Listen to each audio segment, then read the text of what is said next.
looks like we're up.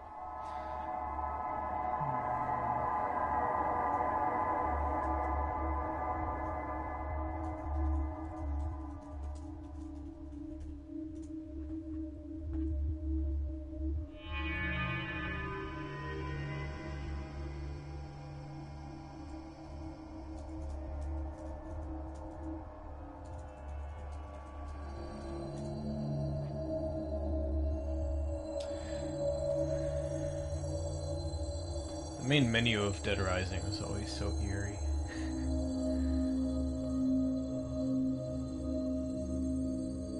Hey, link up in the chat. Let me know how the game's volume is. It's a little loud in my headphones, but it doesn't matter if it's okay balance-wise. Tad loud? Okay. Yeah, I thought it might be. Let's do like that much. I think that'll be fine. I think I'll also turn up the camera sensitivity a little bit. That did it, right? Yeah, okay. I wasn't sure if, because I hit circle, if you had to save or not. Anywho.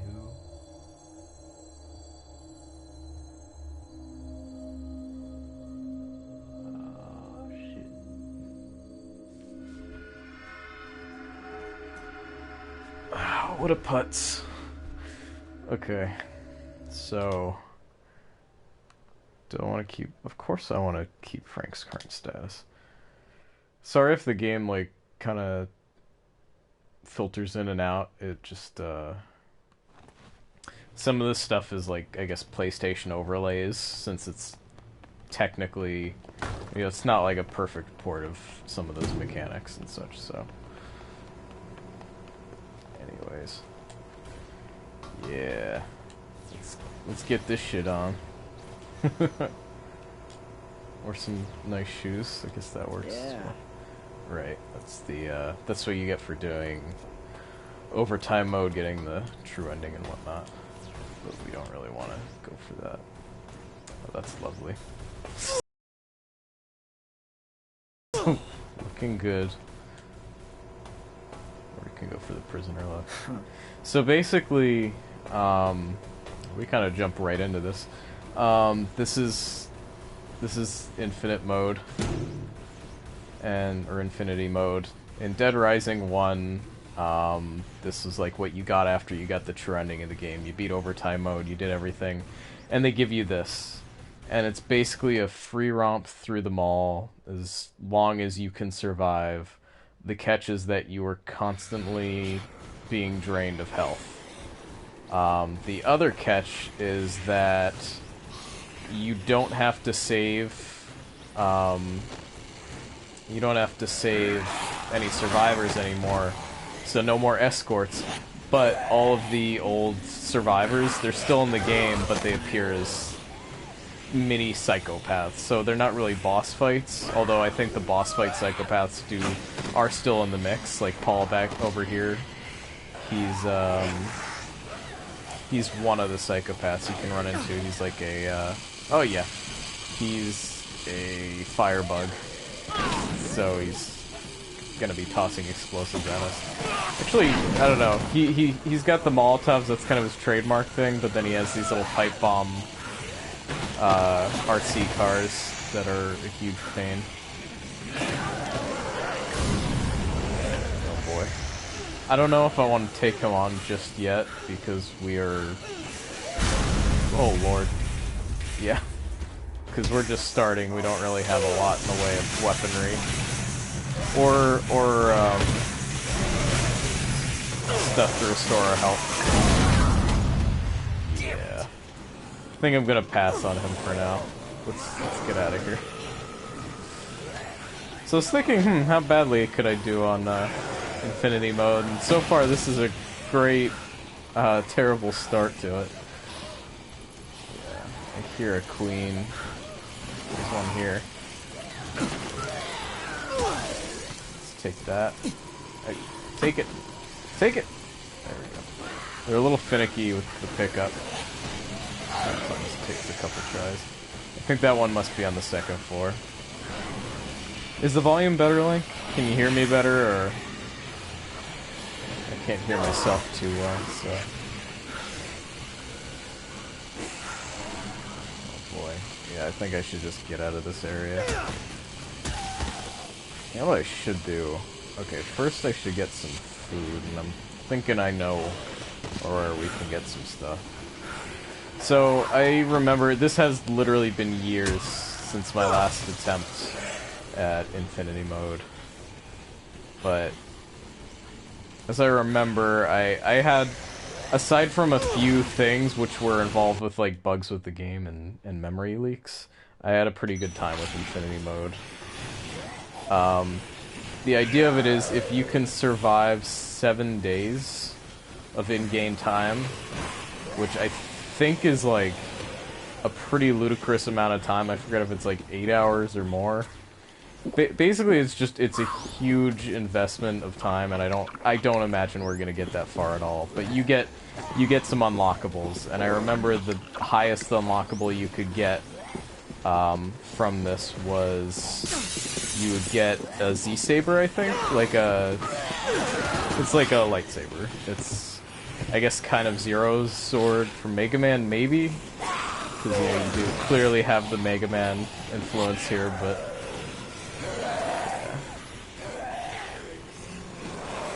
Either way, all I remember was when I first played the game, I got like really good into the strategy of barricading myself.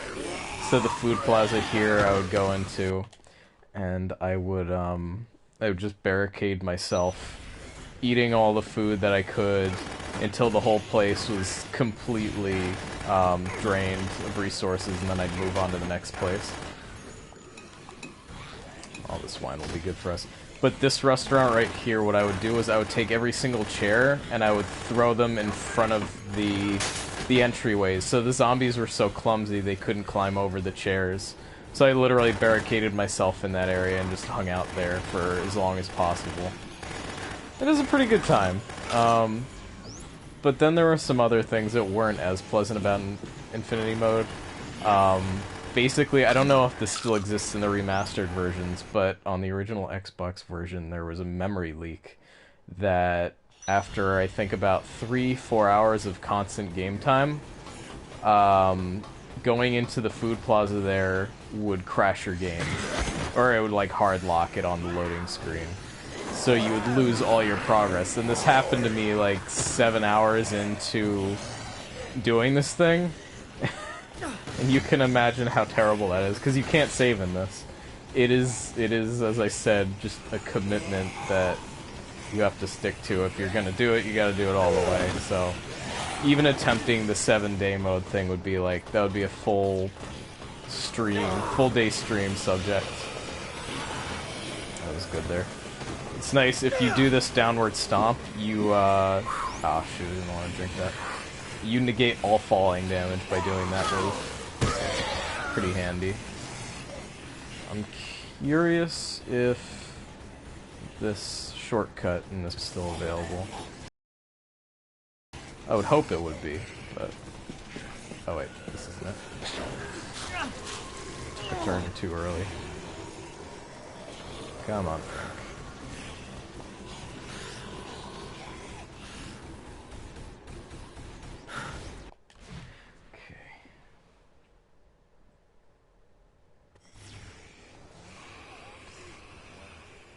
Still a bit loud on sound effects. Time to drink Bailey's from a shoe. Alright. Yeah. Just gonna have to turn it down a good ways. But yeah, I don't see the necessity of making it like a marathon mode that you have to do in one go, because they literally are asking you, like, more than a full day's time. So unless you've got like vacation time going, or you're as young as I was then, like, I don't know. It's just, I don't know if it's something I even want to try now, because all I remember was when I finally unlocked that saber, like, my first feeling was elation at finally being done. Like, yes, I beat the whole game, I 100%ed it, let's see my reward. And then it was like, okay, it's a sword that breaks kind of fast, and it's kind of flashy, but, you know, it wasn't that much cooler than any other sword weapon in the game, aside from the fact that it was a laser sword. But then in Dead Rising 2, that was just a normal weapon combination. You combine gems and a flashlight, you got a lightsaber. I was like, oh, hell. You know, it just devalued it even more. I mean, not that it had that much value in the first place, but... So in this mode, you can't use your camera, even though we're hanging on to it. There's no real purpose for it. It's just there, because we've covered wars, you know. So, spit at zombies. This is what Mega Man did in the old Legends games, right? He spat at zombies. Good. Good. And now our look is complete. We can grab some Mega Blasters. Mega Blasters.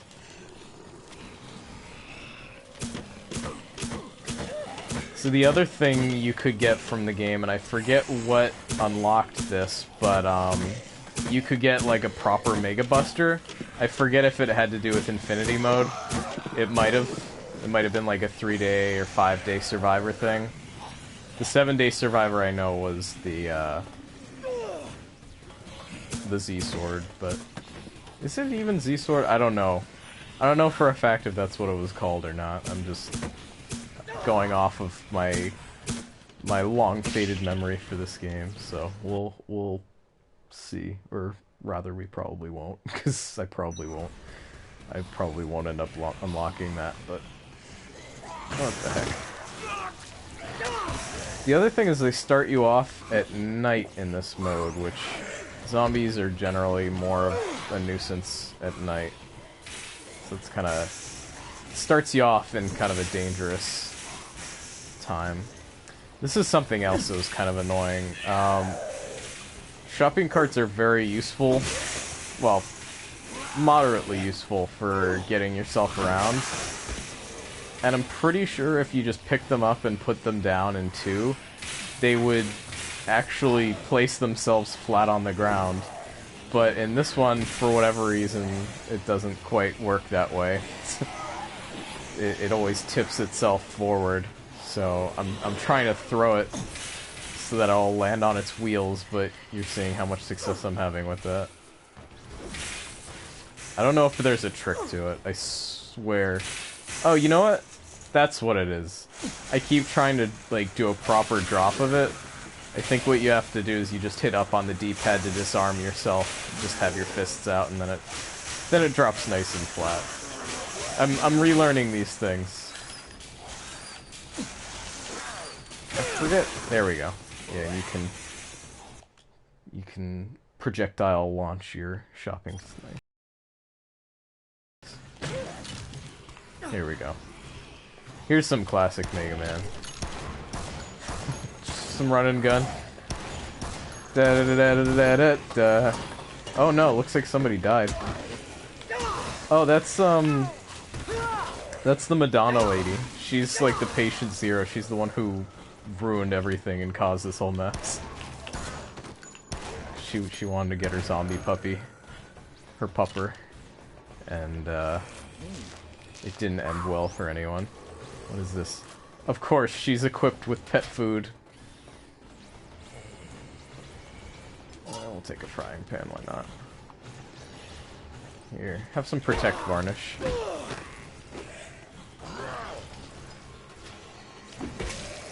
Yeah, that's looking good. Have some kibble.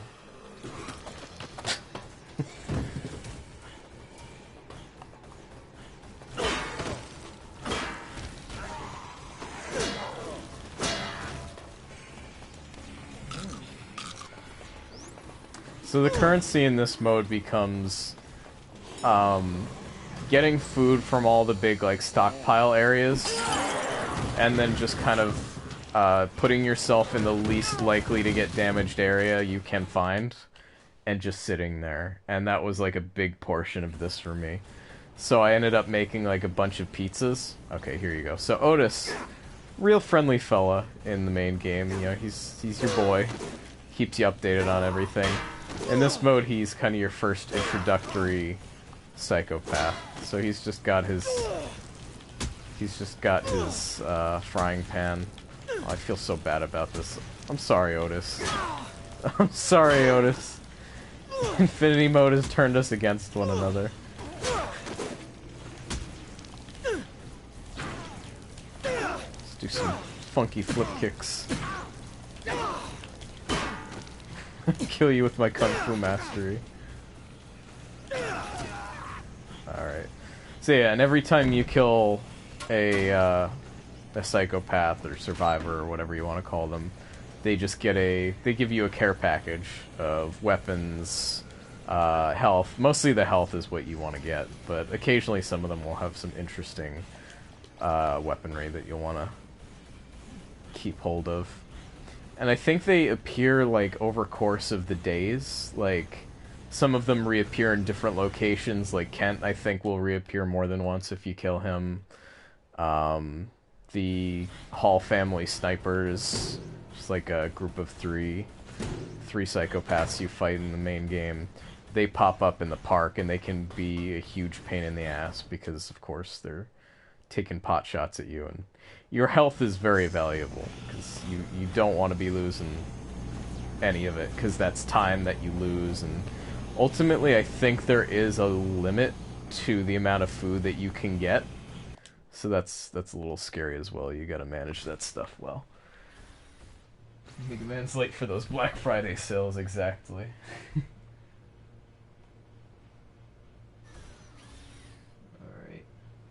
This game was cracked up.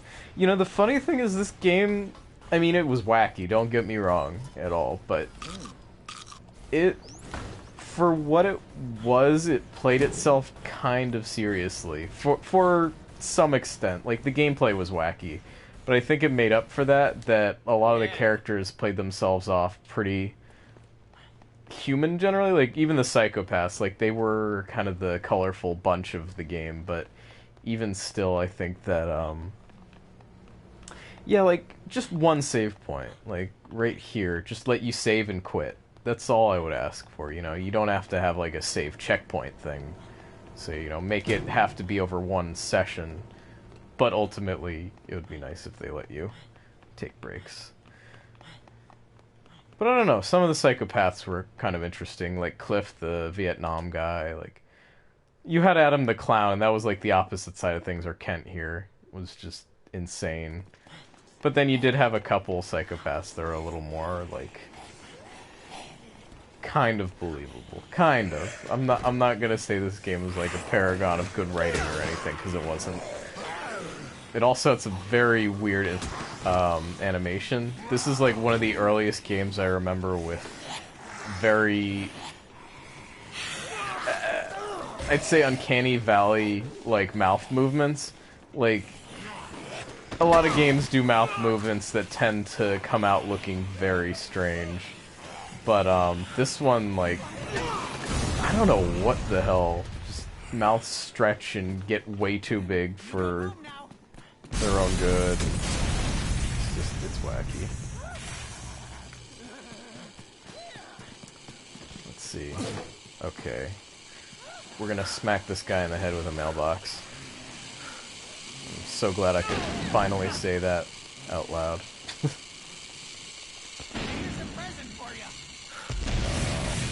Paul, you better give me some good shit, 'cause you were really annoying. There you go. Here's a present for you. Not doing as much damage as I was hoping for.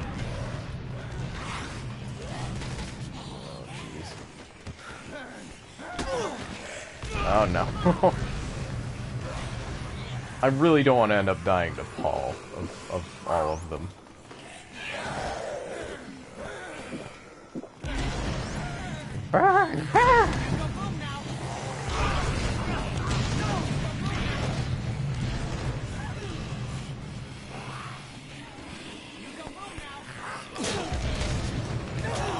You know, honestly, I'm thinking my hand-to-hand abilities are gonna do more damage than any of these weapons I'm carrying on me, so...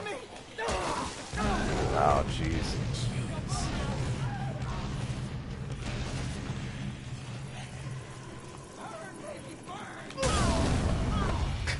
Good. Set yourself on fire. Come back! Wait.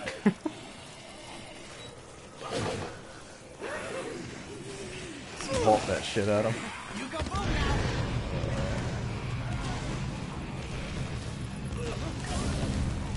Always good to have a queen on you if I can pick. There we go. It wasn't giving me the prompt, but I was able to pick it up anyways.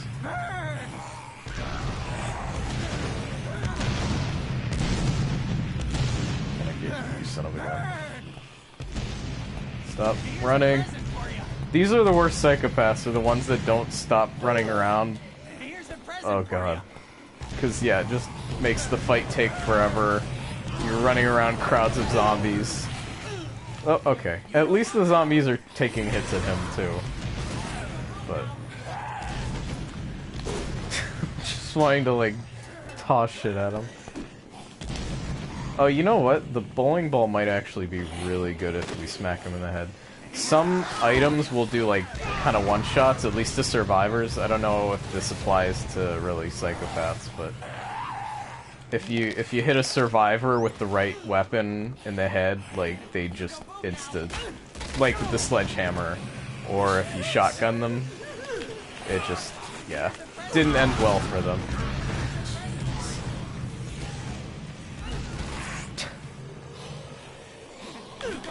No! How did that miss? Oh, man.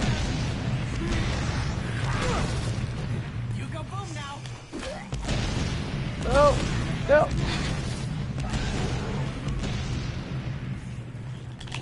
Ah!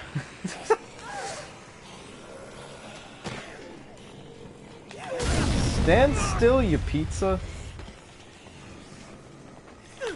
You go boom now.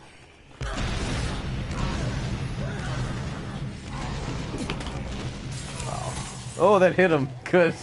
Oh, that makes me happy. Oh, no. Oops. That was a little unintentional wall jump. Ow. Let me drink my alcohol. Oh, he is, like, nearly dead. No! Could a stray zombie please smack this man? Come on, guys. Zombies represent. Oh, wait. There. Okay. What did we get for our trouble? We got a squash. Orange juice is good, and a cooked steak.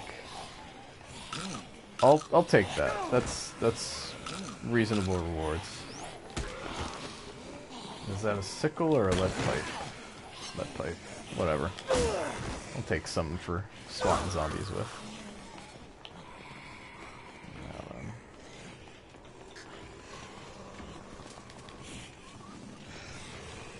Apparently I go boom now.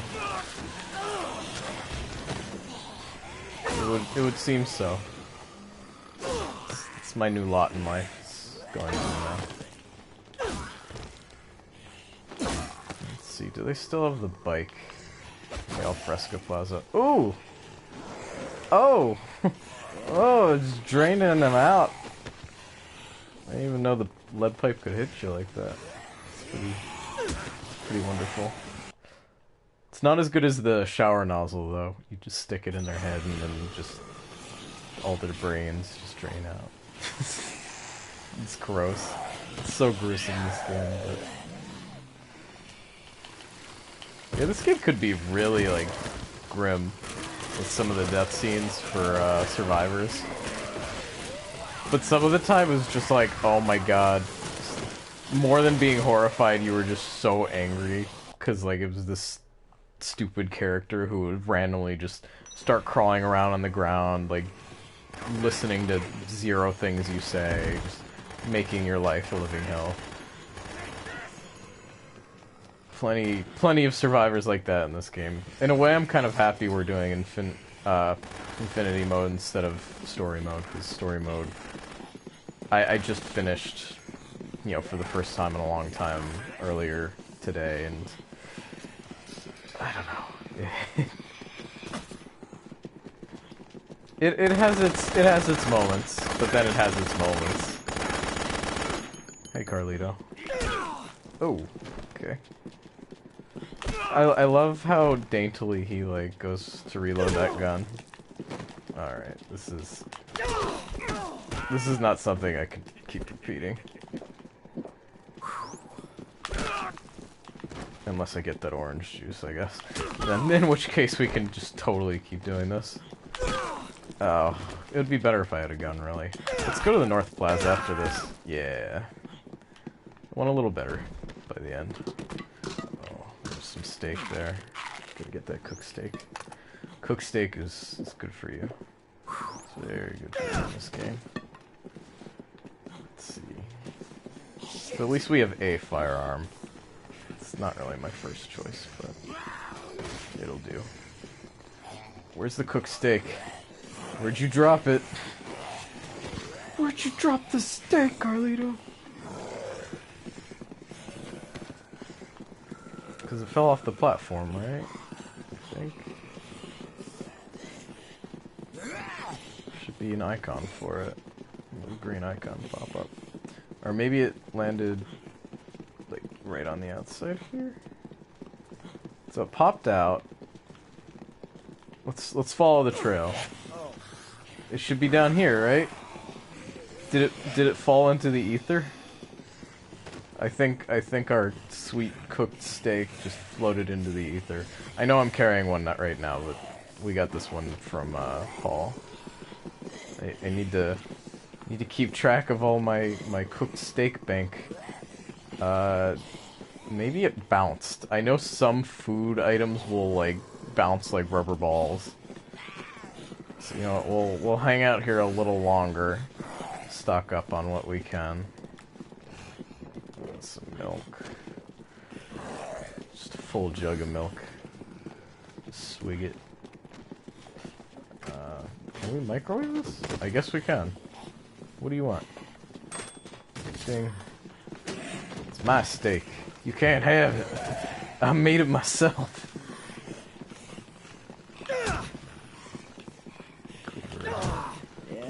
Where's the pizzas?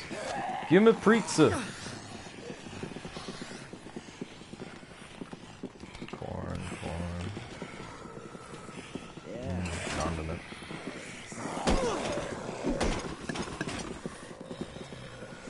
I forget the condiments can't be squirted in this game like they can in the sequel.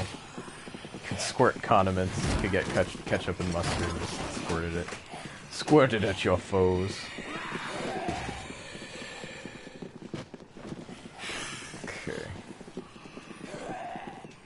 No, I feel like it's gotta be somewhere down here-ish. If not right there, then I don't know. It bounced into the next restaurant over.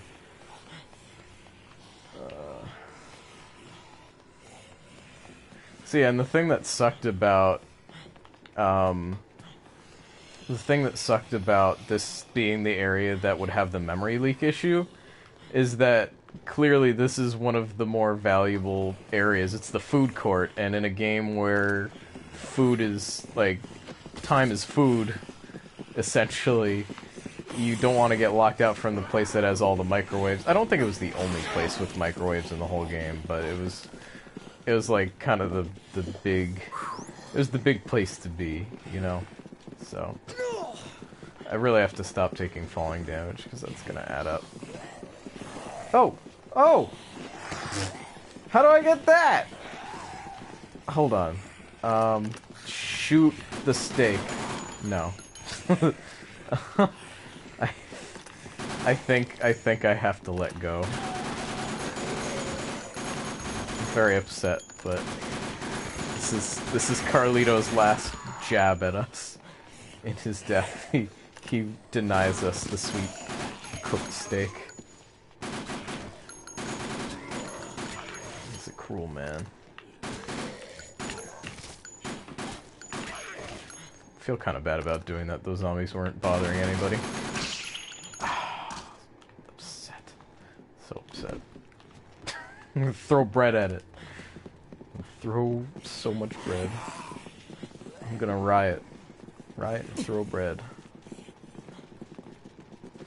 Meaty Bergs.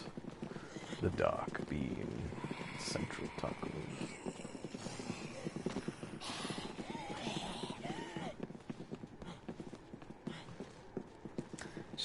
Carlito, how could you do that? How could you do that to a brother? How could you do that? Can I knock him off the platform? No, I can't. That was excessive.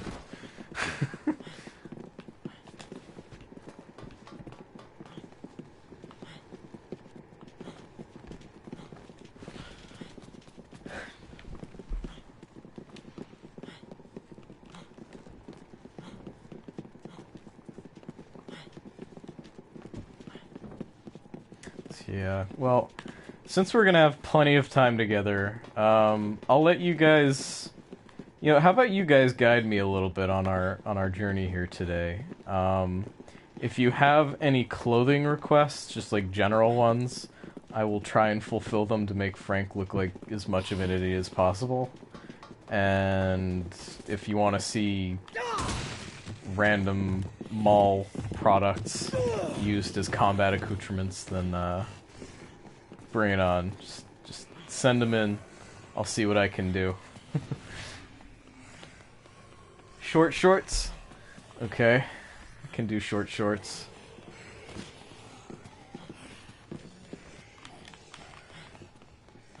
Let's get out of here. I don't think there's too much else to do. Sundress, short shorts. Alright. Well, we'll have plenty of time to do a little bit of everything, so I'll swap them out, you know. I'm feeling the sundress look, actually. I think we will do that first. You did say it first, Link, so we'll put priority on the sundress.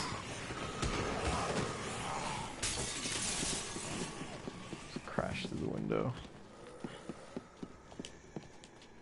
Is that one nice? I think that's a good one. That might be a keeper. Ooh. Ooh. Perfect. Perfect. Now, I think these are all identical. Is that identical? I think it is. This is the only problem I have with sundresses, is that he does this animation that takes a million years to complete. Like, he has to really feel it out, you know? And also you get to see all of, like, his moles on his back, and it's beauty marks, you know? But, it's not the most flattering look for Frank.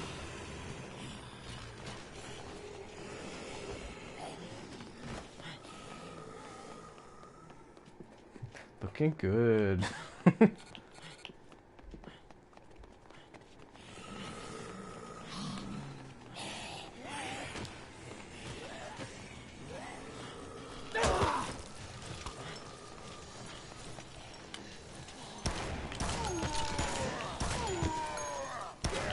Stock up on some handguns. I don't know why. I don't have a particular need for them. They're not my number one choice for weapons, but you know, go for it anyways. I love you. Kitchen gun. Ooh, the lens zen. Don't you chase after me, buddy. Oh. The bullets just phase through him.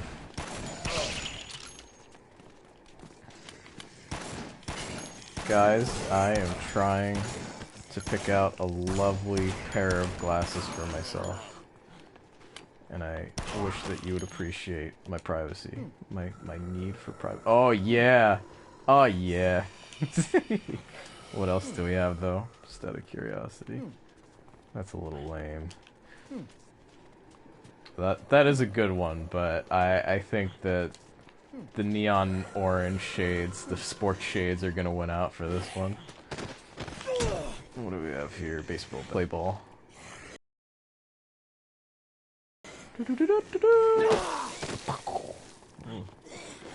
Splat his head right off.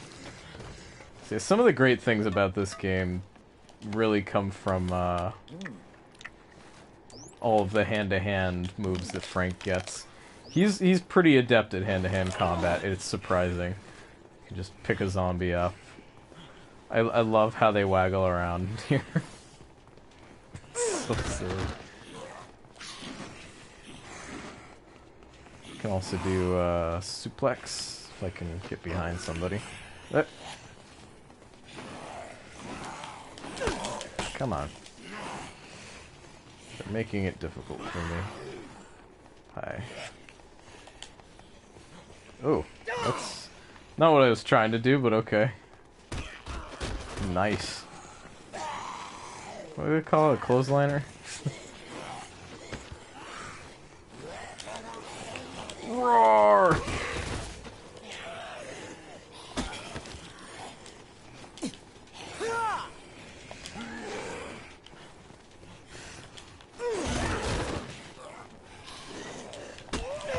I feel like I don't know, there's a bunch of moves I forget exactly how to do. I know the double lariat, we can Zangief around a little. That one's actually fairly good for taking out groups. We have a football charge. Just like that. A lot of them are like fighting game grab moves. It's not exactly what I was trying to do, but... Ooh, ouch. Oh no! Oh my god! Oops. This body just couldn't hold up to that. There we go, there's the suplex. So yeah, Frank he knows how to have a good time with zombies. Really gives them a run for their lives. Their unlives.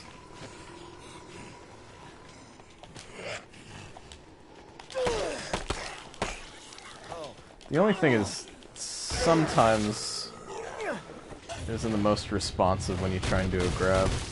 Usually it is, but... Dear Lord. I ain't got no arms left! Let me go! This is so morose. I love it. Oh, he fell apart. Oh, now I'm dizzy. Oh shit! No! I paid for that. There was one, like a head twist, it was called. I forget how to do that one. It's a karate chop. Frank smash.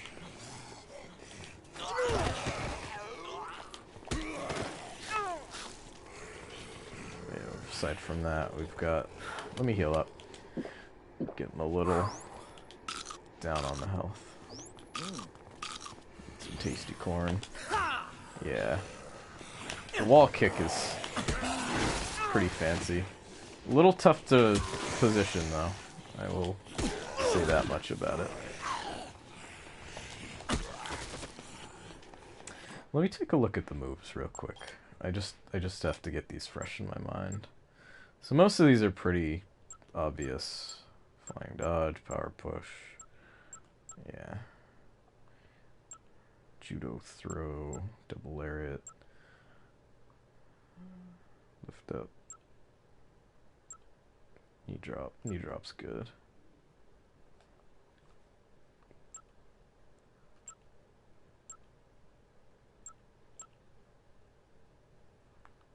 Yeah, the zombie side is how you do that one. That's the one where you just kind of, like, alright, here we go, and I'm throwing you. And then they just kind of run. That's like the clothesline move, I guess. That's just what I'm calling it. I don't know if that's actually accurate to any wrestling terminology.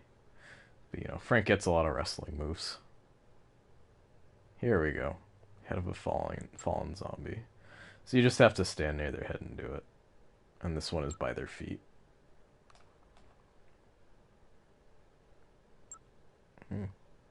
Oh, what is this one? Oh, Lord. Okay, so press toward the zombie. That didn't work. Thought I was at his side. Ugh. Gross. Oh, pulled out his guts. Yeah, that one's right nasty. You still alive? No. He's out. He's down for the count.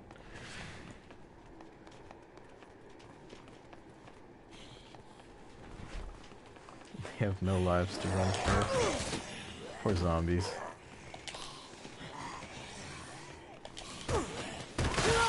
Ooh. And again. Oh. I don't understand why Frank would want to do that. It's just nasty. Get your hands all gross. Come on, somebody survive my jump kicks. My sweet kicks. Oh. Got up too fast. Whoop! Ooh! Over the ledge! Can we do it twice? Nah. Gotta really be right there. That was good though. Ah! Oh. Hey.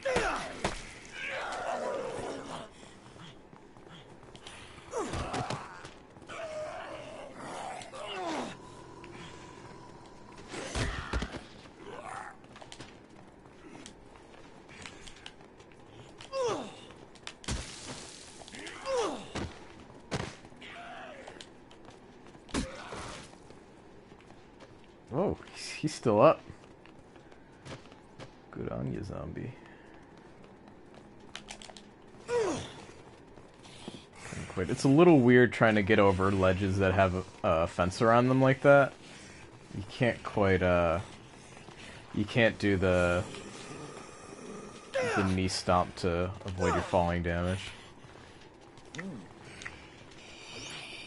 I mean, it's usually pretty negligible anyways. It's just, it's better you don't take any damage than, you know, if you can help it.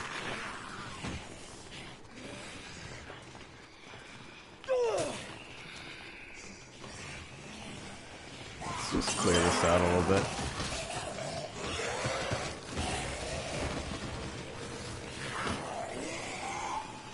Alright, we were heading to the North Plaza, right? Gonna see if I can go to the gun shop. I don't know if it's gonna be populated. It very well may. And that could be bad for us. We shall see. Oh, you know what? I'm gonna guess they take away... Yeah, I'm almost certain that they take away access to the food market, yeah. They literally just cage it up so you can't enter. Lock is broken, can't get in here. Yeah, it's understandable. That'd make things a little too easy. You could just clear out that area and just hang out there till the end of time. The whole point of this mode is to make you scavenge.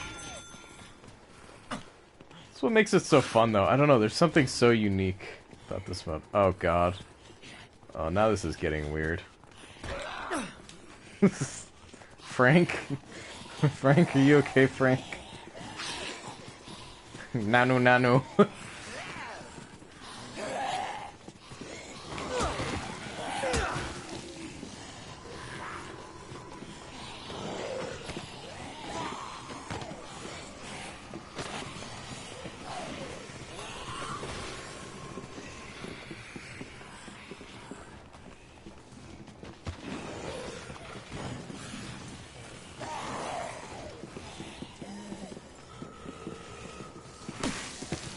Ooh, head popped right off. Oh, Lord.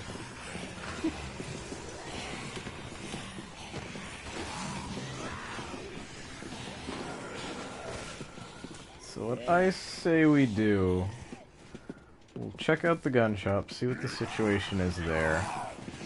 And however that turns out, from there we'll go outside. Maybe we'll check out the home goods shop, or whatever it's called, the construction construction place. Take these. Thank you, sirs. We also need to get more food soon. I don't know where's the best source for that. I can think of some ideas.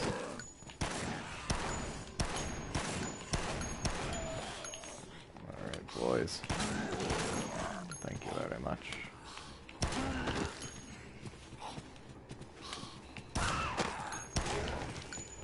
Just slowly clear our path.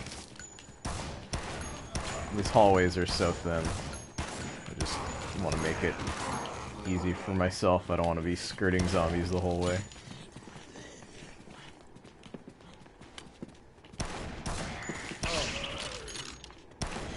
But yeah, I'd say this has to be one of my favorite zombie-related things.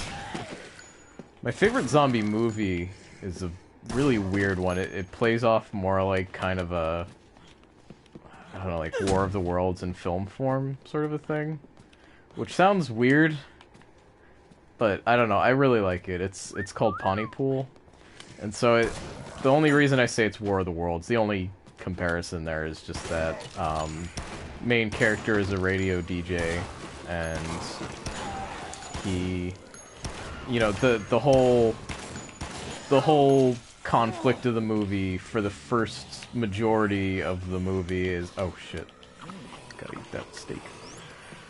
The whole conflict is you gotta eat that steak. No, it's being heard kind of as this small town Pontypool gets, you know, overtaken by basically zombies. But the way in which they're zombies is kind of interesting. It's an oral, not oral like through mouth, but like through hearing spoken word. It spreads the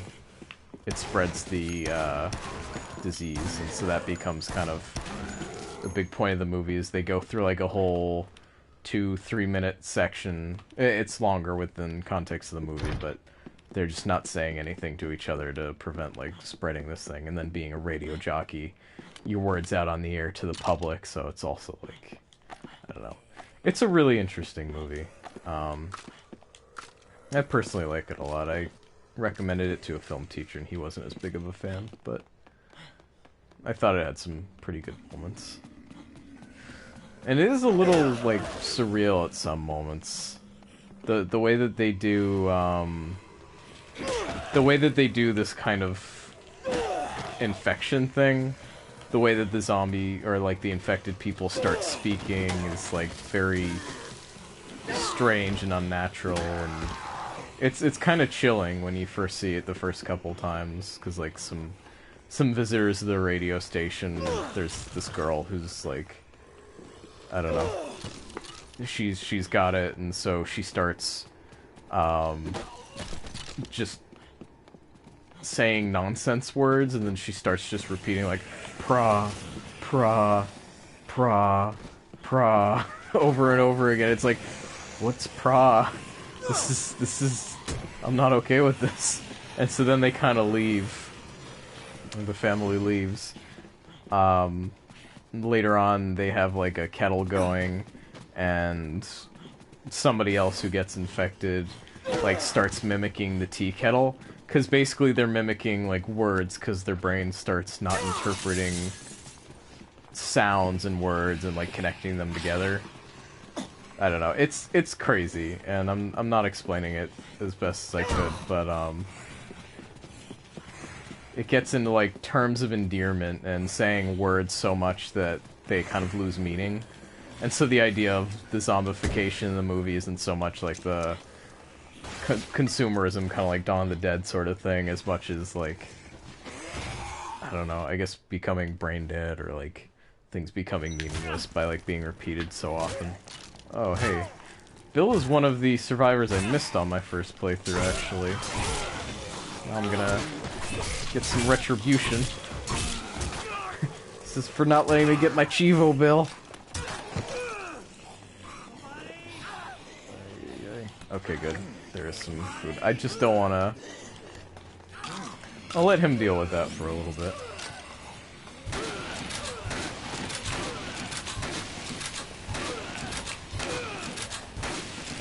Bill has a surprising amount of health for the fact that I'm getting him with a sniper. Come on, Bill. There you go. Slowly shifting him right outside the store. That'll do it. Okay. Good, he didn't drop anything outside of the range of the place. Some frozen pops, toolbox, nail gun. There's something, I forget what it was, but like, you can make shakes, you combine drinks together and you make shakes, and those generally would be like full health bars worth of healing. So those could also be a good idea for us later on if I can find like a good combination. I should probably be saving the cheaper stuff for that exact reason, but, you know. Ah!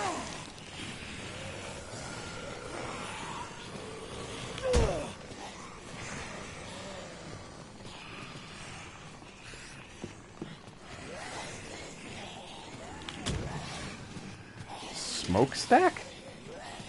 What the hell does this do? I need to see what this does. I'm guessing it's just like a mask item, you pop it on their head, yeah.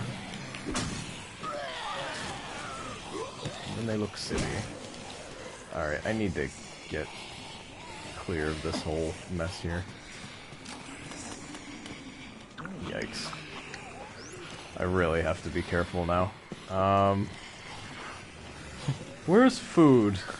Take me to food. That's what I gotta figure out.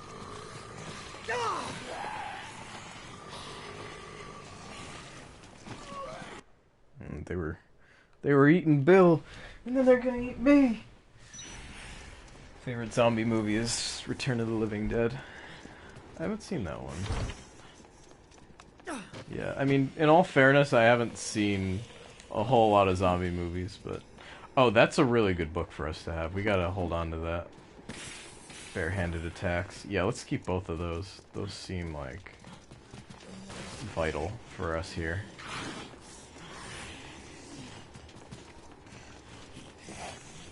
Okay, any food in the camera store?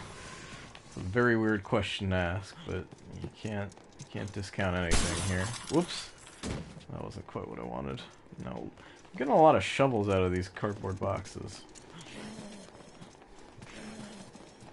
Exactly what I had in mind. Oh, this is back. Let's see what we get. Another shovel! Seems to be the flavor of the day for cardboard box loot. Hey, do you need a shovel to dig your own grave? Well, if you keep giving me shovels, I'm gonna starve out here. Hey, buddy. It does seem to me as though, time is running faster in this, though. I don't know if that's just because I've died, or, like, had survivors die so many times in the story mode that, like, extended the length of it so much, or... I don't know what. Because, all told, this isn't, like, a super long game. Here's the sniper family I was talking about.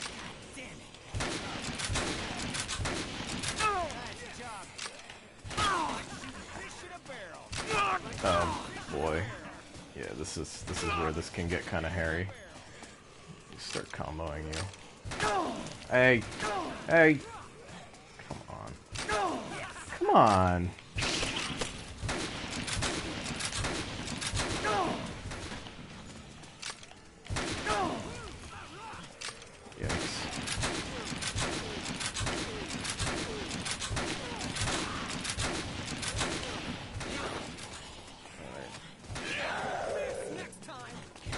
Sure you won't.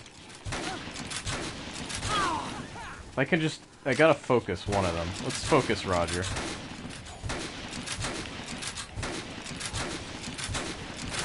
Ah, stop. Stop moving! Maybe if I line these two up, they'll shoot each other. Nope.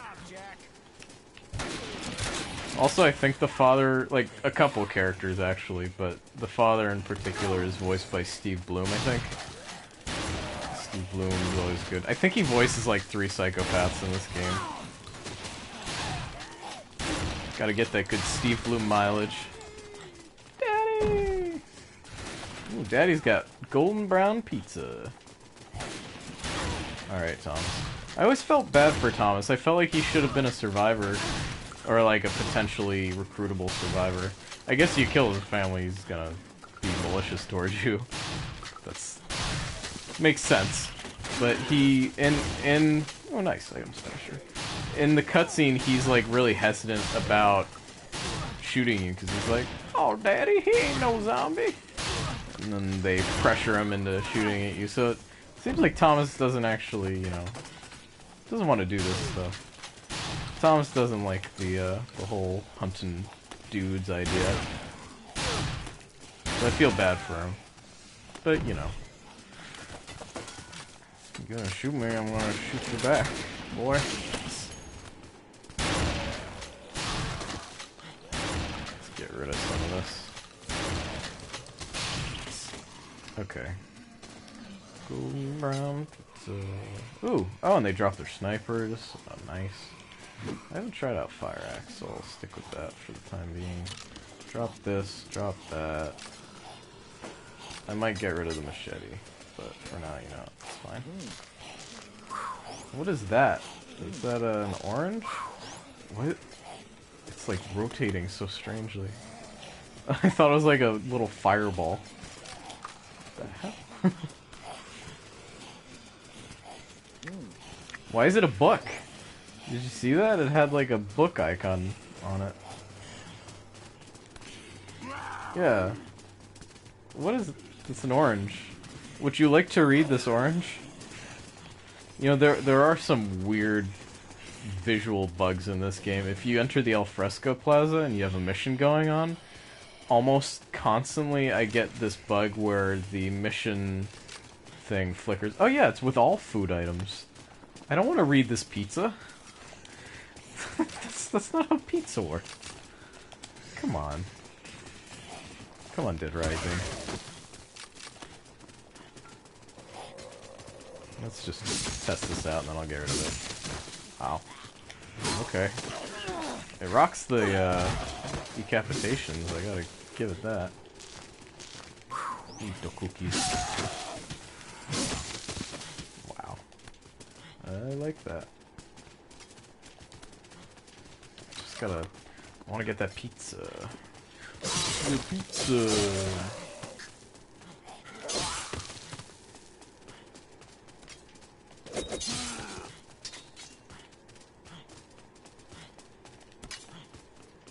Make it finger licking. Have you guys seen that? It's like some weird Mary-Kate and Ashley thing. My Kyle sent me a video of this thing once that's just Mary-Kate and Ashley and their friends, and they're talking about pizza and how they're gonna make their own pizza, and it's gonna have like ice cream and like just random gross shit on it. It's like, Mary-Kate and Ashley, you made a gross ass pizza, but somebody just, I don't know why, put the whole thing in slow motion on YouTube, and it's really eerie to listen to because it's like, give me pizza, P-I-Z-Z-A. It's like it's demon children and their demon pizza. It's very uncomfortable. I'm not sure if I want to hang on to my sledgehammer. I'm gonna have one of each. This is another good safe spot. You won't get any zombies coming after you here, so you can just kind of hang out. We could last a good while on 3 pizzas here, but I'm gonna try and keep this semi-entertaining. Playing this efficiently and playing this like for fun are 2 very different things, so we'll keep on exploring. I mean, in the first place, we only have 3 pizzas, so we don't want to be stagnant or anything on this, but on the other hand, we do have, like, we've got the firearms to keep us going and all this stuff, so I think we're in an okay situation. Also, the sledgehammer is good for clearing crowds like this. Let me see if I can just thin them out so I can go around the corner. There we go. Alright. Bill's the survivor he missed. Now he's back for revenge. I got hit by a sniper round. Where's my Cheetos? That is exactly what it is with this game. Gotta eat this box of crackers. Yep, I'm good now. I feel much better. Life-giving crackers. Who's Dana? Hi, Dana.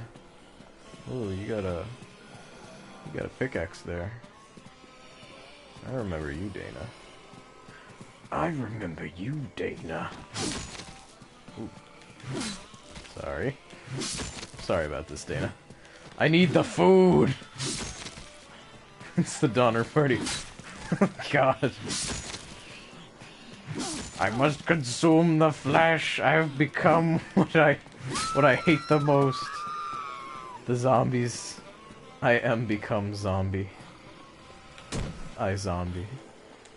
Ah, here we go. Yeah, that's a good look.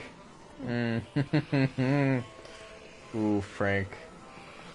Man after my own heart. What do we have? Gems. We'll have some fun with these. Why not?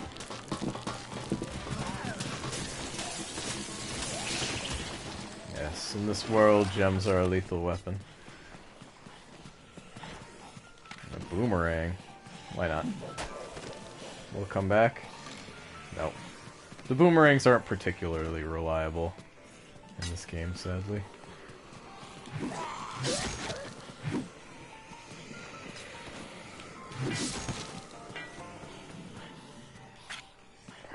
Hanger. Get out of here. You smack him with the hanger. Give him a good smack. Ooh, stuck right out of him.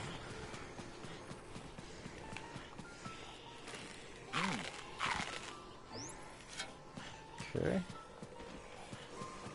Shovel. The shovel's really wonky on aiming. You can see here. Yeah, it's like... It's supposed to be you smack them to knock them down. It's a good knockdown weapon against zombies, and then you do that. That's optimally how it should go. Is his neck all stretched out? Looks kind of funky. Yeah! So I'm not sure what I want to stream. I don't want to take on anything like super... that's like a super big time investment. What would be fun... I have Hyperlight Drifter, and if Allie comes over anytime soon, it has a co-op mode that we started playing that maybe it would be fun to stream with her. Yeah, just for fun.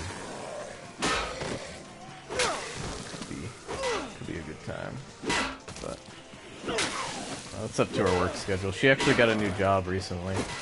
She's actually doing ice cream now, which is like what she's wanted to do and what she's kind of done in her own time, and it's cool to see her, you know, get a job doing that.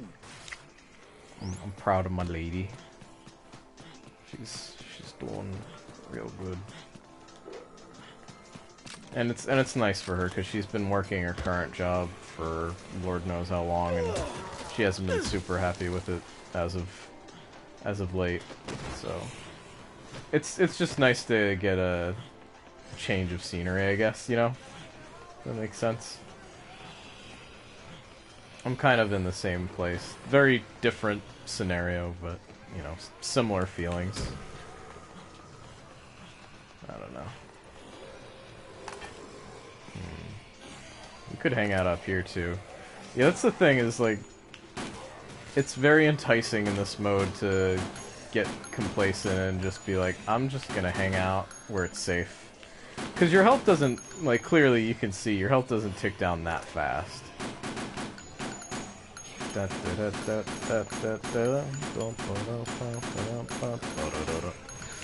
Check comments while we're up here. Jeffrey Dahmer should have been invited to the Donner Party. Ugh. God.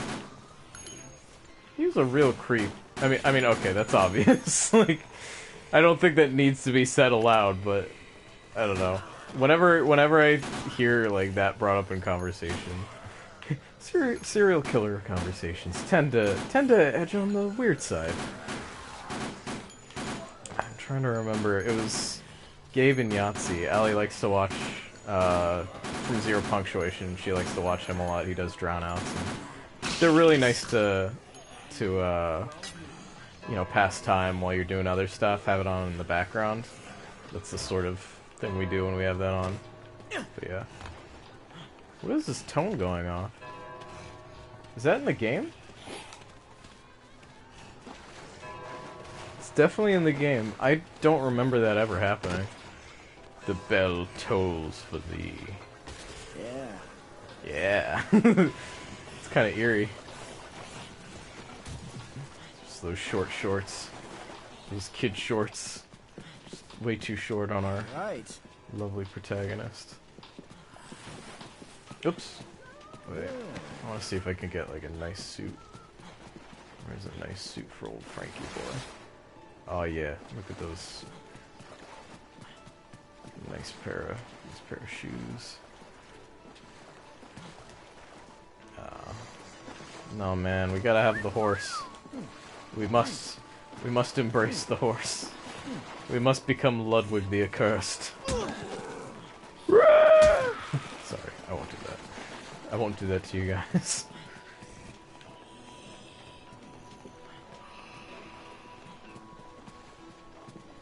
Engineering. That's neat. Pee-pee, that's useless in this mode. Just feeding zombies, that could be good. We can level up in this mode, right? Entertainment-related goods. Interior design goods. Good goods. Them some good goods. Here. Let's get a zombie friend to share in our revelry. You look good. There. Let's get another, why not? We'll make a party of it. Yep.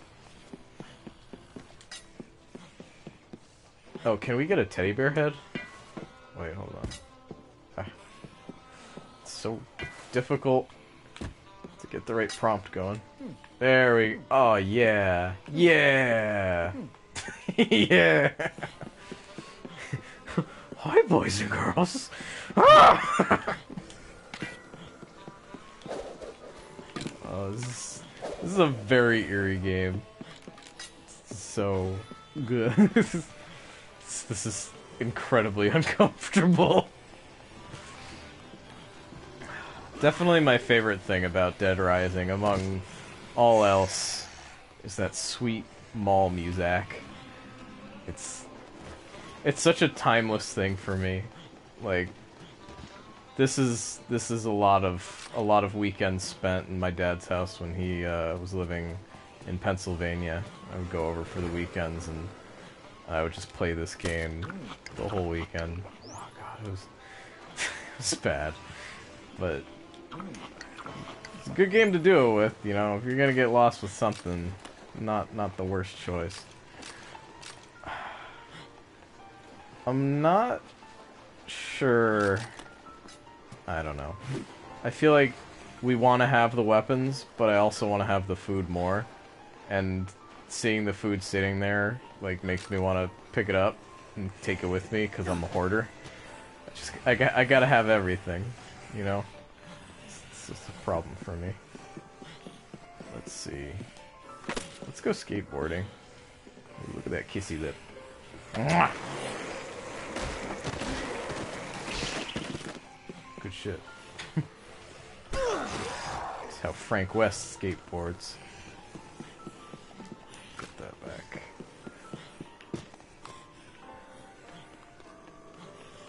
Yeah, I'm trying to think. Playing Dead Rising 2, kind of the experience I had. It was definitely... There's a lot more to do, I'd say. And they brought back a lot of nice things. Like, they brought back the classic, the small theme that's playing right now. That's more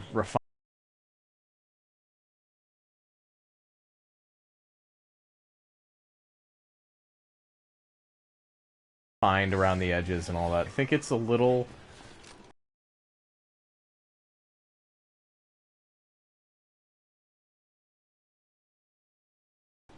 I don't know, like, in a way it's mundane, but it also feels more genuine. If that makes any sense at all. Like, Paradise Mall, I guess it was called, was like... It had all the same kinds of types of areas, but then it was also a lot of, like, gambling, casinos. There were, like, 3 or 4 casinos in the game, and I think it definitely was a bigger world, you know, by comparison. Which, you know, it's good for them to scope up with their sequel. I don't think there's anything bad with that. But I kinda like that this game was trying... It was really trying out a new concept. Like, not a lot of games did this sort of gameplay. The closest thing I can think of, as weird a comparison as it is Majora's Mask, because you have the time... You know, you have to be constantly worrying about, like, what you can get done in the time allotted. I'd say this game is a hell of a lot more stressful because you have escort missions and terrible AI and all that junk to deal with, but, I don't know. It was the idea of all the improvised weaponry. You didn't need, like, the weapon combinations, although I love the weapon combinations in 2, and I guess the rest of the series kind of adopted those, but I don't know. And then I never played 3. I wouldn't be against playing 3. I'd like to play it sometime and give it a try. But I think part of it also is, like, Frank West as a protagonist I like better than any of the other protagonists. I feel like the photography thing, as kind of unnecessary as it was for the most part, it was fun. You know, it was fun to mess around with. Oh, pull his head right off.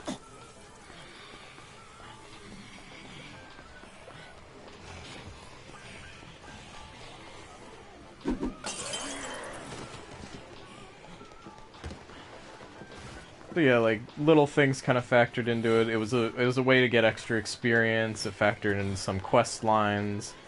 Usually if they ever implemented it in the gameplay, it wasn't, like, the most thrilling thing, but it was there, and it was, you know... Occasionally you'd get some really silly shots. I liked how in boss fights, bosses would do special moves, and you got opportunities to get a lot of points if you took pictures of them doing those moves. It was a fun extra feature, and when they took it out, like, it wasn't at all the end of the world, but it was still kind of like, oh, you know, I like that. So when Off the Record came out, I was happy to see, you know, Frank West come back as the protagonist. You can play as him and all that. The thing that was really nice about the sequels, though, was the co-op, and that's something I'm sad about, because I really never had friends who were big fans of Dead Rising, so I never did a lot of co-op in these games.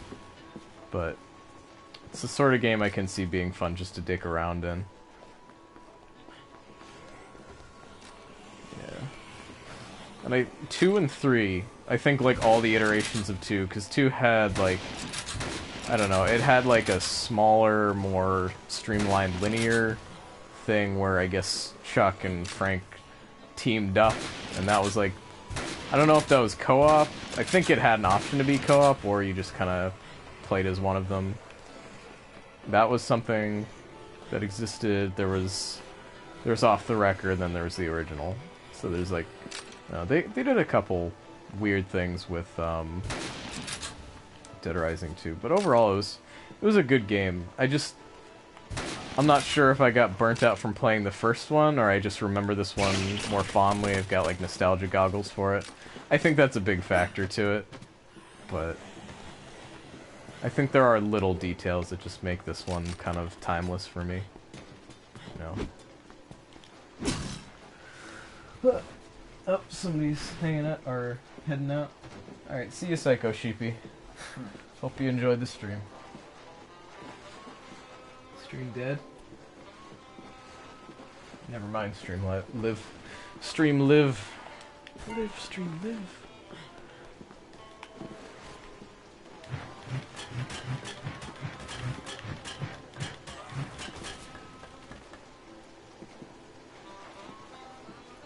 Hey, it's Ostioni, welcome to stream. We're doing some Infinity mode on Dead Rising. Seeing how long I can last. Okay. So ultimately I ended up just dicking around there for a while. Like I said, I was going to try not to do, but there are times when it is a necessity. Let's see. Can we access the maintenance tunnels already? I want to get a nice suit first, actually. Where's some nice suits for a bear? Yeah. Let's just put this on for now. Kicking.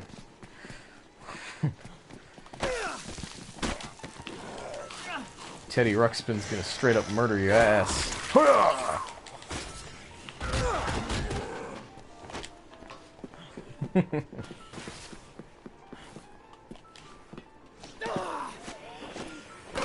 Oh. Brutal. Oh, Frank. You're a nasty man, you are.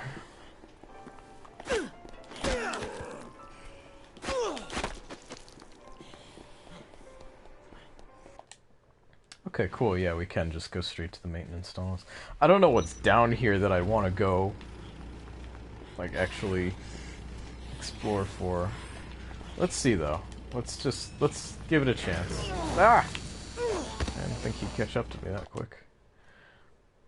This is kind of funny. There's a loading screen there, but it's literally just down 2 flights of stairs. You're teleporting, but, like, I don't know. That's very silly. Our head is floating.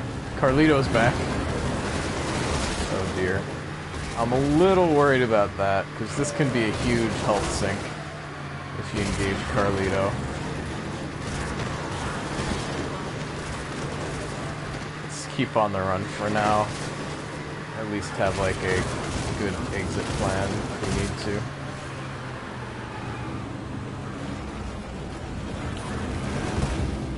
Hey, how's it going?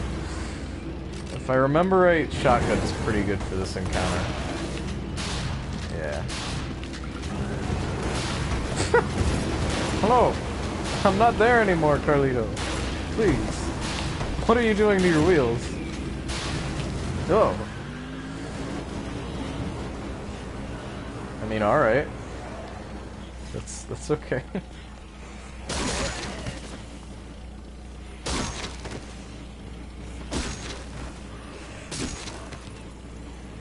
Another thing is I'd say that a lot of movesets, boss fights, stuff like that, like, I don't know, overall, objectively, I know Dead Rising 2 is the better game, but I still love Dead Rising 1. Partially, like I said, for starting it all, and partially for stupid nostalgia reasons, and I don't know. You know what 2 didn't have? It didn't have this mode, and as much as this mode is a love-hate kind of thing, it is, like, characteristic of this game. You know, infinite mode was just... It is... I don't know what to call it. And actually, that goes back to what they did with Off the Record. You know, they added a whole extra area, they let you play as Frank, they brought back photography. So they brought back everything I loved from 1, so basically anything I have to say about, like, oh, well, you know, 2 didn't do this is basically kind of retconned by the fact that 1 did those things, you know, in response to those things being kind of missing from the sequel.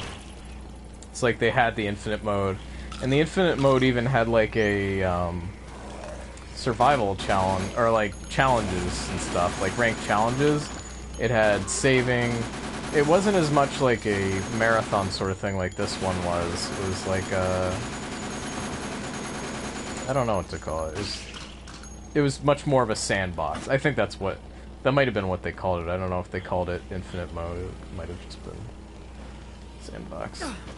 So Carlito has once again screwed me by putting his... I can't get in the truck. I can't move his truck. Unless I can. Let's see if that'll do anything. We're gonna try problem solving here. I will knock the stake off the truck. That's my strategy. Oh, we got something. I'm going to ram this steak off of this truck. This matters a lot to me. It is very important to have the steak. We're gonna strand ourselves in here. Please, come on. Give me steak. Sweet steak. Sweet steak deities above. Have mercy on me. Grant me delicious meaty goodness. Carlito, why you gotta be such an asshole? Oh, it's so tantalizing. It's even like steaming. It's just ripe and ready to eat.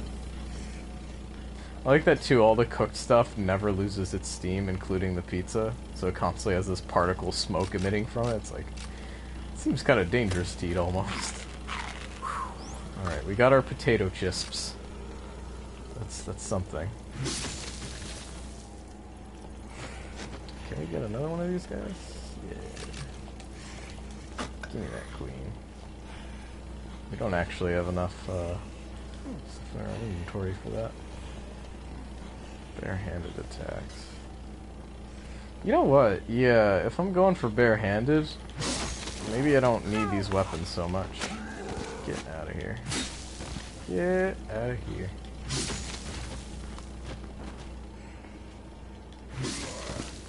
Is there actually... It said North Plaza, but it doesn't look like there's a way in this parking lot out of here. So that's a little worrying to me. Yeah, I'll just toss that. I'll toss this too. Who needs them? Who needs them? We'll just keep the queens for like smart bombs in case we get in a really bad situation. It is like right in the middle of the stupid truck. I'm so frustrated at that. Hold on, I don't want to accidentally eat this pizza. So let me unclip it. Playing this game with bro. You're 9, scared as all hell on the clown guy. The clown guy was pretty eerie. I'm not normally afraid of clowns, but when I first saw that cutscene, I was legit. I was pretty intimidated to see that fight pop up and be like, you know, I'm okay with clowns usually, but maybe not this one. Adam was eerie. And then going back to Off the Record actually had, I guess, Adam's brother. Who's like this little guy who had an ice cream gun. Not nearly as cool as Adam, I have to say. But I think that's also part of it. Like the world. Oh, we did it. Oh, it's so tantalizingly close. Come on. Give me that stinky goodness. But yeah, the world of Dead Rising 1 was like, they don't know what's going on with the zombies, so you're learning what causes the virus and all this stuff. 2, it's like an established thing. Everybody knows. It's been made into like a big media, you know, sensation, like a spectator sport from some angle of it. And that is an interesting angle in the Zombrex and all that stuff, but I don't know. I didn't like the Zombrex mechanics so much. Getting Zombrex for Katie or for Frank. It wasn't as bad with Frank because you didn't have to make the trips back. You just had it and used it as you got it, but I can't believe this worked. that was actually what we had to do. Because the stupid physics of this game, that's what they make you do. But we got our steak, guys. We've emerged victorious. Fuck you, Carlito. You're not cheating me out of 2 well-done steaks. I am out of here. Oh, this car is gonna break down in the middle of these tunnels and I'm gonna be all out of luck. Yep, it just went. That wasn't a good sound. Alright, let's look at this. Wonderland Plaza, Food Court, Alfresca, Exit, Meat Processing area. Let's go this way. And then maybe we'll go back towards, Wonderland. I want to go hang out in Wonderland again, I don't know why. Wonderland!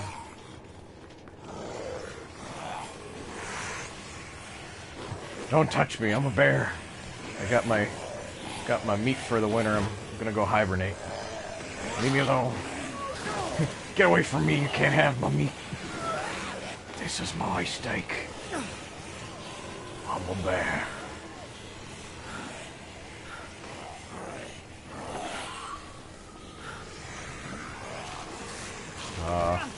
What do you do when it's a zombie bear world? Hey, girl. You can put me on this 4K TV. What? Why would you do that? Why would you do that? Your 4K TV doesn't deserve that kind of treatment.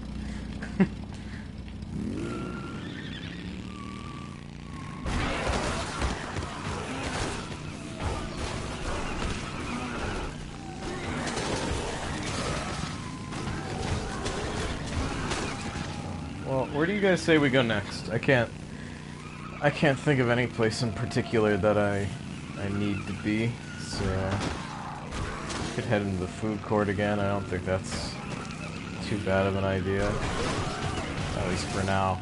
See, the thing is, I'm getting very nervous as to whether or not the remastered version still has that bug. Actually, if anybody has the time and the patience, would you mind looking up for me if the food court, or if the infinity mode food court freeze still exists in the remastered version? I know that's kind of a mouthful, but basically I kind of explained it a little earlier. After like 3 hours or 3 in-game days, the food court will hard lock your game. Like, you'll get stuck on a loading screen going in here, and it was the worst thing. It hurt my feelings, because I got so far and then just locked up.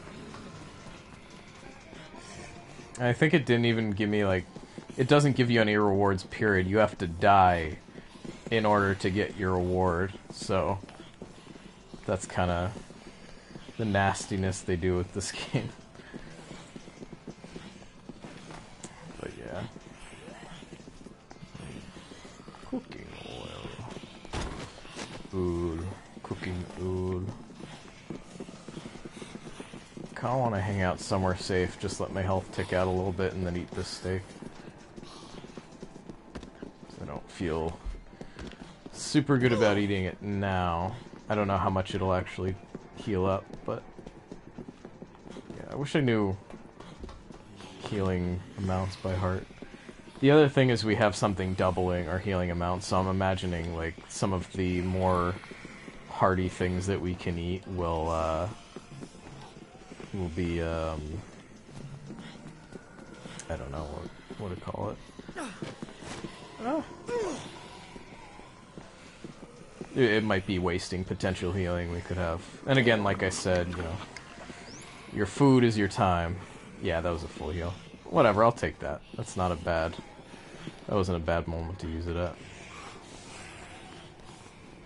I'll actually show you what I did when I first played this. Let me see if I can still do this as well as I once did. So basically, you don't want zombies screwing with you, right? So you just start stacking chairs. I'll throw this one. Get him out of there.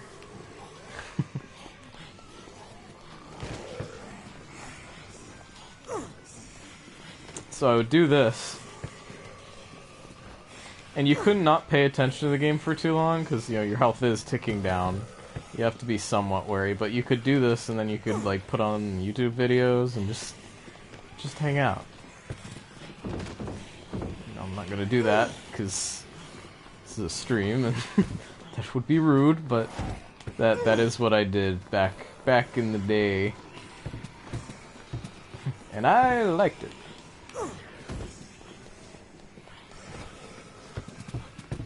So you just stack all of these chairs, one by one. It's tedious work, but eventually you just have this huge wall of chairs that the zombies don't know what to do with.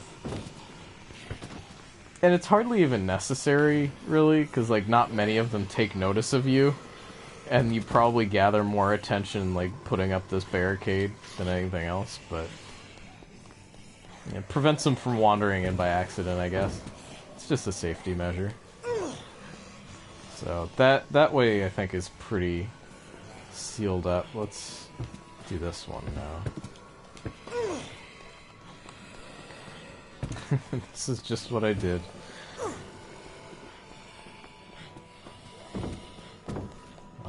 I'm sorry, guys.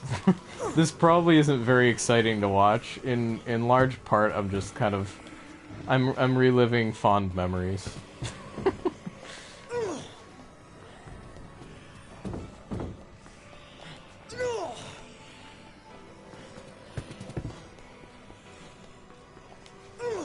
Let's just try tossing a couple. Whoops. I mean, almost. It's close enough.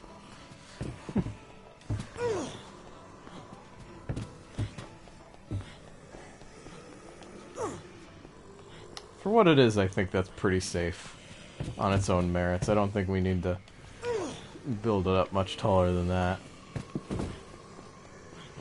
But I will anyways.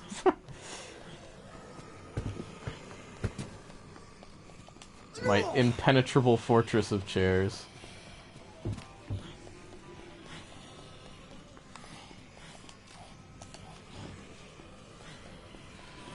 One day, though, we will have to worry about finding more survivors to steal food from.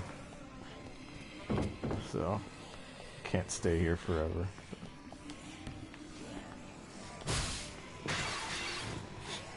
In a way, I feel like this is asking for, like, some weird physics bug. Just stack a million chairs. I don't know. The physics in this game are funky at best. They're kind of... I don't know. Things are pretty limp, generally, you know? This game didn't pride itself on its physics. I mean, you saw me trying to get that stake off the roof of the truck. It's an uphill battle. But it was a battle well won. A reward well spent.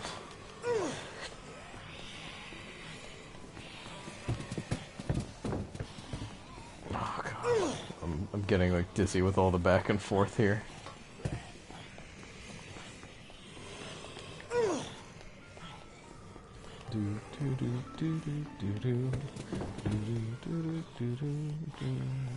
We've almost cleared the restaurant.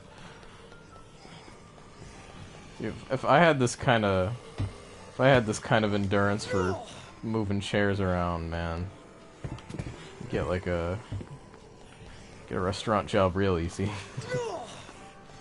Yeah, can you rearrange the floor for us? Yeah, got it. Just start running around like a madman, tossing chairs. Like, Frank, we wanted we wanted the chairs for sitting. We didn't want you to blockade all exits to the restaurant. Well, why didn't you tell me that? I assumed. I assumed this is what you wanted. Throw some plates at people. Hey, you! You smell! There we go.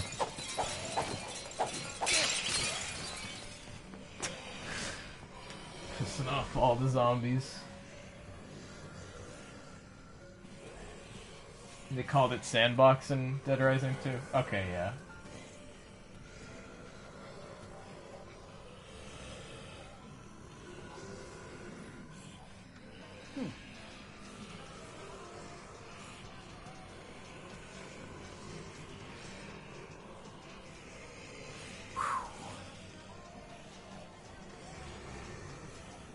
Hey, Malvolendrum? Sorry, I probably butchered your name. Welcome to stream. Sorry I didn't catch you earlier. I'm sure as you saw, I was preoccupied. Important business matters.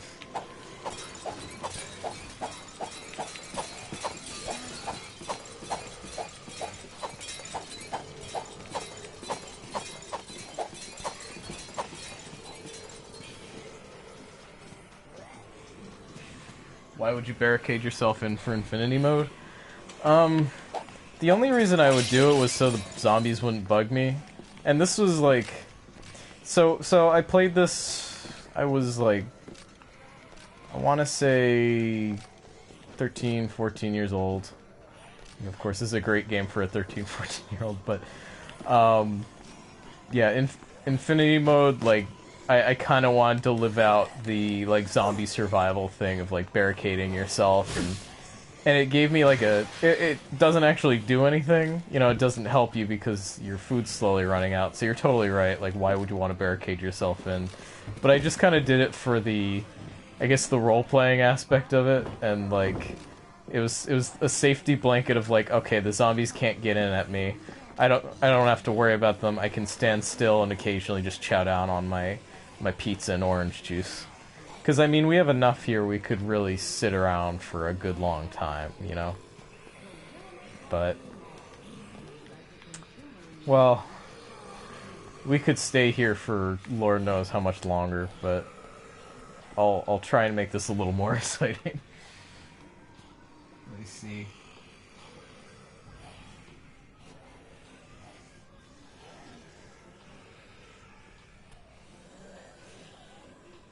Shoot those plates for pee-pee? Pee-pee?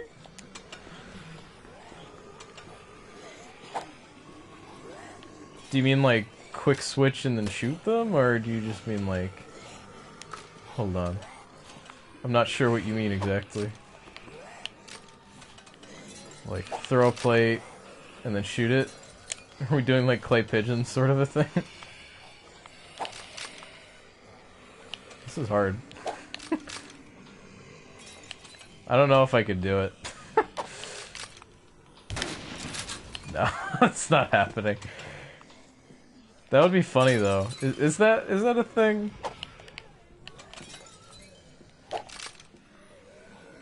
You can't switch too fast, or even though it plays the sound effect, you don't throw it.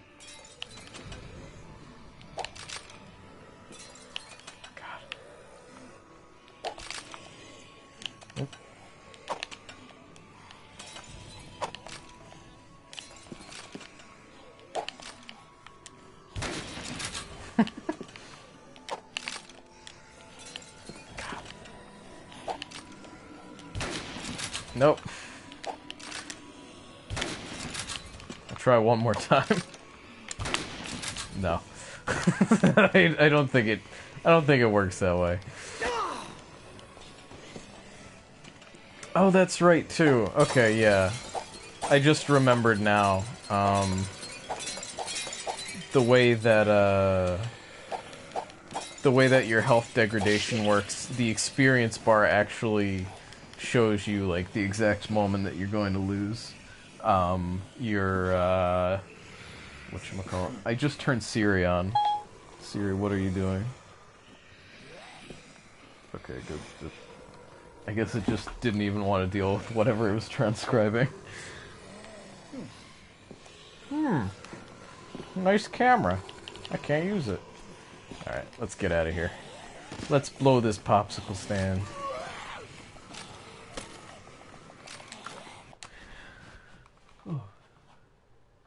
Oh, the ones on the wall. Okay. I'll go and do that. I don't know if that works in survival, though. I don't know if PP counts for anything. I don't think you can level up in this mode. But I do remember that being a thing. Yeah. I'll have to remember that for my next playthrough. It'll be a good thing to do. It's fun, all those little extra ways to get, points and stuff. What do they call them? It's PP. Power points, prestige points, pistachio.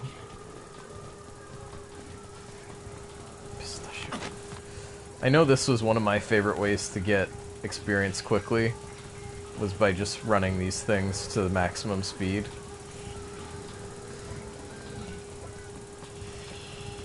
And all those zombies, they're jealous. Like, oh, look at them go. Look at that boy. And then you could beat these guys up.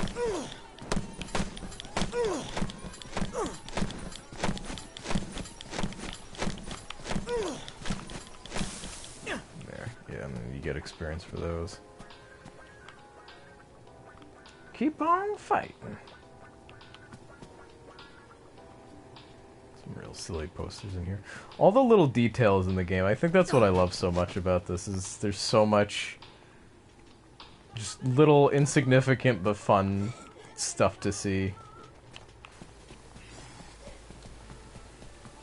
Just each little store kind of has its own feel to it. I like that a lot. What is that sound? Is that from my mic, or are you guys hearing that?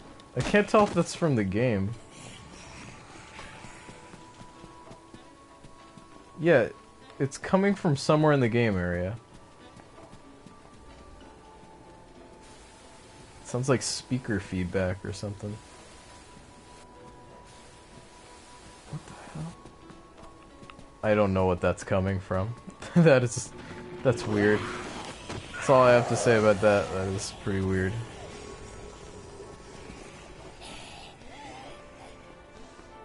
Okay.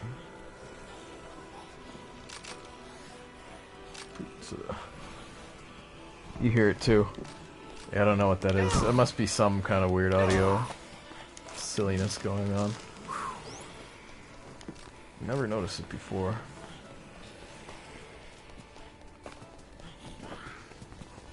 It's just some of the old classic, what do you call it? Infinity mode instabilities. Yeah, I am scared to find out if they, like, how much, if at all, they fixed the infinity mode on here. Because it was messy. It's fun, but it is messy.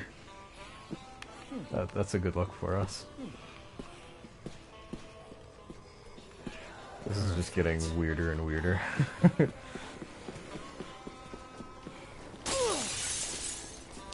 I'm home, boys!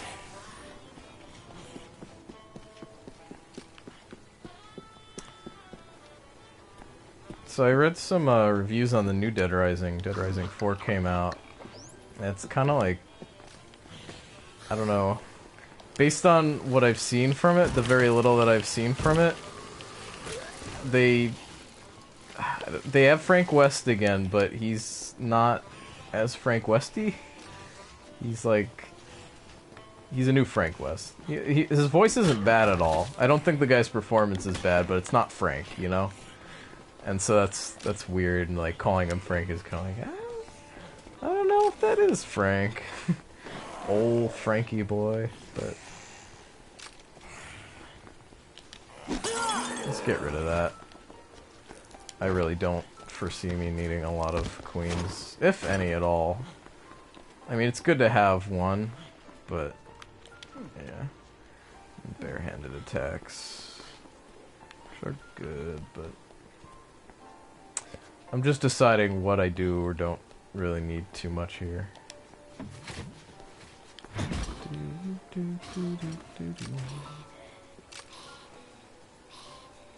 Ah, hell with it.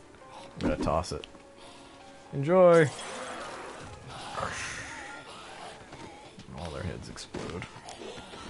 Fun times.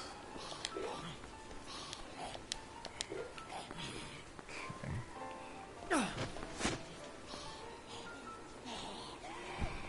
Yeah, that's one thing that gets me through this game no matter what. The mall ambience is just geniusly done.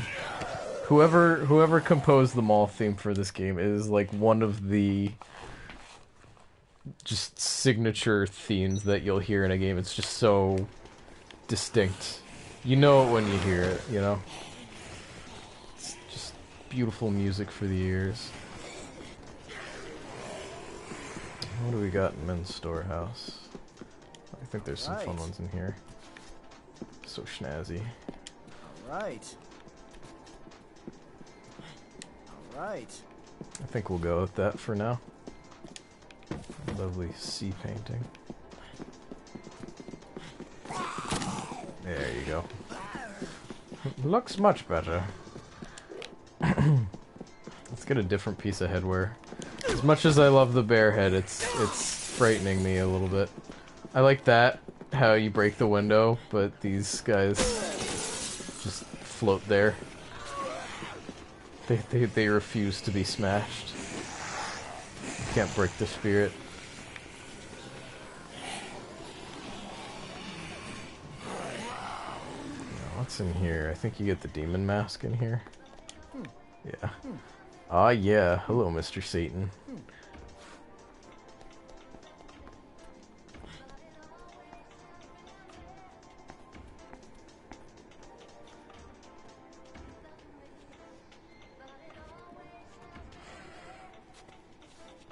It's a weird thumping noise.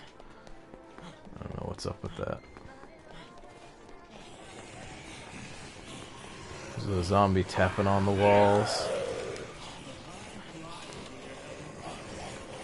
J.F. Nichols. We were in another one of these, weren't we? Ooh! Whoo! Whoo! We're going out for Tanga night. Tanga? Tango? Tango? Salsa dancing? I don't know what I'm saying.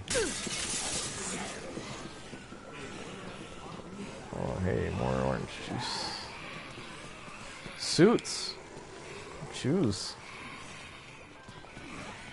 Service. Let's see what they got here. Everything you go. Yeah. Yeah. Kind of headwear we got here? Anything? Got the shoes. Got the suit. No hats though. We must continue our search elsewhere for hats. Cardboard box. Oh, hey. There you go. Take up my previous mantle for me. You wear it well.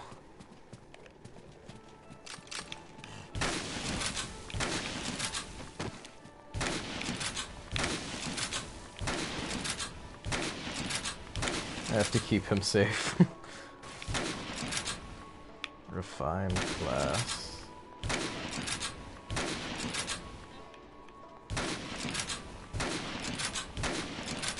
This will free up our inventory a little too.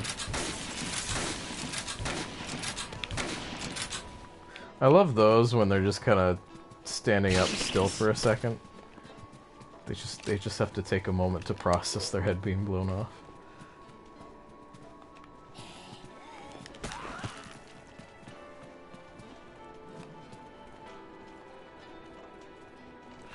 What is this? Oops.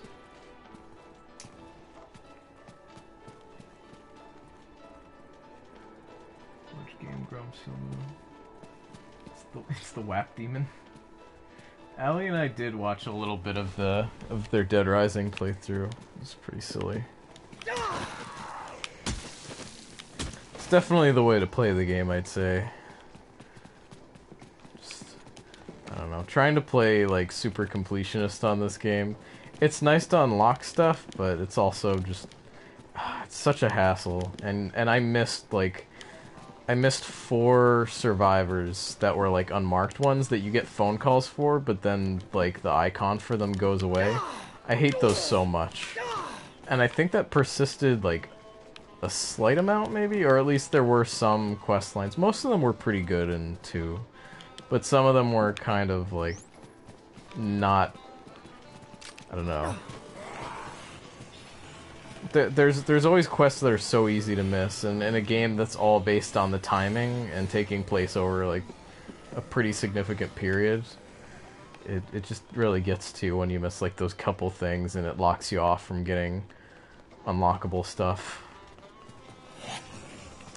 And again, not even because the game itself is very long, but just because sometimes getting survivors, especially during the night, if you have a lot of like very delicate survivors who, you know, just by sheer luck, they'll get through an area. Like, I don't know. That was the problem I always had was your survivors would be idiots, get themselves killed a million times, and then get lucky, and finally, like, you could move on with your life. But it was always just how many, you know, reloaded saves for certain sections of the game, having to do psychopath fights, and then carry around like 5 people back to base, and when you finally got it, I was like, oh, thank goodness. But then, you know, you'd be right on to the next section of having to do the same exact thing, essentially.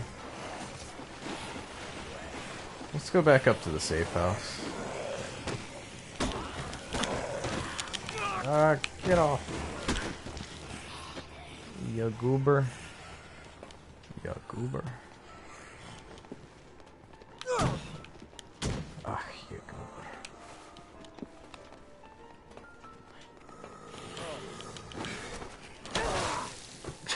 goober. That was short-lived. And Jimmy Ryan.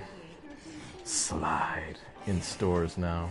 Yeah, I'm really curious, like, where all these advertisements and things came from, because they do a great job with them. They're so, like... they're so true to life.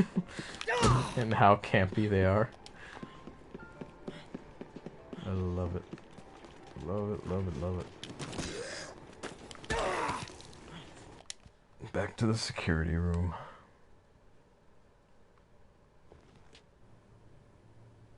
What part did you reload the most?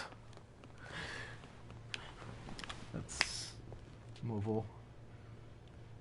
Is there a shorthand nickname I can use for you? I don't know. I feel like I'm butchering your name. Mobile Endrone. Movel Endrone. I'm sorry.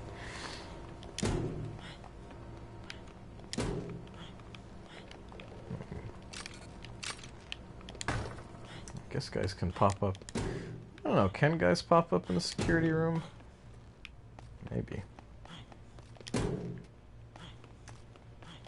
Yeah. What kind of fancy style can we go for in here? Yeah. Oh yeah. Looking keen. Look at that keen boy. What else do we have here? Ammo belt. Yeah. I know there's like a white hat you can get. Yeah, complete the look. We look like a douchebag. There's that one. Nice shoes. Shoes go great with this. Yeah. Got it right the second time. Movel Endrone. Did I get around that time? I don't know. The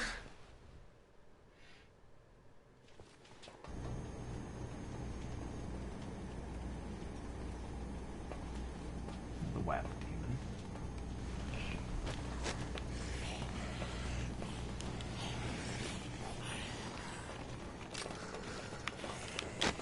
Whoops. Ah, no. I jump kicked into danger. I didn't want to do that. Come on, walk into it. Yeah. Yeah, boy.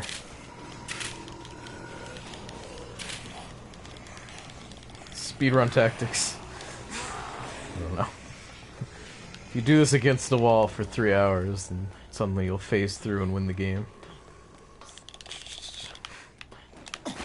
And you gotta wall jump against this one, through that one, wall tasing in the air. This isn't really a game you could speedrun, is it? It really isn't. Because it's all based on kind of things kind of playing out at a certain length. So.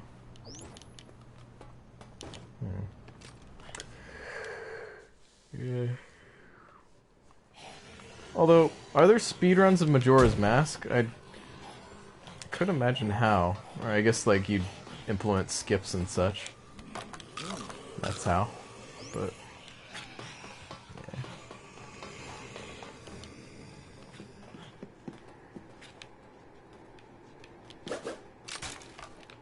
yeah. Mildly upset by that.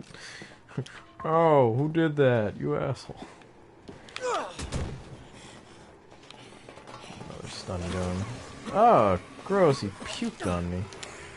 Pukey man. Get out of here. Oh, maybe that's something unique to the carrier, the queen carriers. I don't know. I think that smash against the ceiling didn't hit anybody. Where's some psychopaths? Let's go to the movie theater. I'm feeling the movie theater. I got a good feeling about the movie theater. You know, movie theater? Got a good feeling about it. I don't know why.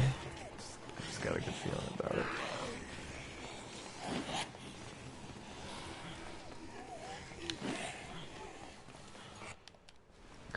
Let me see. You and Shinji's rescue. Dear God. Yeah, that's like the earliest one I can remember. Just incompetent AI. Like, just being really cowardly, but then not just running at the times when they could easily be running. Or fighting when... just, they would panic at the worst times and just get themselves in the worst situations. Yeah. You and Shinji were bad, but... I don't know. I feel like I had worse sections of the game, like, what's their faces? When you have to save the couple, the guy's got, like, his chest all bandaged up because he got shot. The dialogue tree to get them, like, recruited onto your group and escort them, like, for them to join your party just takes a million years while you have a bunch of other time-sensitive things to do. It's like, why? You know, just get it over with and let's motor, because I cannot sit here for this long. I've got other shit to do. But that one was pretty bad. There was also, what's it called? I don't know. I think that was like the same thing where I got a really big group together alongside them. So they weren't the sole problem. It was also just, I think I had like 3 or 4 other party members as well. And then you have to fight... Maybe I'm thinking of 2 separate escorts. They do kind of fade together a little bit, admittedly. But yeah, like you have to fight Isabel on her motorcycle. Yeah, that was definitely a different one, but that was one where like she'd be killing my companions constantly, and I'd like tell them to just stick back by the end of the area. But then they would cancel that, because during the cutscene, like, even if you tell them to stay back at like the start of the area and wait for you, like you do the go, like, or if you have people with you and you aim and you point somewhere, it gives them like a destination to run to. But even then, like, that barely ever works. And then trying to get through Paradise Plaza at night is, oh god, so many times your companions get roadblocked and just, ugh. Need Movie Land warehouse key. I guess I can't access it till later. Brainwashing tips makes your survivors more fearless, but since we can't have any survivors with us here, I don't think there's really a reason to have that. You know, that would have been a cool idea. Ooh, bread.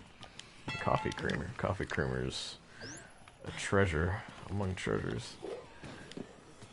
But yeah, that would have been nice if, like, they had friendly survivors that you could still recruit, but then they would be expendable. You know, if anything, they'd all get caught up on zombies constantly and die, but it would be nice to have them there, you know? It would be the notion. It would be a nice notion of, like, you know, maybe they can distract or help you with, like, psychopaths. I don't know. But again, it's the first go at the idea. It's a pretty solid try, I'd say. They did a lot successfully for, you know, starting up this whole series, and it's still going today. You know, they've changed up so much. From what I heard, like, 3 had a very lenient time limit, and then 4 doesn't even have a time limit. I don't even know if they have escorts anymore. I know escorts were still a big focus in 2. I know that for a fact. I don't know about 3 and 4. I heard 4 doesn't have, like, it doesn't have escorts, which, you know. I'm conflicted, because at one point I want to say, like, I that's the part of the game that I love to hate. but it's also kind of part of what makes the game, you know, as far as, like, original Dead Rising goes. As a fun romp, like, I was reading, I came up on Jimquisition's review of the game, and he said he liked it. He had very good things to say about it. And I respect that. Like, it looks like a fun game. At face value as being like a more accessible game that doesn't give you all these kind of BS time limits and, you know, inconsistent AI and all that stuff. Like, I see where he's coming from, not so much minding those things being taken out, but playing the series from its first game, I feel like losing something like that, you definitely lose a big part of the game as well, you know? So it makes me a little sad to see some of those mechanics go. I have to admit.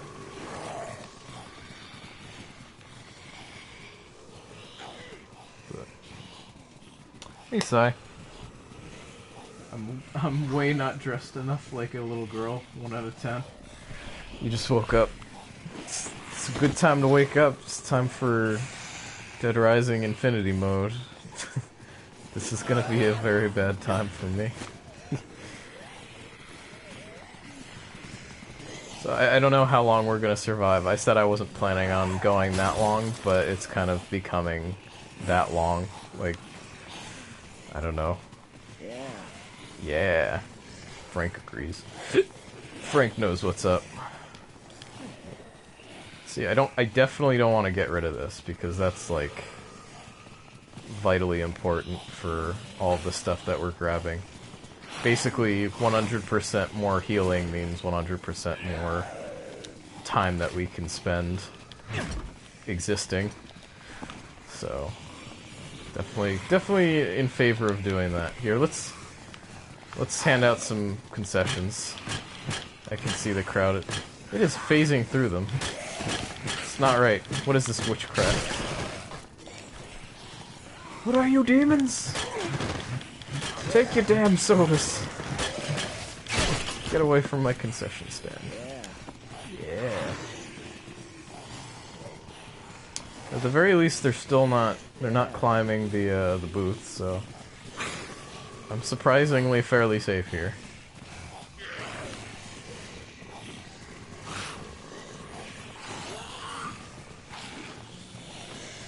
Just waiting. Okay, good. Eat the potato chips. Grab the tea. Not the tea, the coffee creamer. I don't know why. I was thinking it was like iced tea or something. I can get more sniper rifles. In fact, yeah, well... I just don't like the idea. Yeah, you know what? We need to take some priorities here. I don't know. I don't know a good way to do this. Let's just go across the way. Let's see what else we can do in the meantime. We'll put the Mega Man hat back on. Why not? Looking good, Mega Man. I'm gonna take a Mega nap.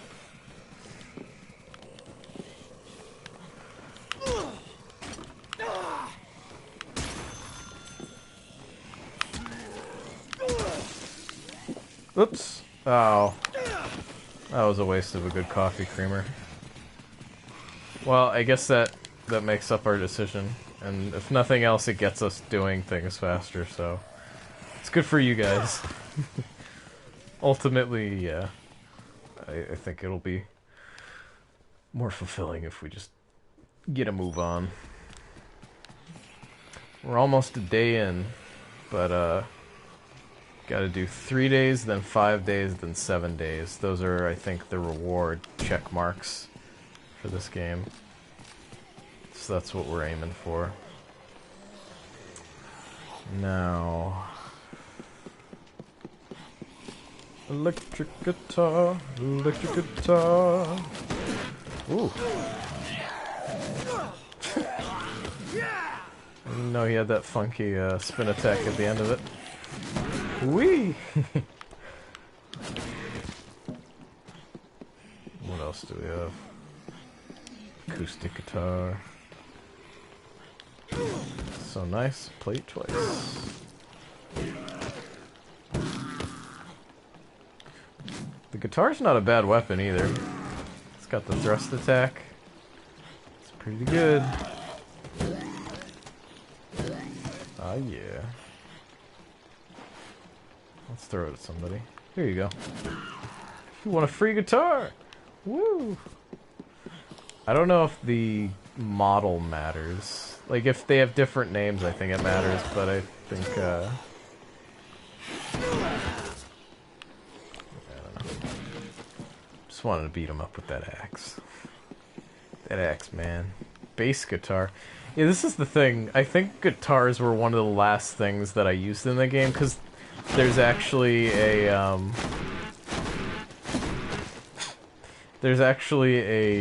an achievement for using every item in the game, like every weapon in the game at least once. And so I was looking and looking, I was like, I thought I used everything. I was so obsessed with this game because it was one of the few Xbox games I had at the time when I had an Xbox that I played this almost non-stop. Because before that I played a hell of a lot of Oblivion, because that was my only game on there. Aside from a racing game that I didn't like too much. I wasn't a big racing game guy, but yeah, I played this, and I don't know, just I had a whole list for myself. I was like, okay, these are all of the items that I need to beat zombies up with, and I think like somehow it got past me because I went through the whole list, still didn't unlock it. And the thing with this game was achievements did unlock in-game content, so it was actually kind of like you kind of wanted to get everything you could, you know? But yeah. Oh my god, more orange juice. Could live here for years. Could live for years off that orange juice. But yeah, I think I just didn't list down one of the types of guitars that you needed to beat a zombie up with. Because I didn't even notice at the time. I didn't pay attention to that stuff. It's like, oh, bass guitar, electric guitar, acoustic guitars. Like, hit him with a guitar, you're good. But no, I think you have to hit him with all three.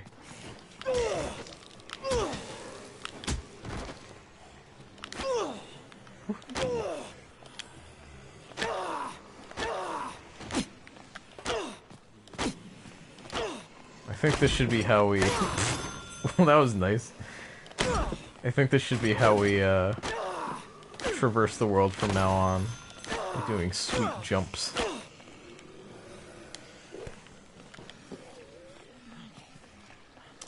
Now, if I remember right, if you throw cooking oil, you can, make zombies slip on the oil.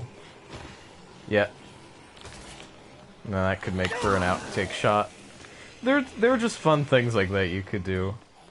If you made zombies do silly shit, took a picture of it, you'd get extra points. It's like, that's why even though it was kind of like not very important at all, the photography mechanic was like a really fun part of the game. It's just there, you could do with it as much or as little as you wanted. And, beat guys up with brown sugar. Throw brown sugar at zombies. Just totally abuse these poor zombies. They just don't know what to do in response. We have so much orange juice. Got orange juice for days. You know, another game that's kind of interesting that I didn't play enough on PS3 was called Tokyo Jungle. And it had a survival mode, and that was also an infinite mode where you played as any of a number of animal species. You could play anything from a crocodile to a panda to a Pomeranian, a beagle, a chick you could play as deer. There was DLC where you could play as a Neanderthal or a businessman, and that was one of my favorite things. But you'd get to, if you got to 100 years on the survival mode though, and I did this co-op with a friend once. I'm really sad I didn't stream it or something at the time, but that was PS3, so you didn't really have streaming options like you do now with PS4. I'd love to see that game re-released on PS4. But, yeah, it was just like... You'd go through the ages. I think you could live around like 10 to 25 years. I forget exactly how much it was. But after that point, you'd have to claim a territory by defeating enemies, you know, marking 4 locations, and then you'd have to find a mate by leveling up enough and being badass enough. And then you would mate, and you'd have offspring, and then the offspring you would play as. So it was kind of a weird mechanic, but it was really interesting. It was unique, you know? And when you got to 100 years survival in the infinite mode, humans or like Neanderthals would come back, I think. So you'd suddenly be getting chased by like hordes. Like they literally just took over the whole city. Just all these Neanderthals would be chasing you through the city streets and through the parks and everything. So after 100 years, you're just on the run. You have almost no time, because you can't fight them off. There's so many of them.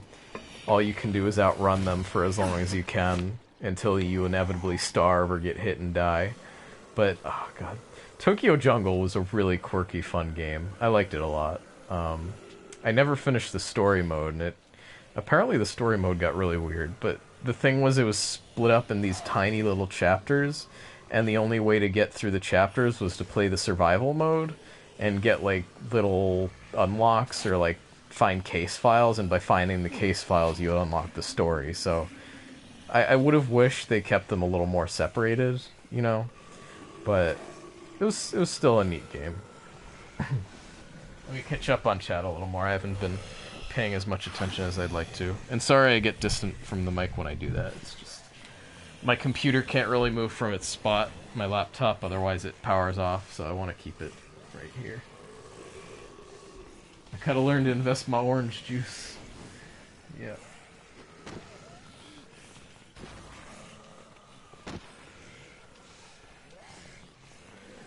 Hey, Mr. X-Man. Yeah, we're doing all right on food situation for the game. This is the thing with Infinity Mode, is if you're playing it how it's meant, well, not how it's meant to be played, but how you have to play it to survive, it ends up being a bit of a drag, admittedly. So, let me check through comments more. Does this man just suck off a baguette? Yes, he did. And Allie and I have made plenty of jokes about that animation. It's pretty. Yeah, it's something. Oh no, somebody's climbing. Oh, he's getting ideas. Here, hold on. Get out of here. You don't do that shit. Not my restaurant. You boys think you're tough, think you're clever. I'll kick all 3 of your heads off at once. Dear Lord. Ruthless Frank West. Restaurant's closed for business, boys. There. That makes me feel a little safer. A little more peace of mind. Here, let me grab this. Just throw it over here. And we can just hang out, make sure I don't forget about that later. So, I wish I had something to, like, I don't know, put up on the side so we had something else to watch. I know this isn't the most thrilling, but consider it QA time when we're in the in-between moments, you know?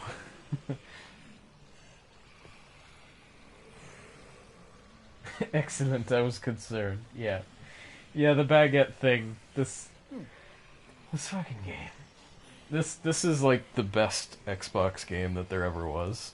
I loved this game so much. And when I saw that it was coming out on PS4, I immediately I got it digitally. I'm almost kind of sad because I could have bought a physical version, like a disc version in store, and it's still only like $15-20. But what was it? I do have a funny enough, a couple years ago, I bought online an Xbox version of Dead Rising, even though I don't even have an Xbox hooked up or anything. Like, I just bought it to have it for, like, posterity. So I do have a physical version, and if anything, it's the original version that I played. It's just, you know, I don't have like a disc I can plug into my system. But in that way, I can play this game anytime I want, no matter, you know, if I have Bloodborne in or whatnot. So that's kind of nice in that way. It almost serves better as a digital download too. Just, I don't know. It's pretty huge as digital downloads go, admittedly, but either way. I'm looking at some of the games coming out, like Horizon Zero Dawn, I think it's called. I'm vaguely interested in that one. I watched like an E3 or some gameplay demo of it, and I wasn't totally taken away by it, but there were some elements to it that looked fun regarding the combat and like different arrows and weak points. Like the combat's all very mechanical, you know, and I like that.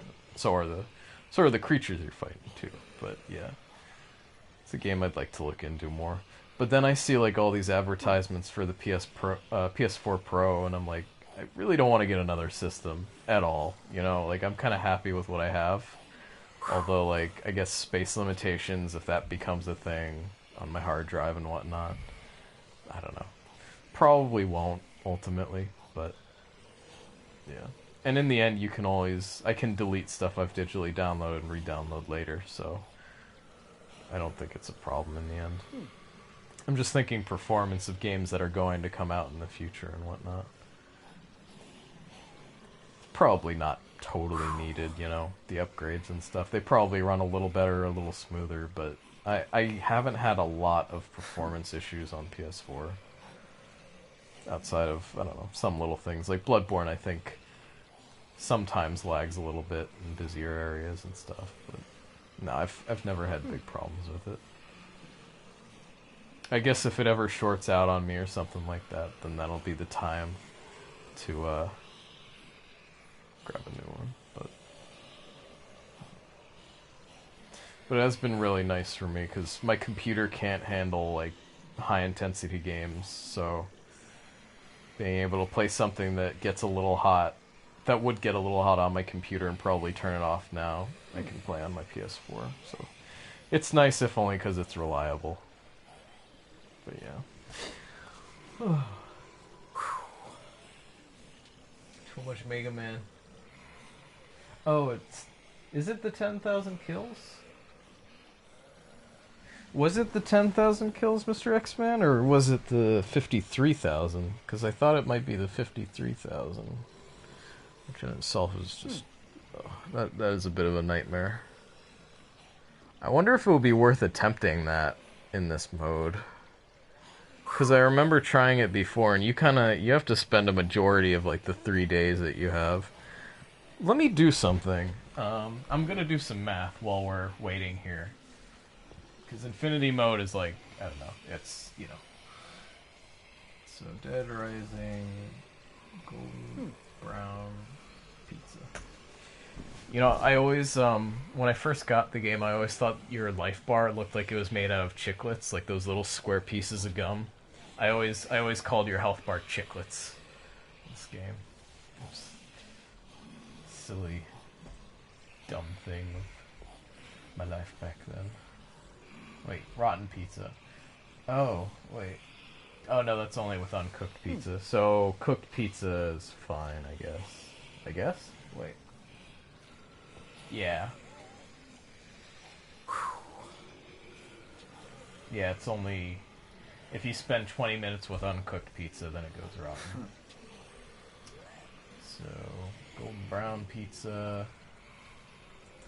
Heals 4 blocks of health. So that would... So our pizza will heal 8 blocks of health for us. 2, 3, 4, 5, 6. How fast does your health tick down in this? That's what I want to find out. How fast does health tick down in Infinity Mode? Dead Rising. Like strategies and stuff. Sean's food and stuff is locked on both sides. There's no save game. Watching camera inaccessible. 2-hour mode. We'll all attack Frank. Killing them will reward you with food weapons. Only unlockable in Infinity mode. Every 100 real-time seconds, or 1 minute and 40 seconds. 1 box of health is equal to 20 game minutes. Okay. So if we need to survive 5 days... 7 days. And we're about, like, a little more than 1 day in right now. God, this is confusing. Okay, so 20 game minutes. 360. So it's 3 blocks of health every hour of the game, in-game time. So each day is 24 hours. So how many blocks of health per day? 3 times 24, 48, 72. I guess 72 blocks of health. And so if we get 8 blocks per pizza, per pizza, how much does orange juice do? Dead Rising. Sorry. I know this is super, just the most fascinating stuff right here. Another 4 blocks, orange juice. Coffee creamer, how much does that heal? Coffee creamer, Dead Rising.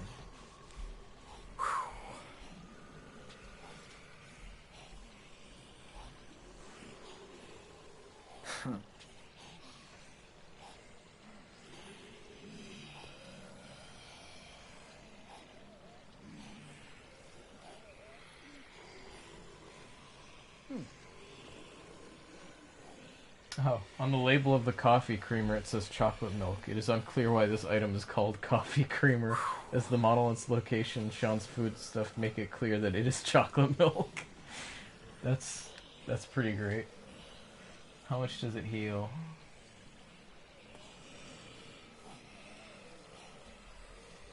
You're not telling me how much it heals, though. What the hell? How much does it heal? I guess we'll just drink the orange juice. I'll max this out. Okay.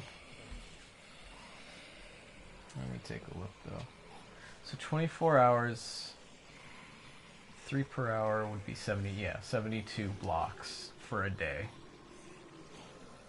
So 72 times, what is it? 72 times 12, right now, 7. That's 504 blocks of health. So we've made it through a day. Let's subtract 24 from that. No, wait, not 72. Yeah, 72 per day, times 7 days. So 72 times 6 now, let's do. 432 blocks. So, if we look at what we have right now, we've got 8, 12... No, wait. How? 8, 12, what the hell? 8, 16, 24, 32, 40. That's 40 blocks. I'm gonna guess Kramer is probably the same or similar. Maybe a little more, like 5. I think it's only 4, though. I don't know. Let's just imagine that everything is 8 blocks of health because we have this guy. So... 8, 16, 24, 32, 40, 48, 56, 64, 72, 80. So we have enough for another full day, and then we're going to have to start scrounging. So we could literally sit here for another 24 hours and be fine. But we don't really want to do that. So Let's look at Infinity Mode Survivor Guide locations. That's gonna matter. We're gonna want to know where the food's gonna be. Hey Link, welcome back. I just did a bunch of stupid math. Surviving 10 years in infinite mode? Psychos and survivors stop spawning after day 7, from what I remember. I believe Brock or someone spawns on day 8, but I could be wrong. Few psychos spawn more than once. Decent chance there are zombie survivors like Barnaby that drop spoiled food. Huh. Zombie survivors. Zombie Barnaby is there, and Chris slips after 17 days is impossible.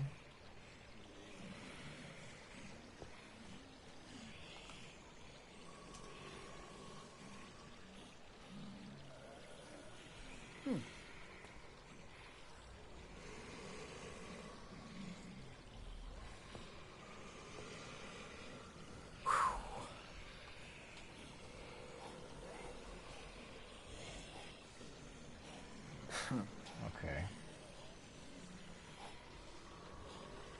Time period. We took care of the Halls and Carlito twice. Paul Carson we took care of. Susan Walsh, Otis, Bill Brenton, Larry Chang. Oh, we can go for Larry Chang.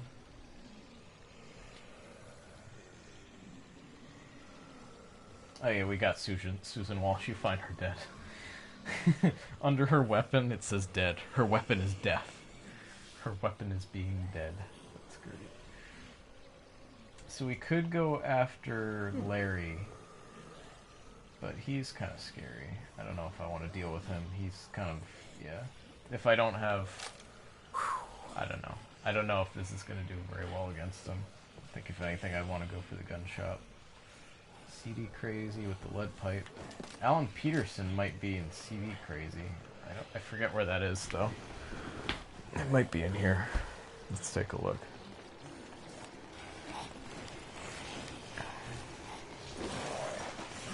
Really, I think we'll be okay if we just, you know, give a couple looks around every once in a while. This place is called Players, not CD Crazy. I forget where CD Crazy is.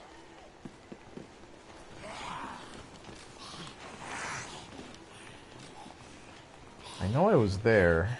I just don't recall.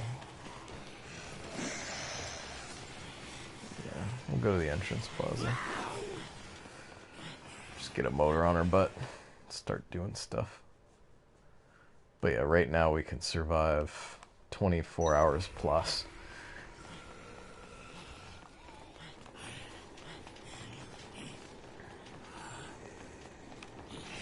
Another place I ended up using as a very nice sanctuary. I think there's a survivor in here somewhere. But yeah, I ended up hanging out in this store a lot.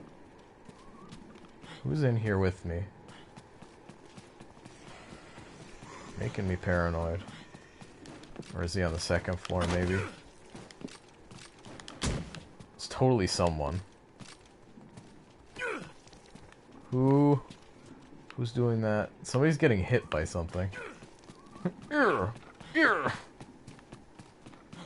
maybe they're attacking zombies. Yeah, I think they're on second floor. Let's go see who our upstairs neighbor is. We'll just leave that down there. I'm not too worried. Who's in? I'm the only one who's allowed to, yeah.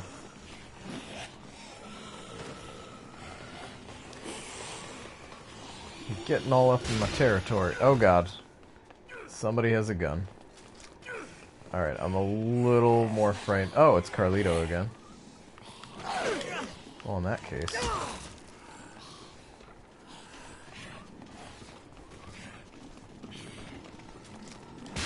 Ow. Okay. Yeah, that's not good. That's not good at all. So we're fighting Carlito for the third time now. Okay. I'm a little concerned about taking this fight to him hand to hand. This is why I have the sniper rifle. You see, I say, like, oh, it won't be a problem. I don't need my sniper rifle. Yeah, you do. Yeah, you do. Don't you worry about that fella. Oh, did he just died.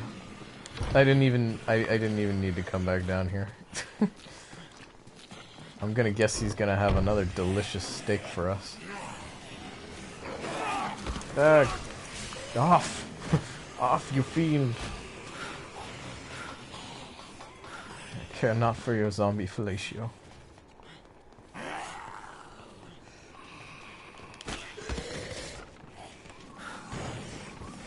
Oh, Carlito. Oh, did I not get... Where's all the funky stuff?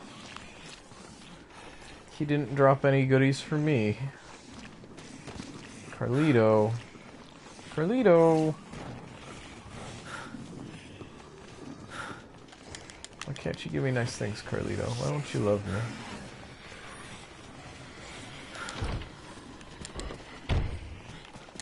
No. Bad zombie. Get away from those doors. Jeez. Alright. Let's take a look at how much this heals. So we've got 9 bars of health lost. How much? 1, 2, 3, 4, 5, 6, 7, 8. Yep. 8 bars for every piece of health that we've got right now. So that seems like about the max. So yeah, this is really where I spent a lot of time hanging out.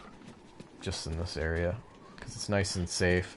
If the glass breaks, you're not in good shape. But I think you can just leave the area, reload it, and you're fine. So this is where I spent a lot of time hanging out. I'm revisiting all my old stomping grounds on Infinity mode.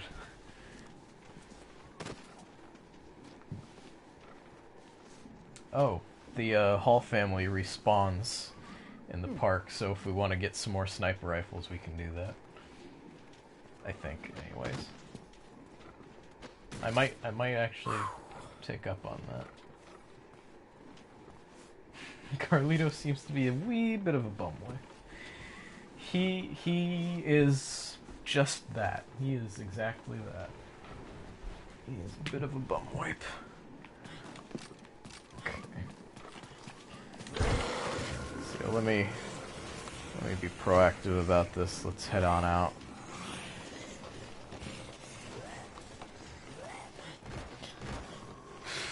See what there is to see. I'm gonna be really upset if anything happens to freeze the game. You figure if they're re-releasing it, you gotta, I don't know. Yeah. You gotta fix stuff like this. Because it is such a huge time sink. I'm very sad if I don't last through this.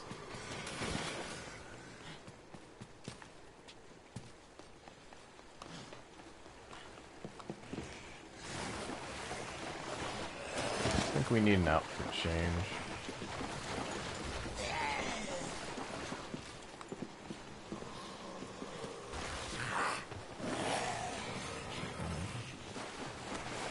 La-di-da. We can take care of that later, though. So I think what I'll do, I'll see if the Hall family is up here. It seems like they're not. Maybe they respawn during the day, not at night. I think that might be what's up here. To be honest, I don't mind too much. I saw them pelting us earlier. Because, I mean, each time you lose health, that is like a significant chunk of time that would naturally tick down a lot slower, so you've got to be careful about that. I forget if there's a lawn dart in this game. I know there were in the second one, but I also seem to vaguely remember something. Maybe a lawn dart here. Maybe not. Maybe I'm hallucinating. Hallucinating. It's probably the wrong word there. Okay. Imagining it. Oh. Oh. And run into traffic cone head. Traffic cone head. Traffic cone head. Pop your leg off. Traffic cone head. Blurry. I really wish that there was a little more distance to the throw. That's the only thing that makes me sad about that. It seems better just to swing them around for the sake of hitting people as you swing.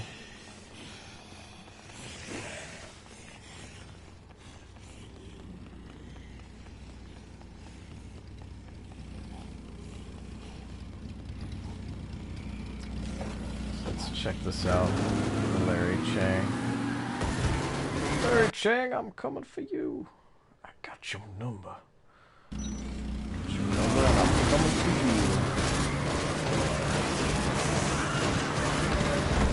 Ouch.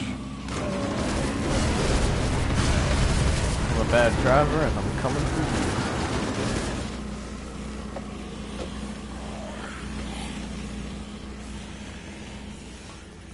Oh wait, this isn't the right way. Although, there's boxes here. Boxes can potentially mean food. In this case, they did not. Where's the chittering? I guess it must be, yeah, it would be from down here. That's where I was just running over all the zombies.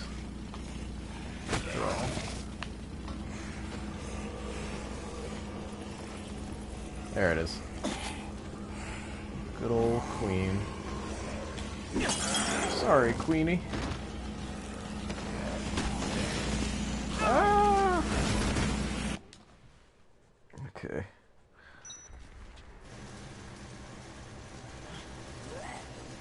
Is he in here?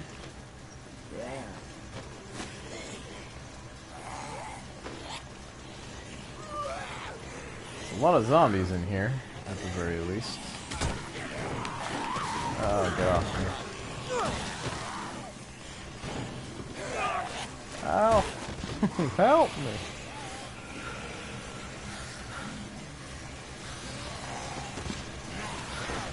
You'd think the butcher of all places would have a lot of healing. There's some milk. There we go. That'll at least make up all the health we just lost. Actually, it was a full heal, so that was pretty good. I think we made a net gain on that milk. Alright folks. Get another milk.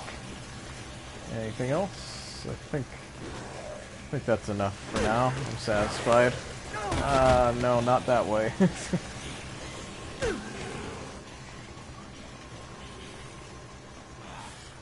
Normally I'm all for it, but I'm not into the neck rush. Please, no. Let me go.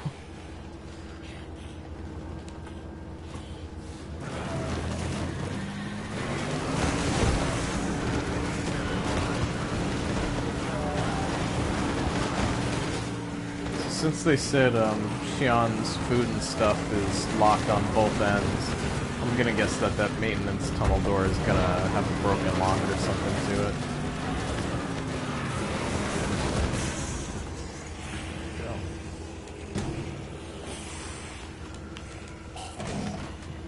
See you fellas. What else is in here? Skateboard. It's the Uzi. More milk. Wonderful, wonderful milk. Alright. Well, since we're more or less safe in here, I'm going to use the bathroom, and I will be back momentarily. Blockhead it. You know, I was thinking about it. I was gonna get the Servbot head, but I just didn't.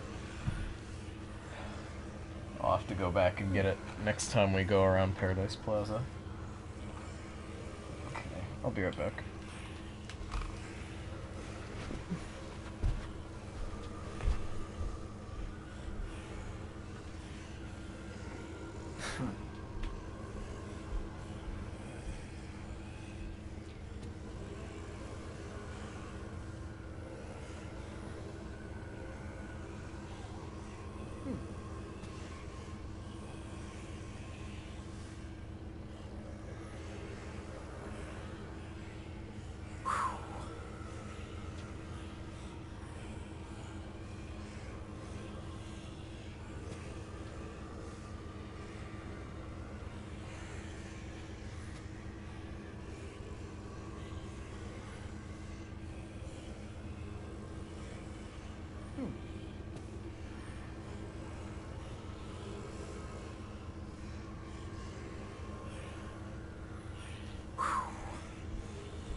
It is always a big worry to come back to a game like this, because I've had more than one occasion, I think in this game and in others, where I've, I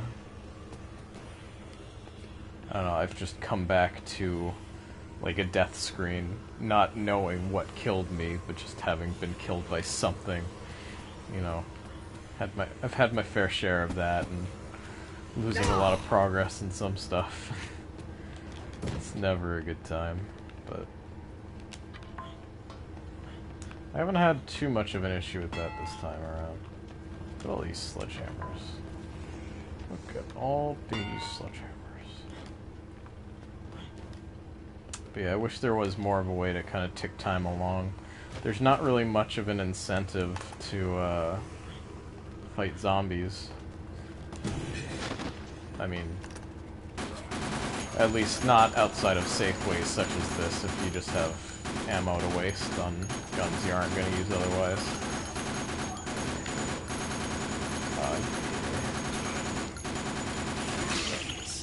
Yeah, because it's just not worth it otherwise. You gotta keep your health. So it's mostly a lot of scrounging, some moments of tension as you're fighting, you know, survivors if they have like a sniper rifle like Carlito did. It's a bit of a nasty trick. And then once you've killed them, you go back into a kind of, this is like hibernation the game, sort of. Maybe that's not entirely accurate as a description, but it's something like that, you know.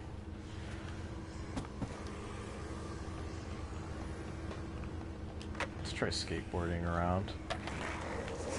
Tony Hawk's Pro Skateboard. Does that hurt us?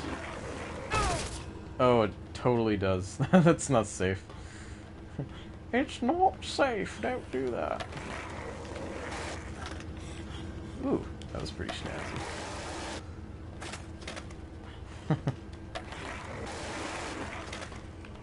Yeah, I never messed around with the skateboards a lot in this game. They're kind of dangerous and unwieldy, and I spent more time knocking into walls and stuff. That's kind of neat though if you do the switch weapon button. It's interestingly like robust how much stuff they have in terms of control, you know, like mobility control, like different forms of transportation. I think people like started seeing a real emphasis on vehicles come Dead Rising 3. It was a lot more, you know, traveling a lot around larger game worlds, so it was a bigger emphasis on the cars and the driving. Because, you know, the original two games were very set within confined, like, interior, not always interior, but like definitely confined mall areas. They were contained, you know, within the walls and stuff. Stores, storefronts and all that. But, I don't know. I feel like they've always had, you know, some element of driving, even if you couldn't drive a lot of different places. I guess the big difference is the way the world shape has changed. But I think that I prefer having the more confined world space to like having a lot of big open areas. But I can't say for sure because I haven't played 3 or 4, and I don't know that for a fact if I prefer that or not. But you know, wouldn't mind trying them one day. Dead Rising overall, I don't know. I feel like I don't need to have more than one Dead Rising game, you know, at a time at least. Like, they're very, you kind of get lost in them for a pretty long period. They're very much, like, made to take off a specific amount of time, and so they make sure that amount of time is taken off with the time mechanics, with all kinds of different stuff. Maybe a little more than expected because of the escort frustrations in this game, which weren't as bad in Dead Rising 2, but still were kind of bad at moments. Especially if you got in on, like, some of the nastier boss fights. There's that tiger. The tiger could really tear apart your party, if I remember. Although I think it did focus mostly on you, rather than your party members. I don't know. Oh.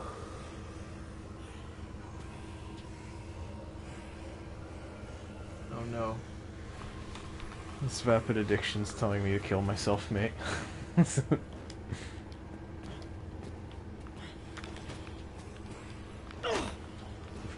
got some sassy Twitch commenters.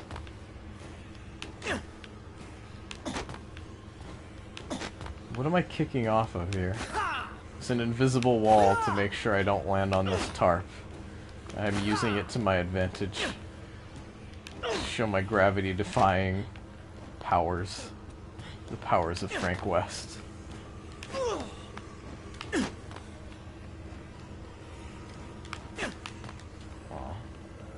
was wondering if maybe you could do like a double wall kick, but you can't.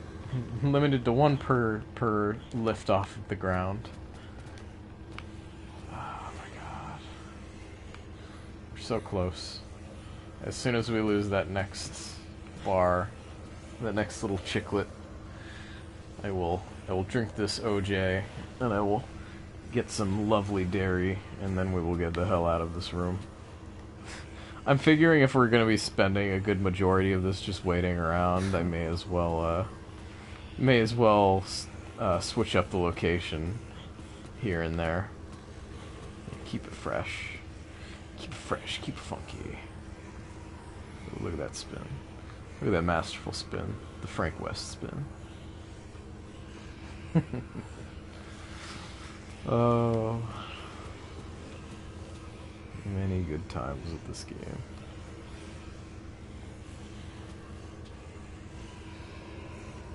There we go. Good. All maxed out, ready to go. Could grab a sledgehammer, but that's just okay.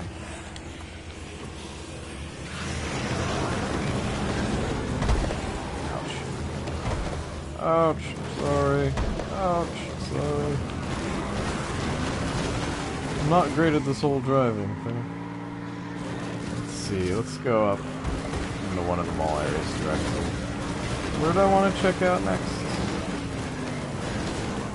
Not the food court. Honestly, I'm already nervous to go into the food court.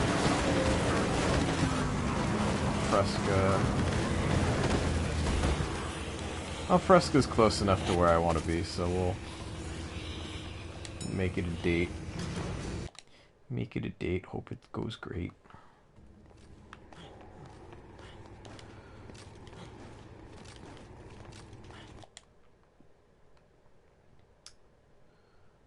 It's food and stuff. Oh god. Isabella. Isabella, please. Okay, Isabella is a really good one to have the sniper rifle for. Because she can be nasty. I'm gonna stick around in here and wait for her, honestly. I do not want to deal with that so much. Although I think I might have to attract her over this way. Ouch, get off. Get off, please. I don't want that. Hey. Quit. Where's she gone off to? There she comes. Oh no. Ooh.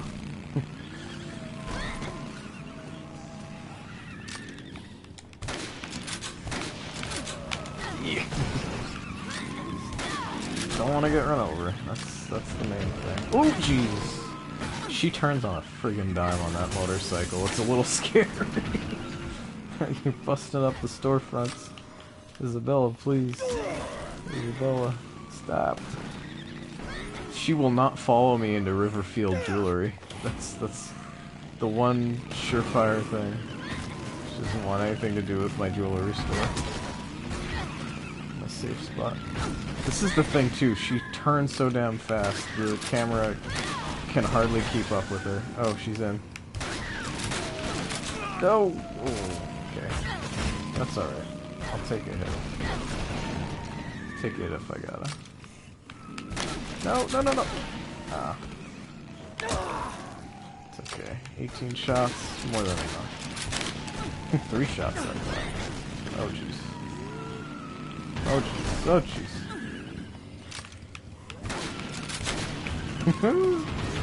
Oh my god.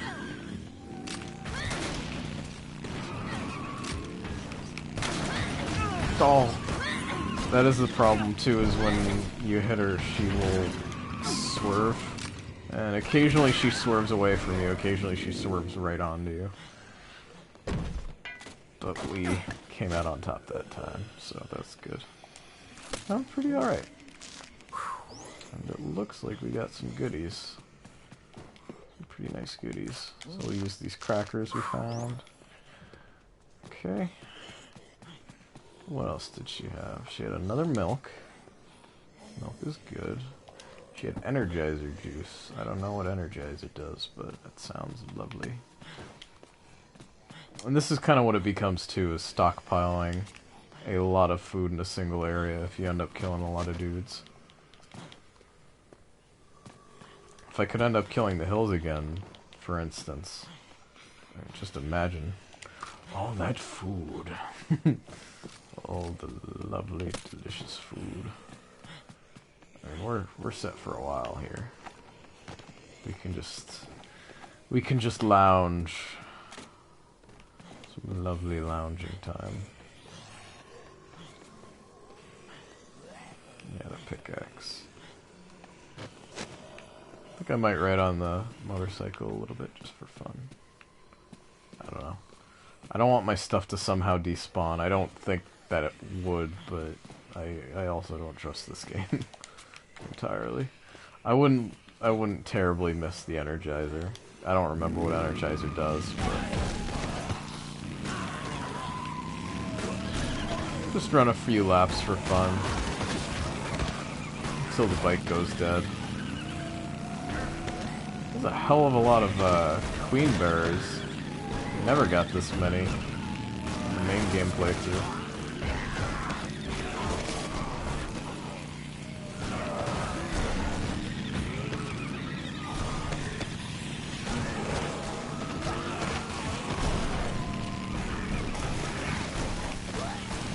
Tricks. Any snacks up here? Whoops.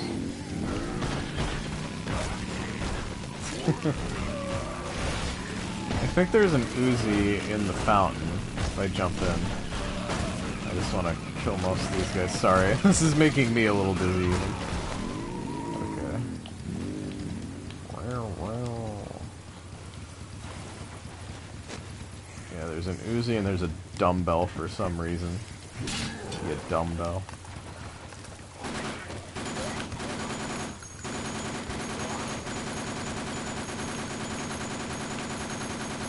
I don't think it's hitting any of them. That's the weird thing with the handgun weapons.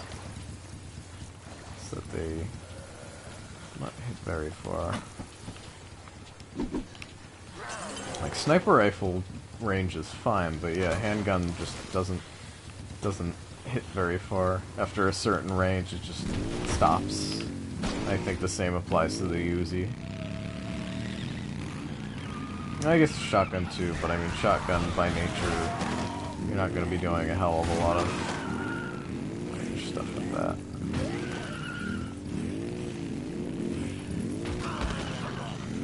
I forget if the military at any point starts spawning in, because that would be a little scary. They are big health sinks. The machine guns and all that. Oh no! Aw. That was a couple blocks of health wasted.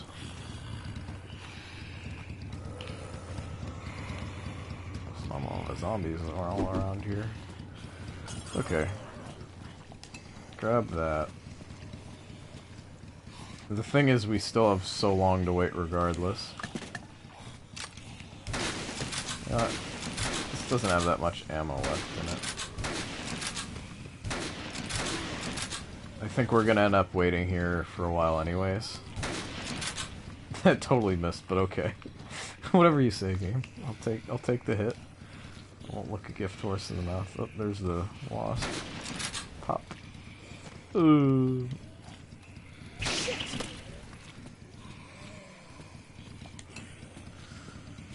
Let me look what the juice does.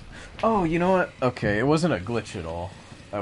The reason that all of our food has book icons on them is because they're enhanced by the book. I'm just being silly. When I was being like, oh, I don't want to read my food. That's because I have the book. Somebody's gonna point that out in the comments. You stupid idiot.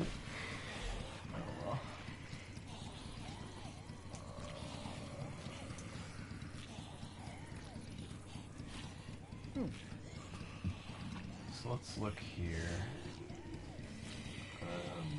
Dead, Rising, Energizer. Energizer. Good morning, savvy shoppers. Hello. We are pleased to announce that the Willamette Parkview Mall is now open for business. Oh, We joy. hope you enjoy your time here with us today as we sample our many fine goods and services. Willamette Parkview Mall, where the fun never stops and the deals just keep coming. The deals just keep coming. I love it. Green mixed juice that makes Frank invincible for 10 seconds. Okay. The official guide states that the Energizer restores 50% of Frank's health. So that might be... Well, it says on here that it heals 6 bars, so with us that would be 12 bars, which I don't even have. So that is a full heal, which could be nice. Making us invincible for 10 seconds could be really nice for, like, pesky survivors and stuff. What do you want? What are you here for? Huh? You dang punk. Oh, no, no.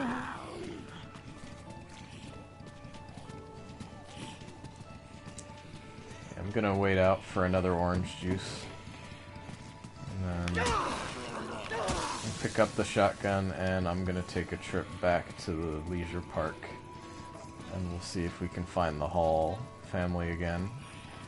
And then we'll take some time chilling on that little shed roof. Not shed, like, I guess gazebo be the term.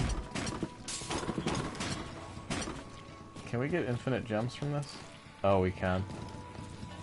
Alright, let's drop all of our stuff for the time. At least all of our orange juice. I just feel like throwing a bunch of jewelry.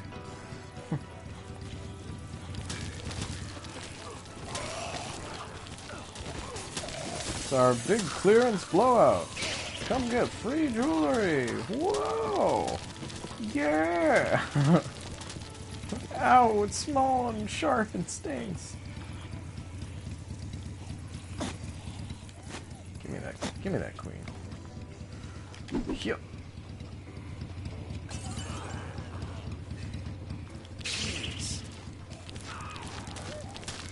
Oh wow.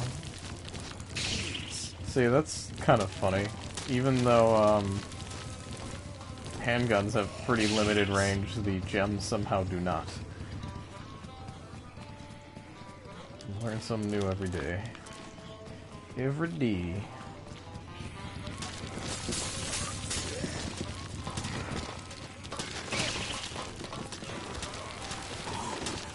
Stop feasting on the flesh of Isabella.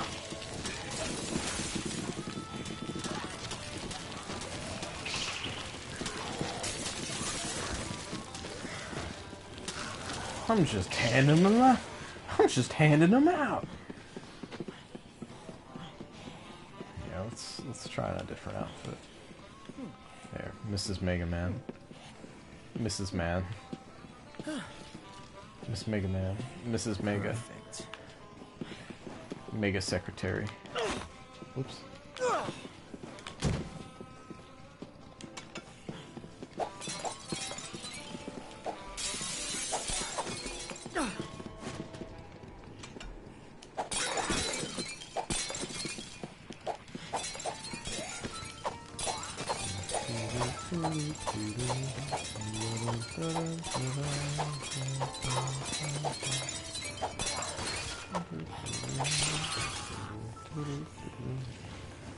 Another one. Hey, Stop that. That is lewd. Get off. Get off. Get off. Strop it. Strop it. Get off.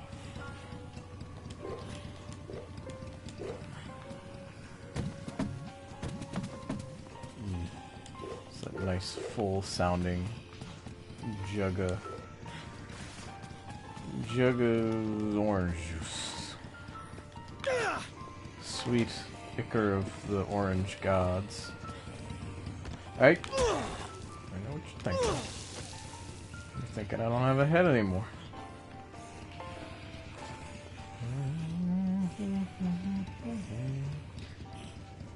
Orange juice is a lovely source for vitamin C or D.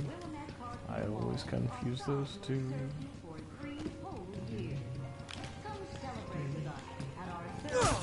I'm gonna break these chairs. Yeah.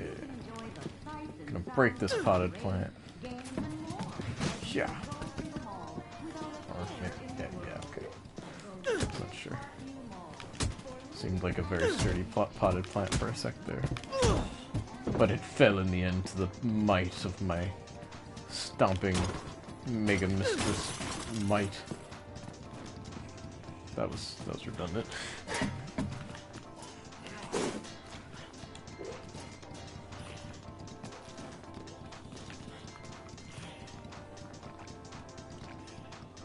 Somebody eating Isabella again. Isabella. Oops, shit. I need to stop doing that. I mean, like, it's the normal value for them, but it's still really bad for me to be.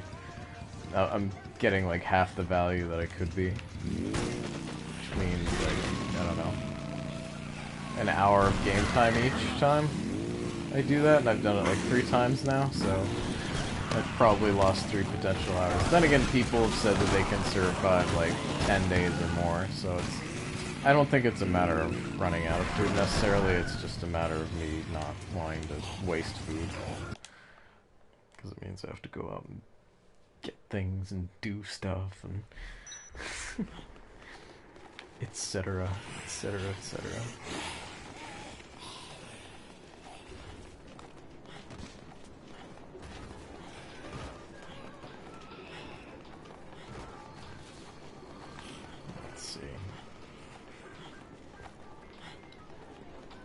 See anybody hanging out here as far as survivors go.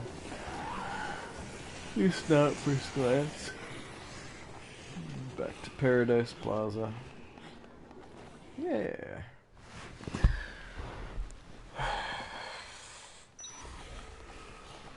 You know what? This wouldn't be a bad time for some interspersed reading segments, actually. You know what? I think that's a good idea.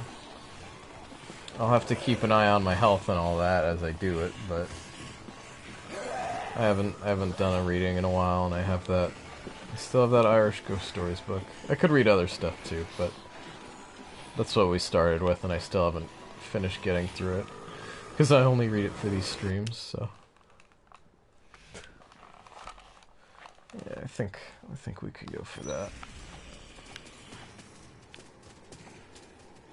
Let's see. Hall family here yet? No. I suppose not. No extra pizzas for me, thanks. But we are safe on here. So I think I'll let a little time pass by and we'll do a little reading. Actually, you know what? I want a wardrobe change. I'm going back to Paradise Plaza. Yeah.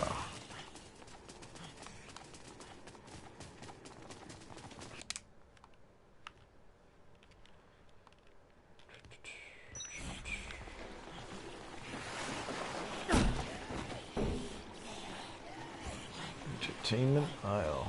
2 makers.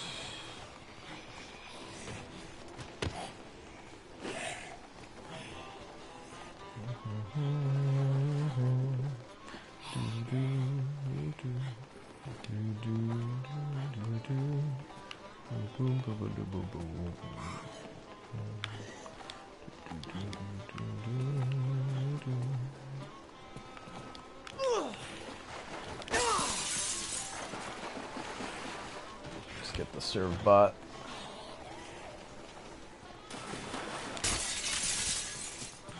There we go. Happy. I'm so happy to be here. Hello.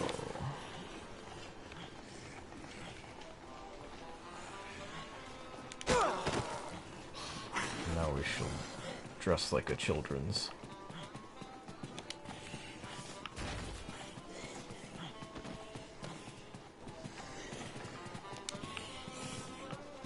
Yeah.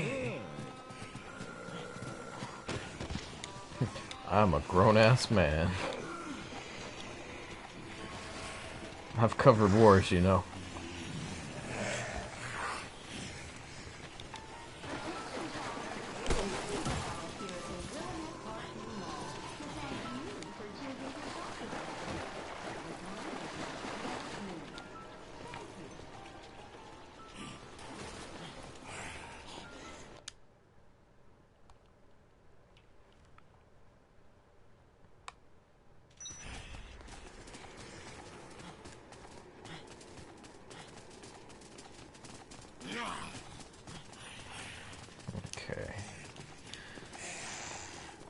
On the rooftop.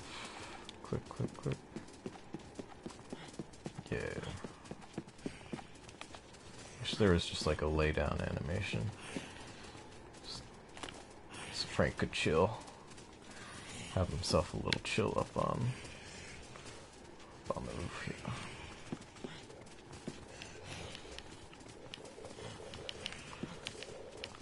Alright. Well, I'm gonna give it a little time here. I'll get back in the chat. Hey, Mr. Games Rules. I was about to start up a reading excerpt since Infinity Mode's going to be a long haul, it seems like. We've got all of this food to get through. As you can see, most of our inventory, in fact, and I want to make it last as long as I can by not getting murdered by zombies in the process, so yeah. I think I'm gonna read some more true Irish ghost stories. So let me find the book. Here it is. Alright. Let me turn on a light too. Get my... Oops, sorry.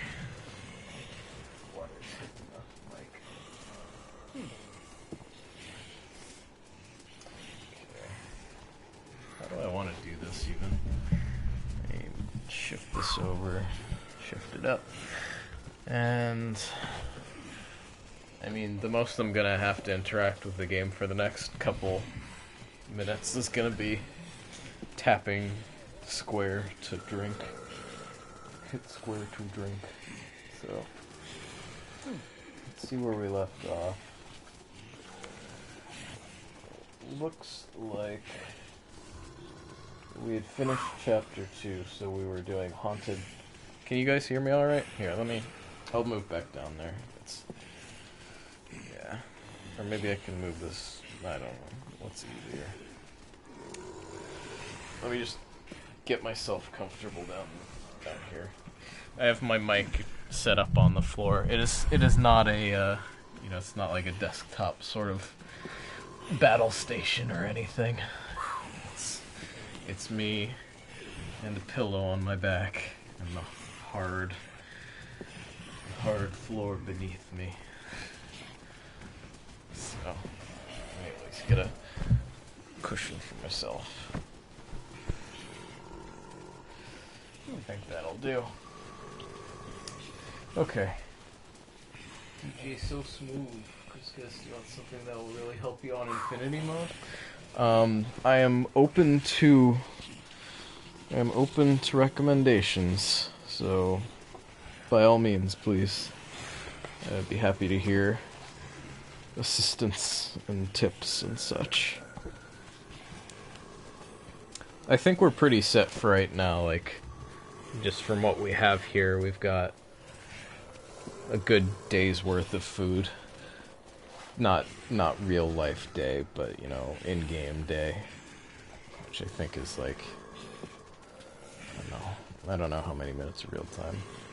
Isn't each day like a 2-hour period? Not 2 hours. No, that's too much. Is it?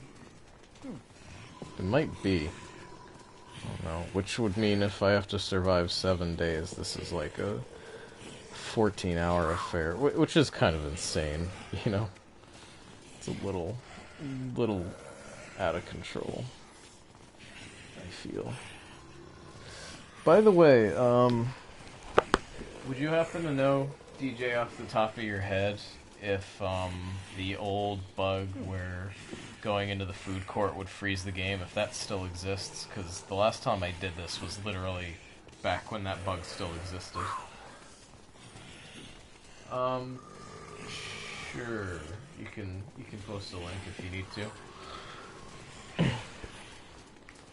Is it just one of the online guides? Because I've looked into those. I looked into like the survivor location guide and all that. I know the halls should appear here again, or it said that they should during day 2. I don't know. I don't remember exactly what times, but I was thinking if I could get another 3 golden brown pizzas, I would be in pretty good shape. Could do a Breaking Bad and throw a couple pizzas on the roof and just let them sit out to dry. Nice. Rising list. Take a look.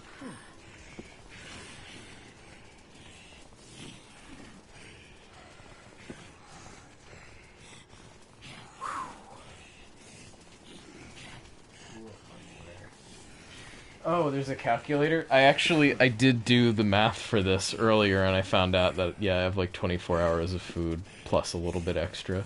I think I've got even a little more now, but, yeah. So 14 real-life hours equals 7 game days. That is so stupid. 5 real-life minutes equals 1 game hour, 2 real-life hours equals 1 game day. Yeah. 1 box of health equals 1 minute, 40 seconds real time. Well done steak will refill 12 blocks of life. If you only have the survival book and not health 1, health 2 books. If you have health 1, health 2 books, but not the survival book. The time that's displayed when you change areas is only the amount of time you have survived, not the day you are on. When the game shows 1 day, X hours, X minutes, you are on day 2. So Carlito appears in food court at 0 days, 0 hours, etc., etc. Special note about Truck Carlito. Carlito can be in 2 places at once during Infinity Mode. You will haunt the maintenance tunnels. It will appear in the entrance parts of the Sniper Carlito, and again Truck on day 7. Not sure if this is affected by killing on days 1 through 4. Oh boy, yeah.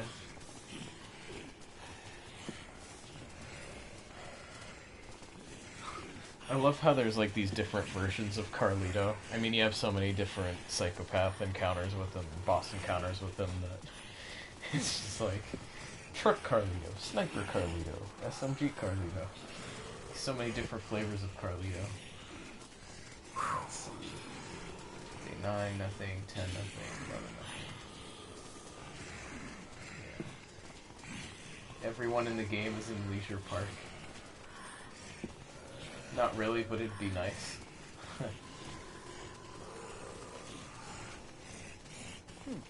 Man, yeah, this is, that is in depth, I will say. I'm almost queued for my next drinky. If you test to see how much time is lost from certain types of damage, and these are the results. 9 or 10 minutes of life. I don't know if height plays a factor in how much.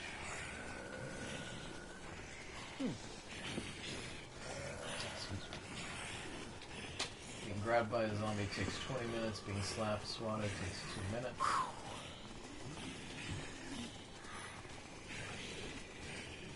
Crashing the bicycle, motorcycle, and skateboard takes 10 minutes. I think I crashed like twice with the skateboard when I was testing it out earlier. Being hit by a green larvae takes off 2 minutes. Upon Frank's death, if you're standing on certain elevated platforms, the death animation will be interrupted as Frank falls to the floor and can add 1 minute to your final time. Ooh. I mean, come on, 1 minute. Not gonna make a life or death difference, but... Okay.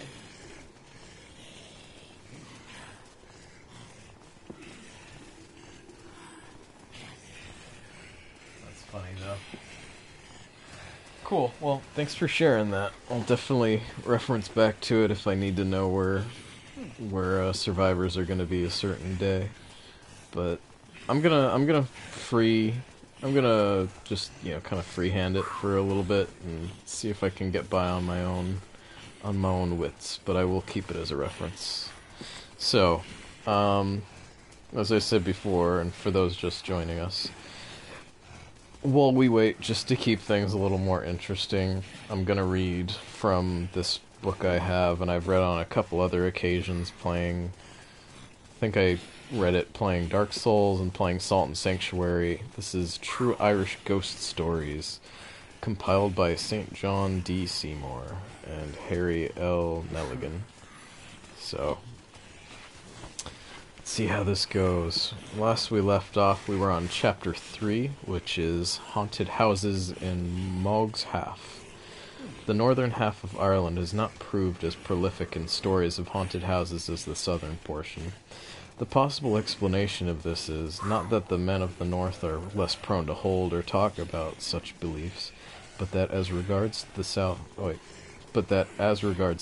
half, we have had the good fortune to happen upon some diligent collectors of these and kindred tales, whose eagerness in collecting is only equalled by their kindness in imparting information to the compilers of this book. On a large farm near Port Arlington, there once lived a Mrs. Struck from the records. Miss Blank, a strong-minded, capable woman who managed all her affairs for herself, giving her orders and taking none from anybody. In due time she died, and the property passed to the next of kin. As soon, however, as the funeral was over, the house was nightly disturbed by strange noises. People downstairs would hear rushings about in the upper rooms, banging of doors, and the sound of heavy footsteps. The cups and saucers used to fall off the dresser, and all the pots and pans would rattle. Sorry, I think I'm gonna get rid of the zombie sound effects. There. I know, it's, well, I won't completely mute them, but I'll just turn them down, because they were wearing a little bit on me, as long as they're quiet.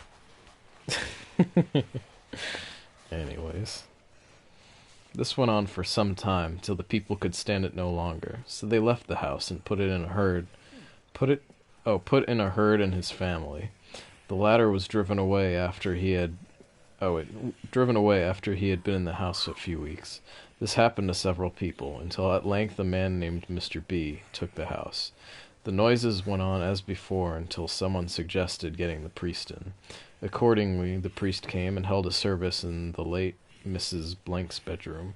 When this was over, the door of the room was locked. After that, the noises were not heard till one evening Mr. B came home from a fair, fortified, no doubt, with a little Dutch courage, and declared that even if the devil were in it, he would go into the locked room, in spite of all his family could say or do. He burst open the door and entered the room, but apparently saw nothing.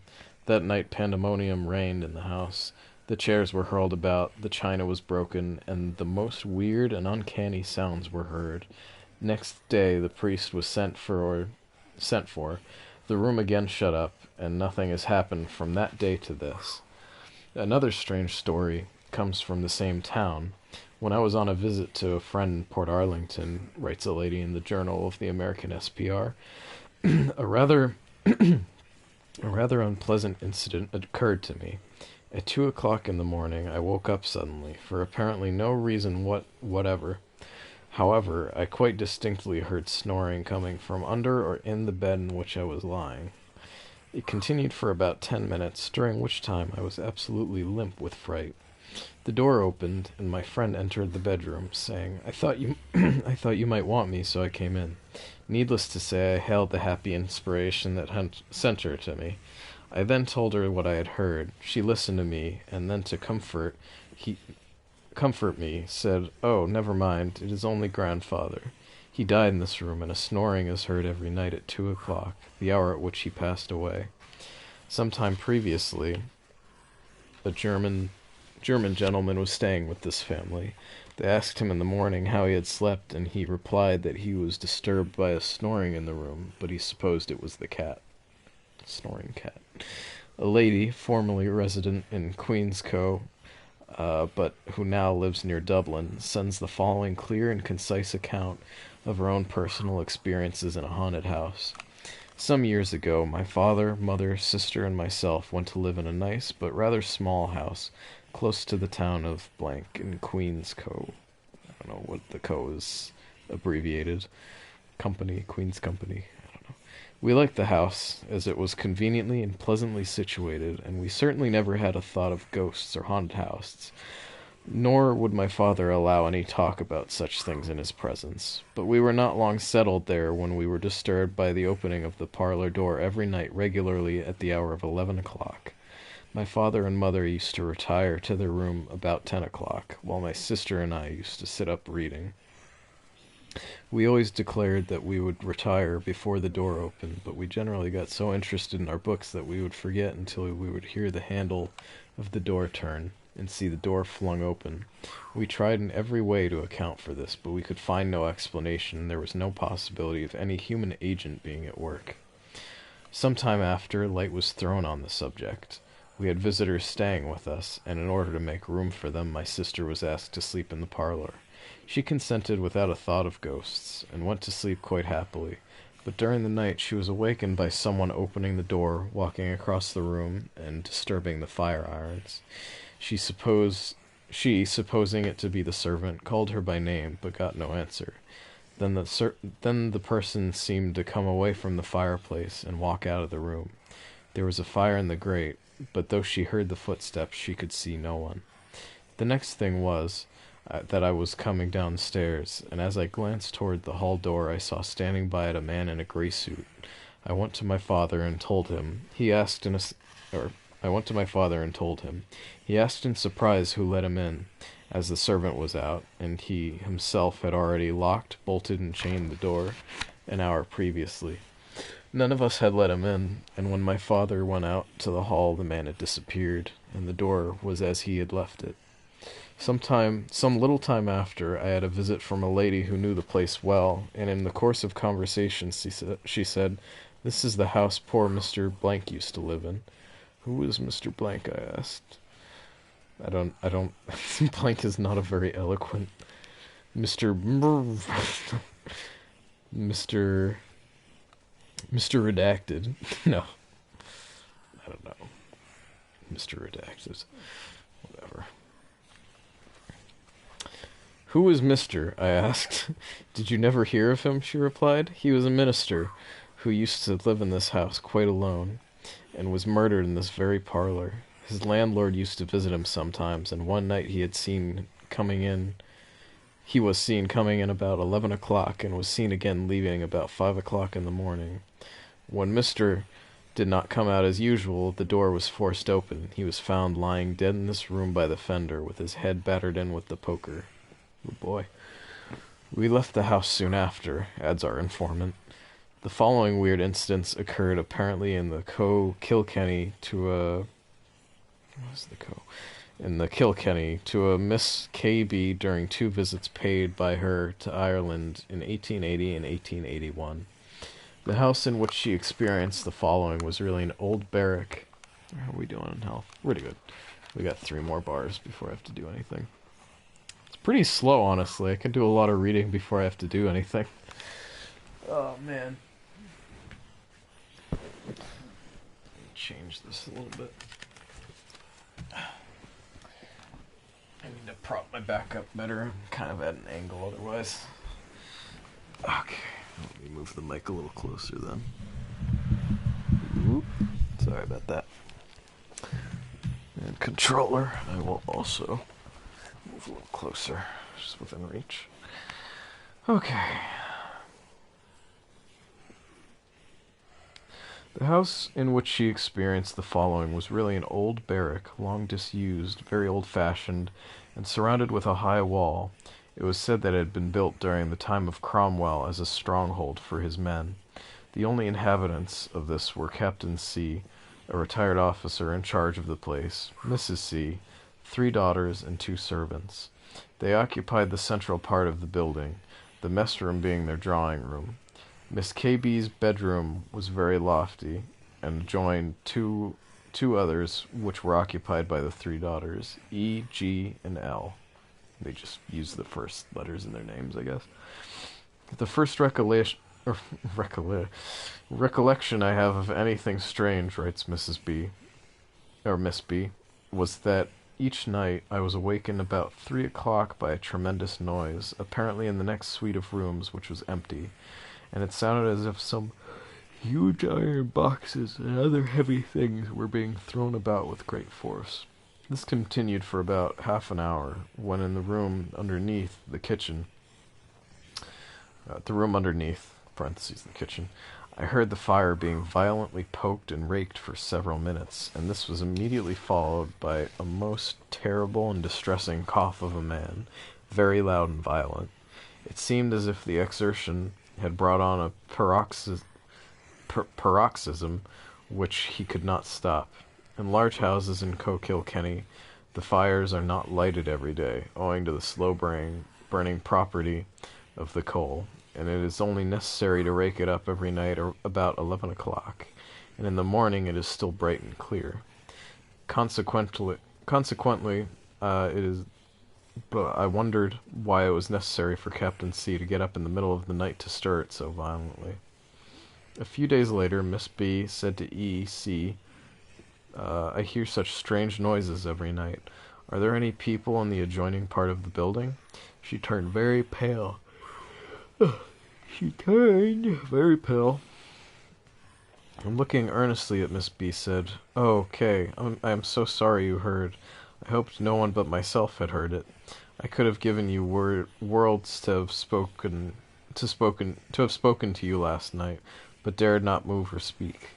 KB laughed at her for being so superstitious, but E declared that the place was haunted, and told her of a number of weird things that had been seen and heard.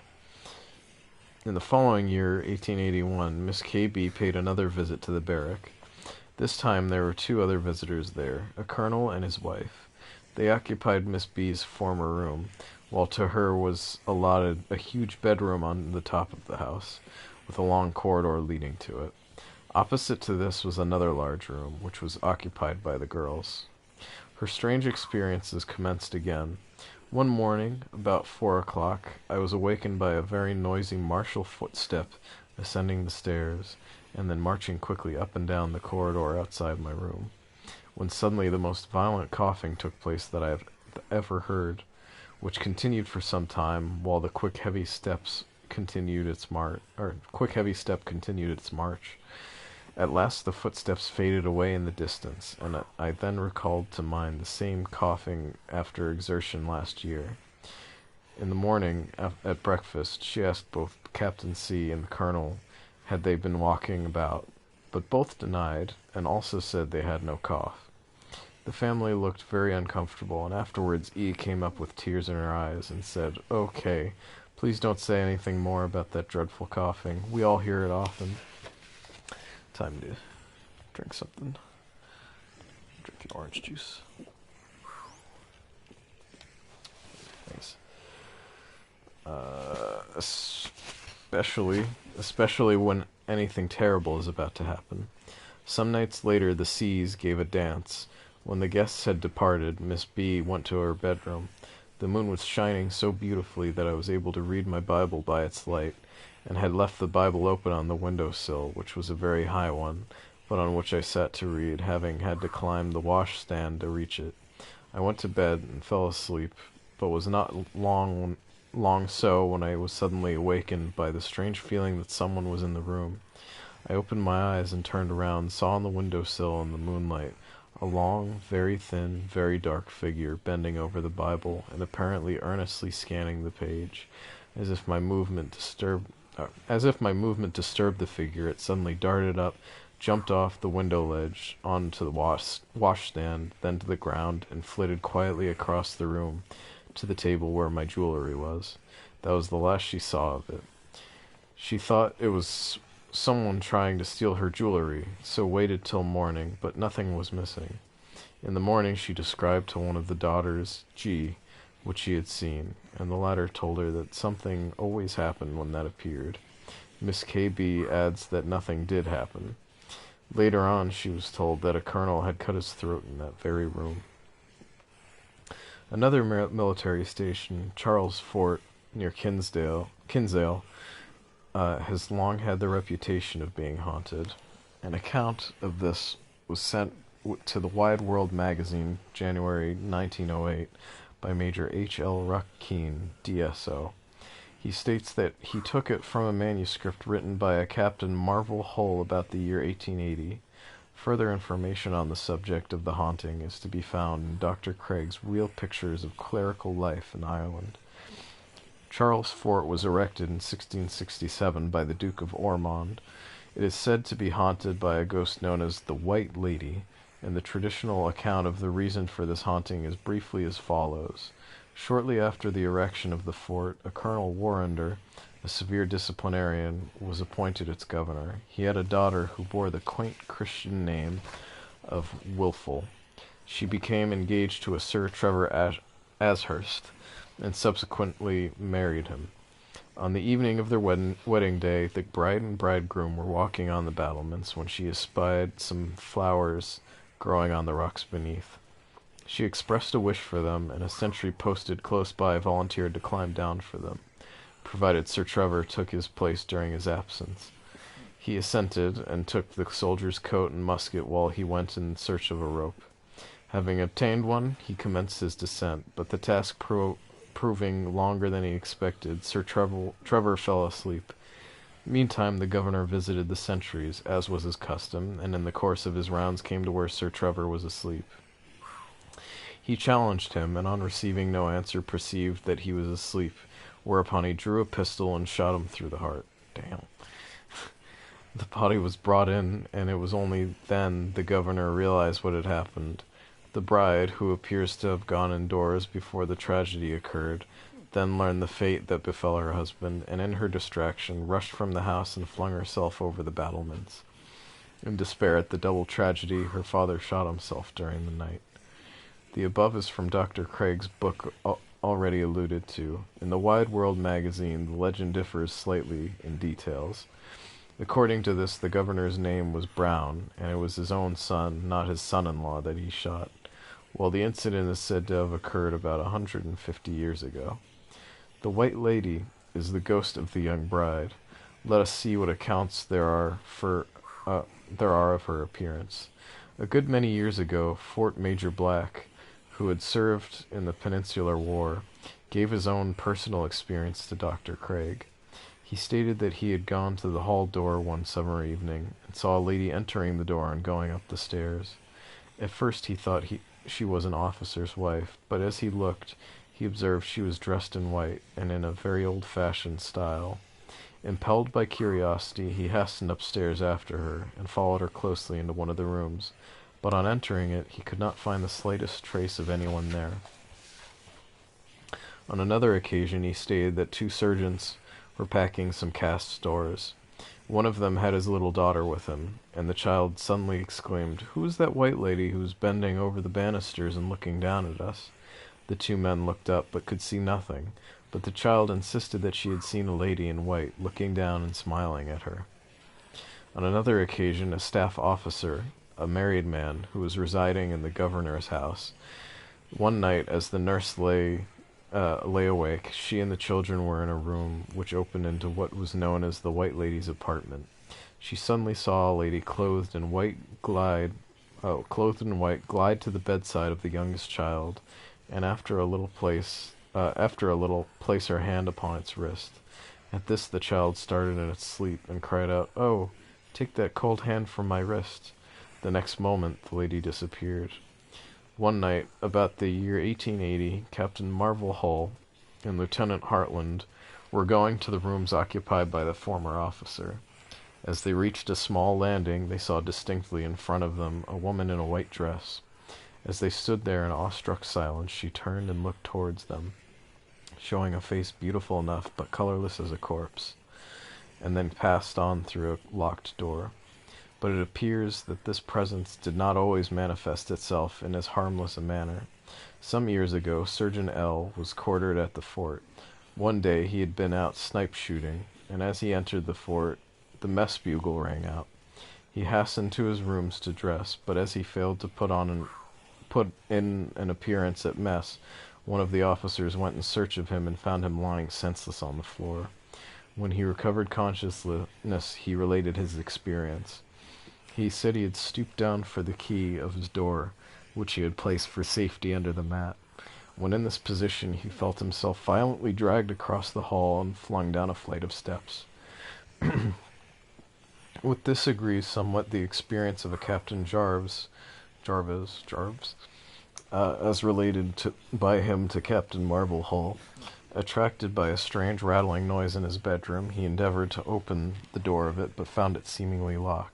Suspecting a hoax, he called out, whereupon a gust of wind passed him, and some unseen power flung him down the stairs and laid him senseless at the bottom. Near a seaside town in the south of Ireland, a group of small cottages was built by an old lady, in one of which she lived, while she let the others to her relatives. In process of time, all the occupants died. The cottages fell into ruin and were all pulled down, except the one in which the old lady had lived. The materials being used by a farmer to build a large house, which he hoped to let to summer visitors. It was shortly afterwards taken for 3 years by a gentleman for his family. It should be noted that the house had very bare surroundings. There were no trees near or outhouses where people could be concealed. Soon after the family came to the house, they began to hear raps all over it, on doors, windows, and walls. These raps varied in nature, sometimes being like a sledgehammer, loud and dying away, and sometimes quick and sharp, 2 or 3 or 5 in succession. And all heard them. One morning, about 4 a.m., the mother heard very loud knocking on the bedroom door. Thinking it was the servant wanting to go to early mass, she said, "Come in." But the knocking continued till the father was awakened by it. He got up, searched the house, but could find no one. The servant's door was slightly open, and he saw that she was sound asleep. That morning a telegram came announcing the death of a beloved uncle just about the hour of the knocking.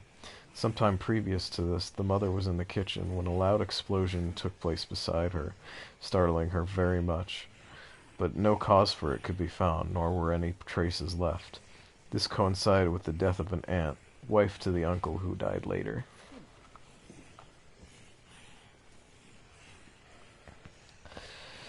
One night the mother went to her bedroom. The blind was drawn and the shutters closed, when suddenly a great crash came, as if a branch was thrown at the window, and there was a sound of broken glass.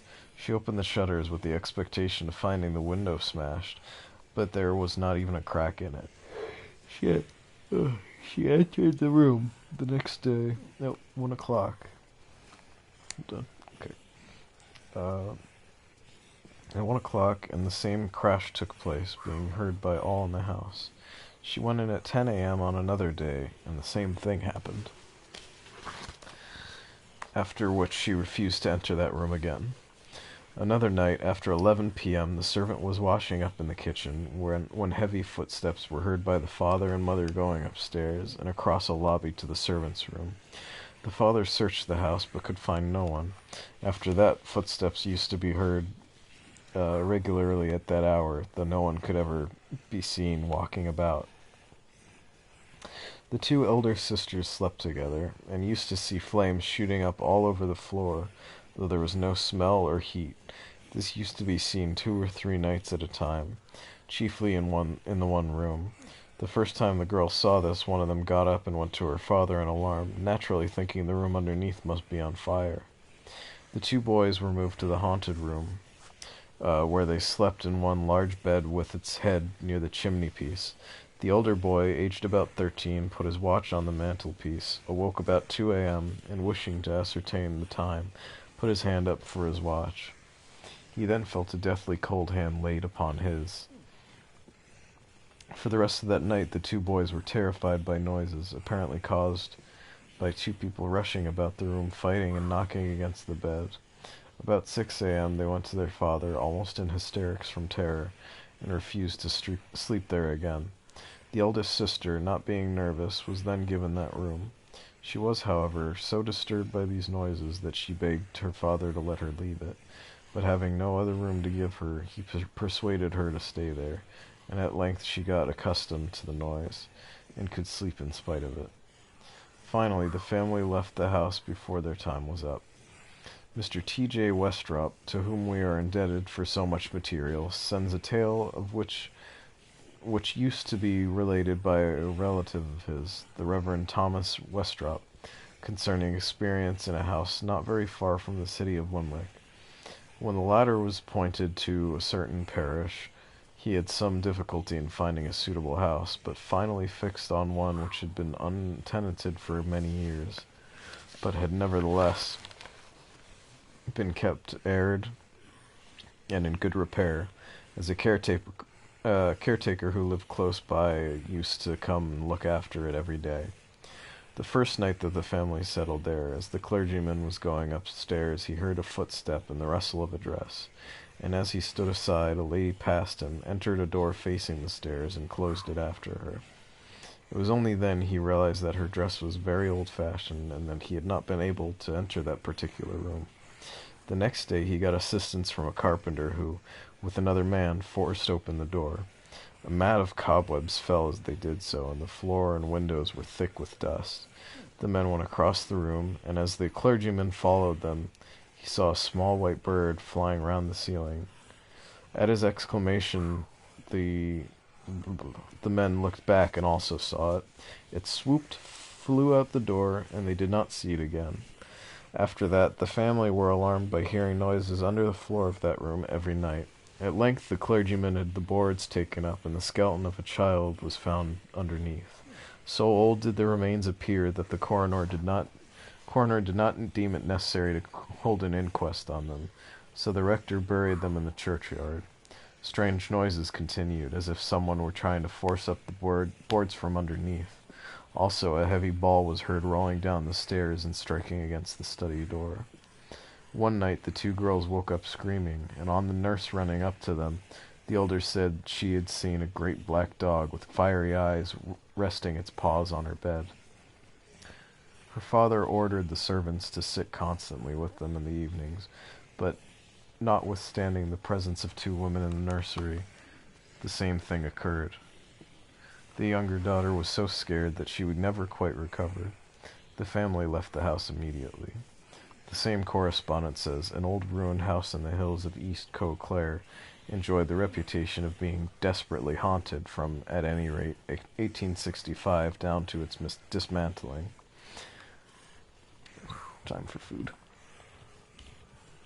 We'll have a pizza. We gotta start looking for more food soon, so I can't keep reading for too long. Okay. I will merely give the experiences of my own relations as told by them to me. My mother told how one night she and my father heard creaking and grating as if a door were being forced open. The sound came from a passage in which was a door nailed up and clamped with iron bands.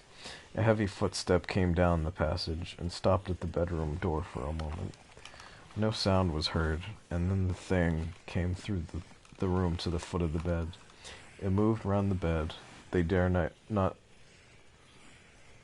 moved round the bed, they not daring to stir.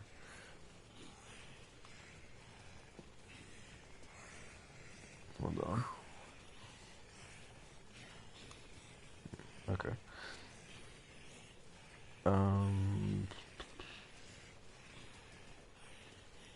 preparing to stir. The horrible unseen visitant stopped, and they felt it watching them. At last it moved away. They heard it going up the passage. The door crashed, and all was silence. Lighting a candle, my father examined the room and found the door locked. He then went along the passage, but not a sound was to be heard anywhere. Okay, Mug's Half goes on for a couple more pages, so... yeah. Goes on for a good while. Until Chapter 4, Poltergeist. We got another, like, 20-some pages. They're short pages, but I think we'll bookmark it there and continue another time. Oh, my goodness. I'm just imagining it might end up making me a little too tired to go on with this stupid survival mode.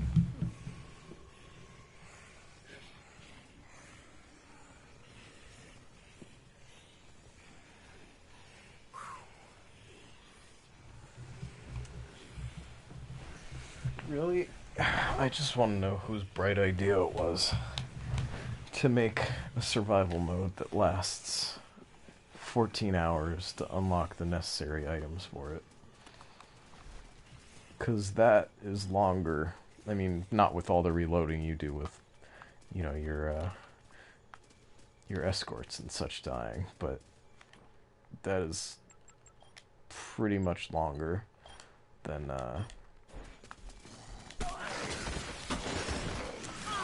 the main game itself. You could do a full run of the main game in 6 hours if you do the 72-hour mode, and more if you spend longer, I guess.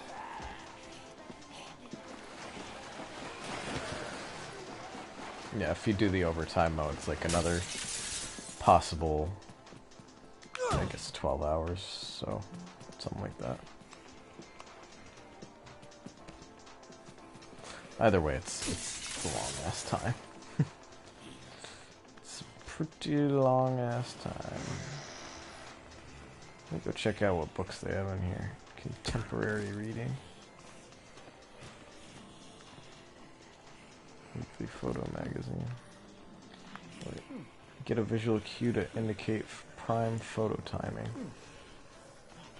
It's like the, what they call that? The camera obscura. It's the Fatal Frame. I haven't played Fatal Frame in a long time. I used to own 2. I stupidly sold it. I feel really bad about selling that. Yeah. Made me sad. I don't know. I had good fun with the game, and then I guess, you know, you play it once and then you put it down for a long time. I think I did, I don't know. I don't know if I did more than one playthrough, but yeah. I would like to play that series again one day, though. I wonder if they ever did like an HD re-release of Fatal Frame. It's always been kind of a weird series, you know. So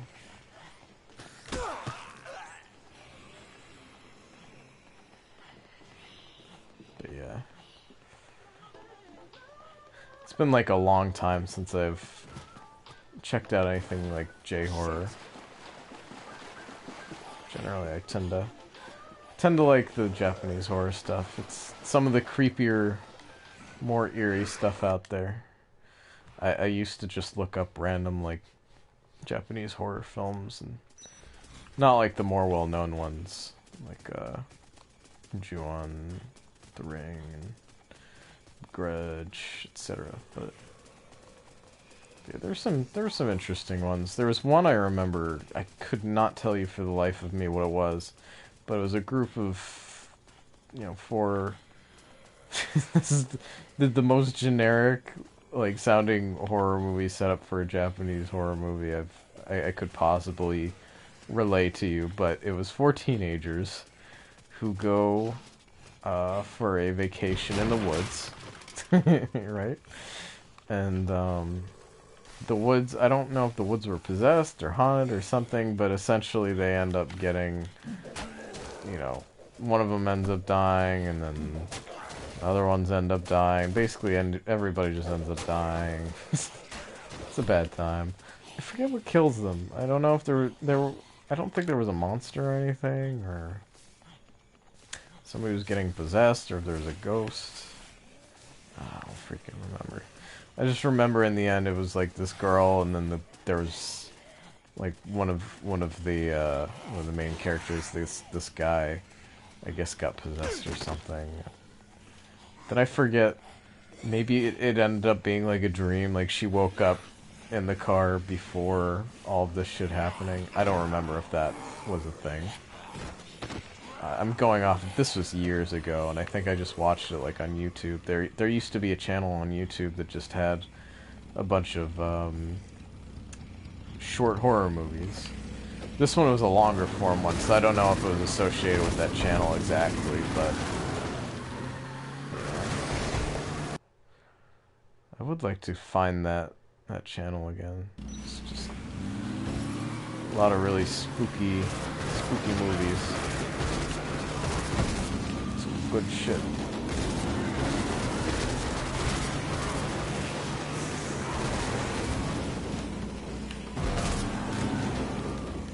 Okay, let's see if anybody is here yet. That Larry guy should pop up, but we'll see. Oh, thanks for hosting me, Eggroll. Oh god, it's Debbie. Oh shit. How will I face Debbie? Oh, Jesus Christ, Debbie. Don't you go pulling that shit on me, Debbie. Don't you go pulling that shit on me, Debbie.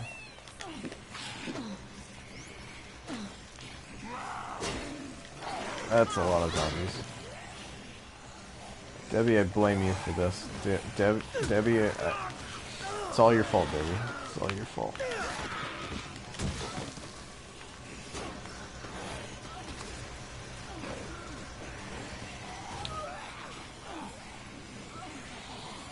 Nothing new in the way of foodstuffs. Oh, hold on a second.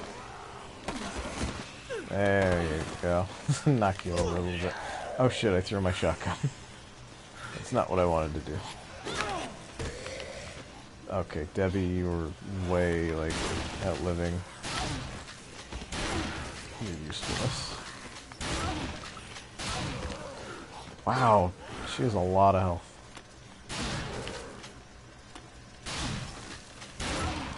I think it's settled. I'm gonna take a trip to the gun shop to get some more shotguns after this. Oops. Of course, the one time I decide to try auto-aim doesn't fucking work. There. And she gives me one healing item. Wow. Way to be a right jerk, Debbie. Useless.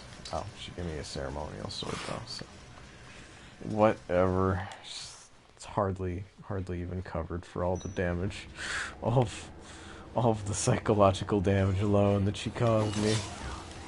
Debbie. Okay, so let's head to the North Plaza.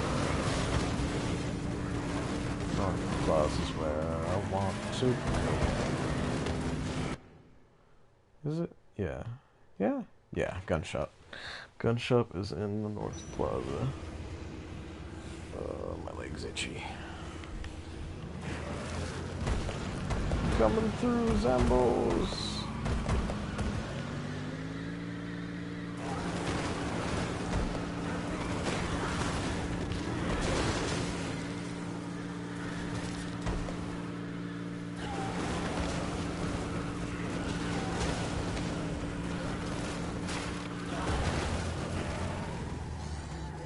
Oh wait, food court. What the hell am I doing? Get away from the food court. The food court is dangerous. The food court kills runs. It's the devil's food court. The devil's food cake.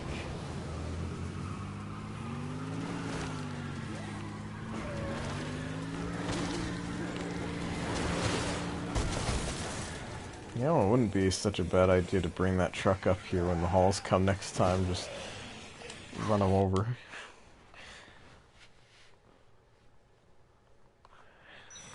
Okay. You know what I should check? If there's anything new in Chryslips. Chryslips. Cool stuff. Hey, Mr. Games Rules. Oh god, it's Cliff. Jesus Christ. I don't think I want to fight him right now. Yeah, okay. Cliff is more of a shotgun kind of guy. he's more of a 2-3 shotgun sort of dude. You know what I'm saying? You know what I'm saying? You know what I'm slinging?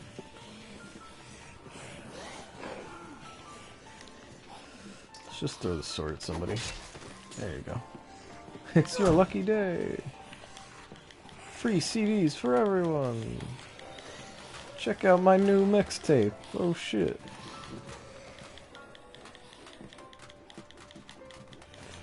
I'm a terrible aim. Oh, got one. Hey, yeah.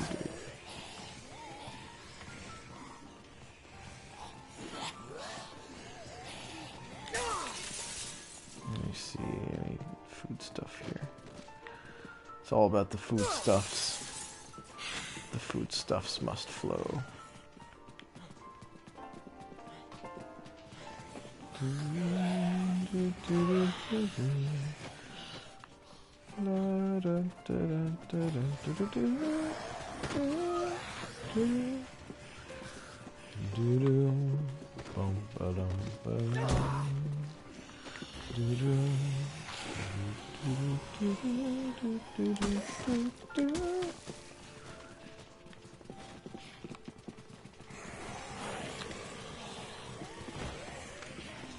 Usually there should be food up here. Oh, there goes the lights. Oh no.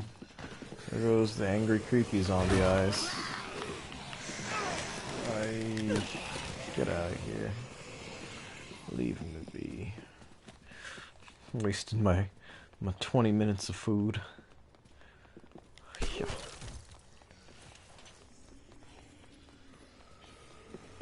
Oh, you know what I just thought? If any psychopaths have taken over the shop here, that could be very detrimental to my well-being.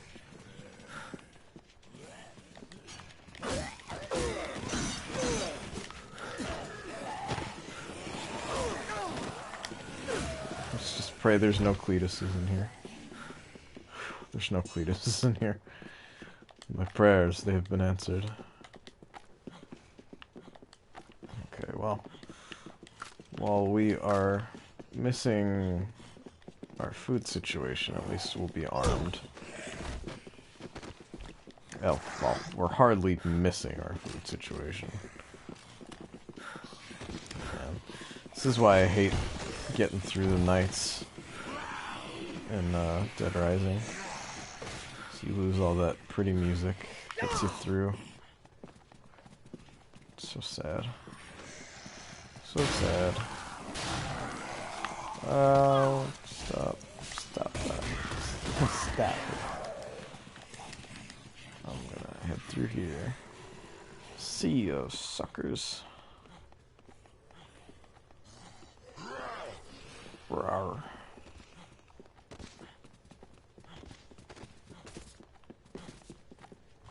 Let me catch up on chat real quick.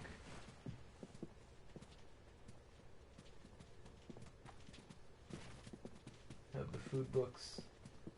Am I reading a horror story or an algebraic equation? It might be a good question. It is an older book, so I think some of the terminology gets a little more technical than it ought to.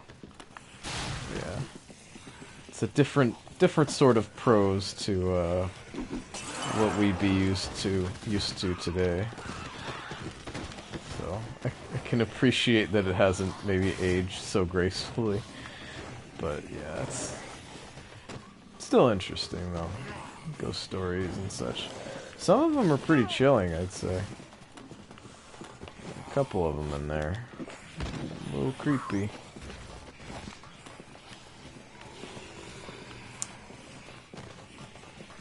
think we went in Ripper's Blades, and there wasn't too much good to be found. I quit it. Oy. Fellows wasting my time. Minute by minute. Minute by minute. Alright. Yeah, it has been a while since we've done Paradise Plaza, so let's see what's going on in here. A lot of zombies. Guess I wouldn't expect anything else, but you know.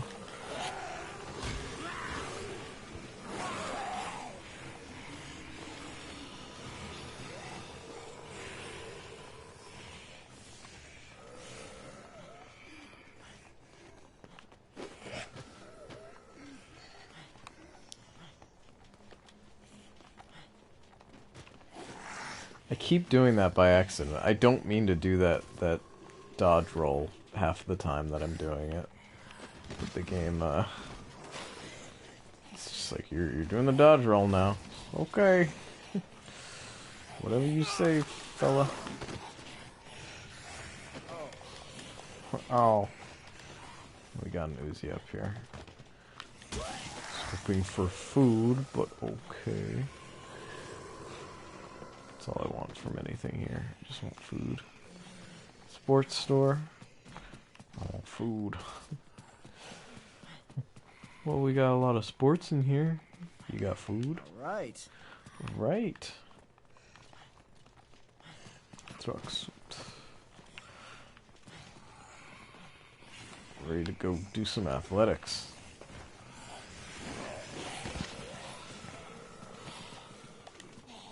Oh dear lord.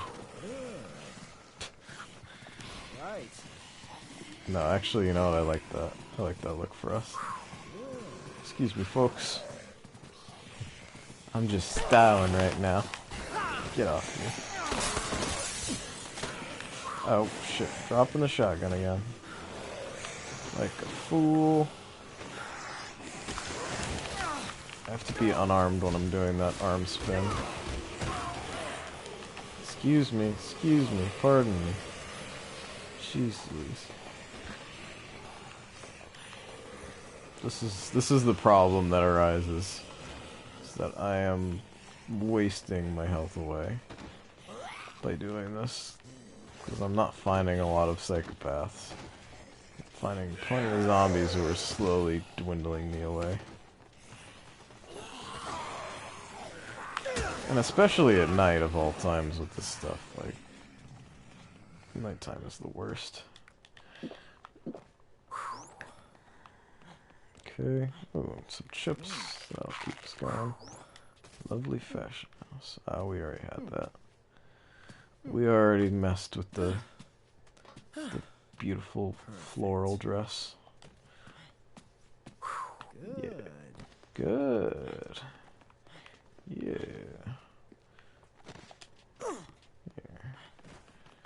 There you go. For you. Yeah. Yeah, see? Yeah.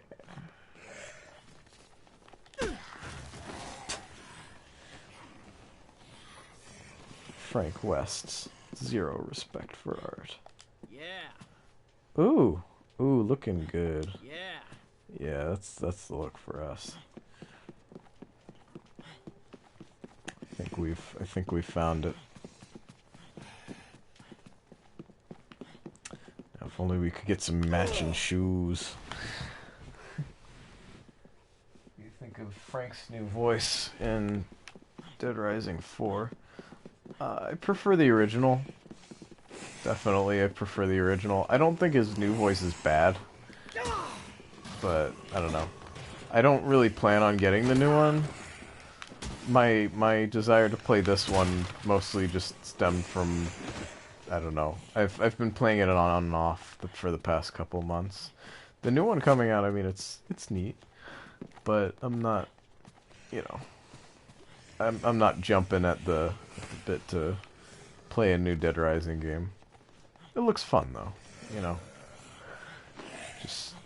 Just not as fun as the original. The original's the best. As everybody knows. Yeah, I don't think you can replace Frank's original voice actor. It's a part of his character, it's a part of who he is. That beautiful, snarky man. What are some books I would recommend? Oh boy. I don't know if I'm a good recommender for books, but as far as books that I really like, I could give you a couple of my favorites. I really enjoy Neil Gaiman stuff, so I don't know. I feel like a lot of my stuff people have already read, probably. I like the Neil Gaiman a lot. Neverwhere's probably my favorite book by him. I think Good Omens I also read was a really good one. Or was it Good Omens? I think it was. It was with like Crowley or something. Crowley was like the devil dude, but he's a pretty cool dude. That story is about like the Antichrist being born and growing up in like the suburbs and shit. This is a weird story, and then the Four Horsemen of the Apocalypse were like bikers, but they were kind of chill like businessmen bikers or something. I don't remember everything about that one, but that was a good one. But yeah, Neverwhere is my favorite, probably my favorite story by him, other than Coraline. Like as far as children's stories by him, Coraline is at the top, but I'd say that Neverwhere is my favorite, just general book by him. It's this guy who lives in London ends up getting involved with this girl named Dor, and Dora lives in the underground London, and it's kind of like this alternate world, and she has this ability to open up these doorways, thus the whole her being named Dor. She opens up these rifts, and God, it's weird. Actually, if you're up for watching it rather than reading it, there is a what do you call it? There's a mini-series, I think a BBC mini-series. Oh god, shut up Siri. But yeah, there's a mini-series. Oh, you know why? Because I said mini-series and it probably was like, oh, did you say hey Siri? No, I didn't say hey Siri. You're obsessed with yourself, you dummy. Should have turned down the volume a little bit. It's pretty loud. But yeah, so Neverwhere I like a lot. I used to read Stephen King, you know, a lot of the more well-known stuff by him. I haven't as much recently. I never got through the Dark Tower series. I finished the first book, I liked it, but then I tried to start on the second. I was just kind of like, well. Or actually, I might have been reading the third by accident. I don't know. The books I have, they just have like the subtitles. I don't know how they're numbered. Or maybe, I don't know. I don't remember these things so well myself. Oh boy.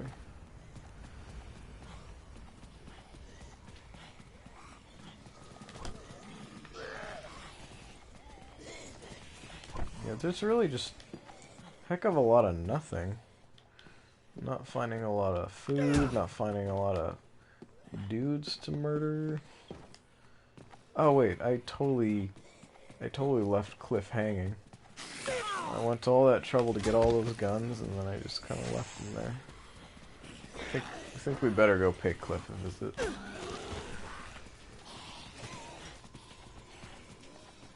But yeah, most recently, oh, okay, you know what? I'm discounting myself too much. I do have some good book recommendations for you. But just to give, like, I guess a history of what I've been reading, I got more into Lovecraft because, you know, I got on a big Bloodborne bender again, looking at what inspired the game and all that stuff. I will say I like Miyazaki's view of cosmic beings more than Lovecraft's views. 'Cause I think Lovecraft's, oh god, it's those guys. It's not outlaws, the convicts. Same thing essentially, but yeah. But yeah, so I was looking into Lovecraft. I got an anthology or a collection of works by him, and I was enjoying those a lot. I haven't read back into it, but you know what I did read I liked, so there's that. My short story class that I've been taking, I've been getting a little more variety in the way of that class. Oh boy. Yeah, you guys need to just keep ramming into the walls, please.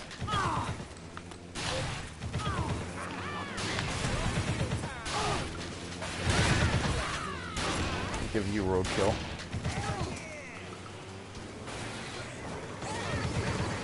Oh god. Zombie, please. Okay, good. Gunman's down.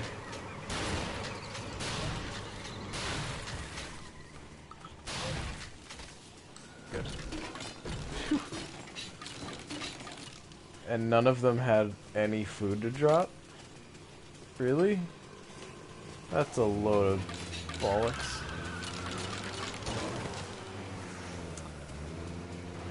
So, where was I?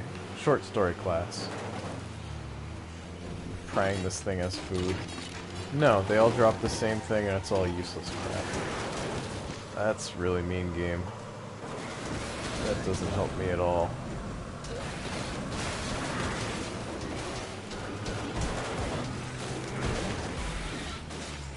I guess we'll go pay a visit to Cliff then. So, help me quad, I got a blanket in my butt. Yeah. They're meaterinos. Yeah, I'll just cannibalize them. If they're not gonna give me food, I'll make them food. Oh god. Gross. So hopefully Cliff is still here so I can beat him up. Cliff, buddy? He might be gone, actually.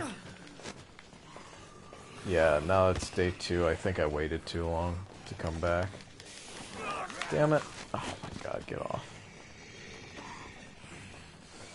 This has just not been a great situation for me here.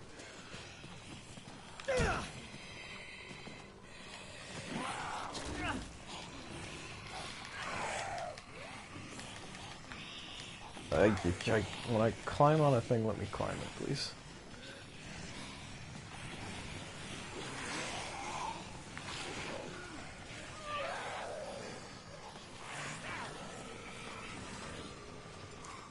Well, yeah, I'm not finding any cliffs, so that's too bad.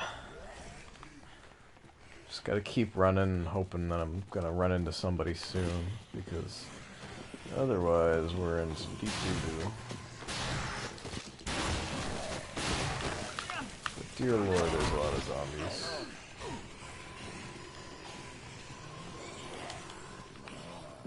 I don't want to put up with all these zombies.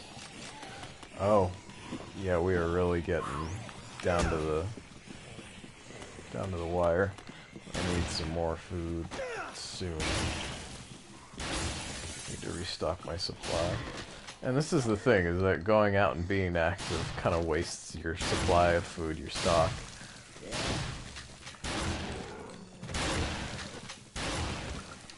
So it's a little bit less than fun.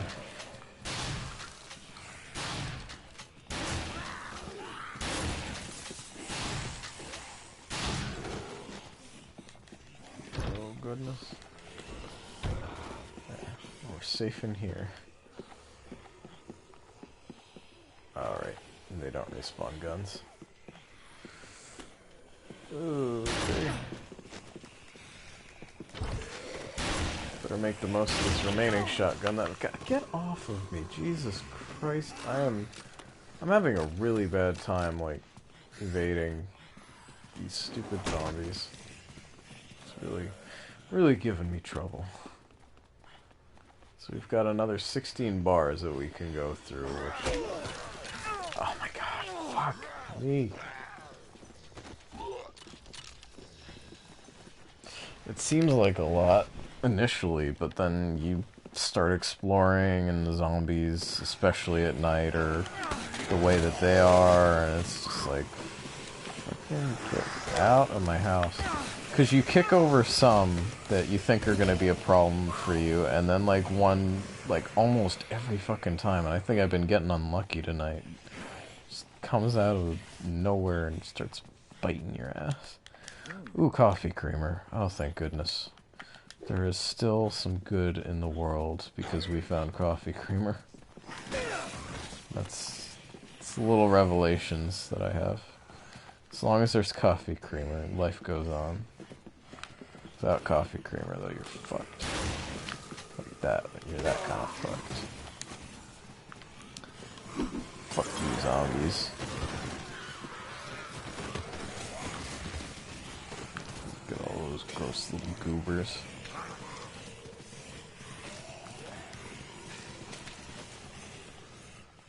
Those phosphorescent worms. Let's check out what's this way.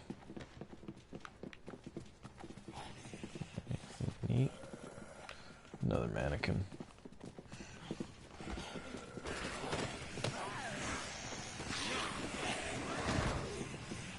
Rawr.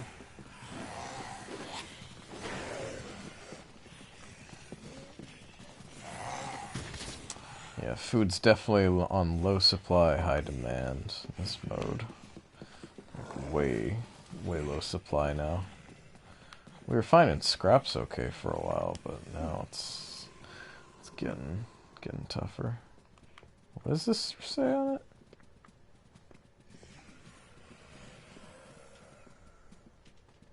Something doctor? I don't know. I don't care. I want my Servbot hat back. I want to be a cute little Mega Man Legends mascot. The Servbots are like the minions. They're kind of like... I don't know. I don't know what point of comparison to put them with, but they're just cute. They're just cute, dumb minions of like the big baddie of the games, Trombone family or whatever. I guess it would just be Trombone. It's like Bonaparte, but with two N's. Trombone. I always said trombone, but it's probably bone. For the pun. For the pun. I did it for the pun. And nothing else. Ooh, no. I thought that was snacks. It was a how to read Japanese. It was a Japanese conversation book. I cannot eat that. It's not a thing I can eat. Oh, come on. I could have avoided that. What does health do for us? That would give us full heals.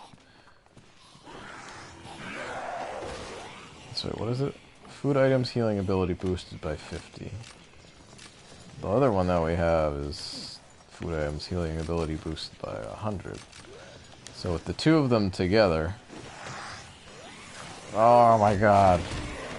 The two of them together, I'm still being bitten and it's bad. It's not a good time. It's not fun. And there's no food in any of these dumb stores. Maybe there might be some food back here. What's in this? Okay. Yeah. No, it's all about the yellow suit. All right. It's all identical. Yeah. Yeah. Please stop chasing me. I would appreciate it. If you stop chasing me. Okay. Oh, wow, it's double-decker book reading now. Heck yeah, man. So basically any of these are now like full-on heals. So I should be using them as such to maximize the blocks of health which I can obtain. if we're speaking purely technically, it would have been smarter if I went into this when I had full, God, there's a lot of them. How am I gonna get out of this without getting grabbed? I probably won't. Oh no. Okay. Hey, gah. Let's swipe there.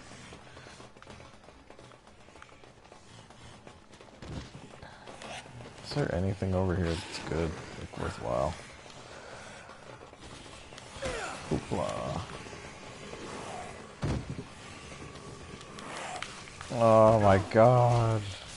Get off of me.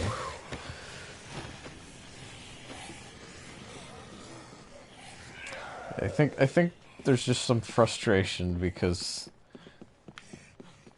I'm searching so much for food just to not be sitting there, which is, you know, boring. It would be boring for you guys and for me. Like, not just for you guys, but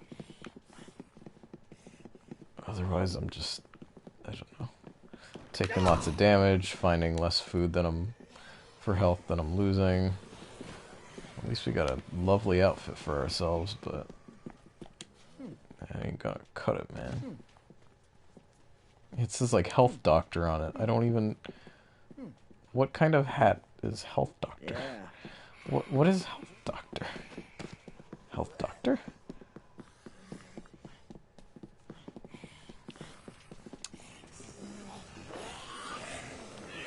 So as part of the issue that I'm feeling as well. Oh, CD Crazy. Oh, that's where CD Crazy is. Or, well, an ad for CD Crazy, I mean.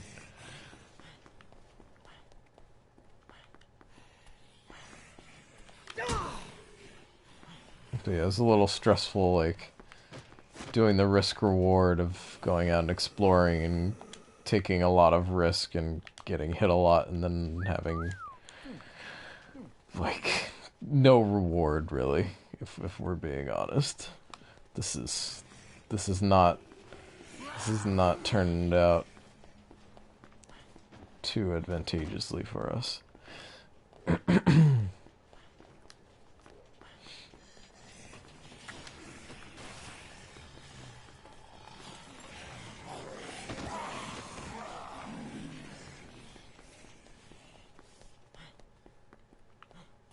mean, yeah, it's just most of these stores do not have what I seek, which is some wonderful healing.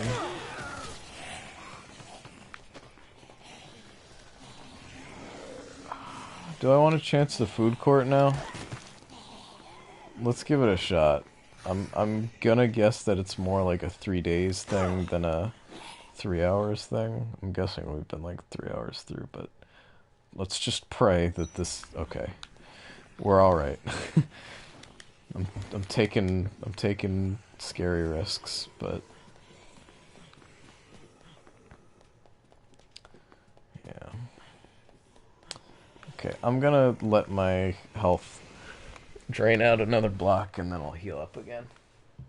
Why am I running like a madman? Because that's just how Frank walks. He has his head hunched down, his back like atrophied and fucking scoliosis up.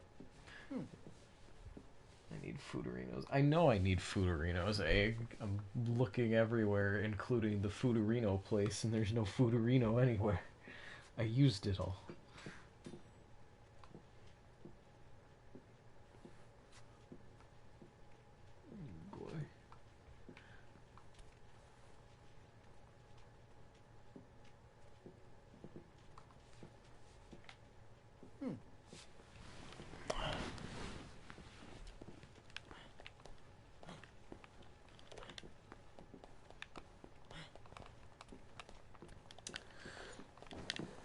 It wouldn't have been the worst idea to use the Energizer drink with Cliff. It's kind of a high risk situation there. He's a scary guy.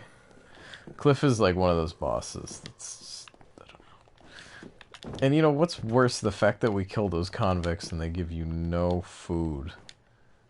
No food. Like, they give you some miscellaneous weapons. Like, I'll take miscellaneous weapons. Just give me some other shit with them, please, you know?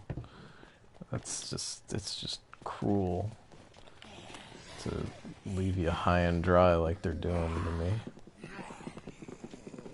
Let's check out pizza. Pizza. Pizza. No pizza? No pizza.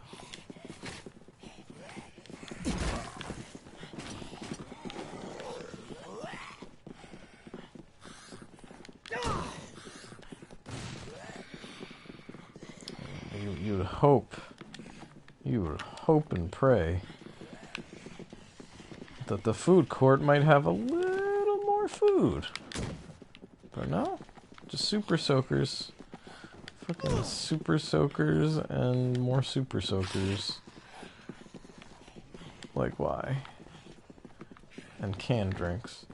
I wish you could drink the canned drinks. They're like technically a food. You'd think they'd be like multiple foods. Because you can drink them. They're the food you can drink. How much you want to bet that stupid fucking cooked steak is still sitting here? Ow, I hurt myself. No, it's not actually. Jeez. Okay, Leisure Park. I haven't checked everything Al Fresco Plaza. Maybe that's worth checking. Al Fresco. Oh, that's gross. Ew, I took a picture of that.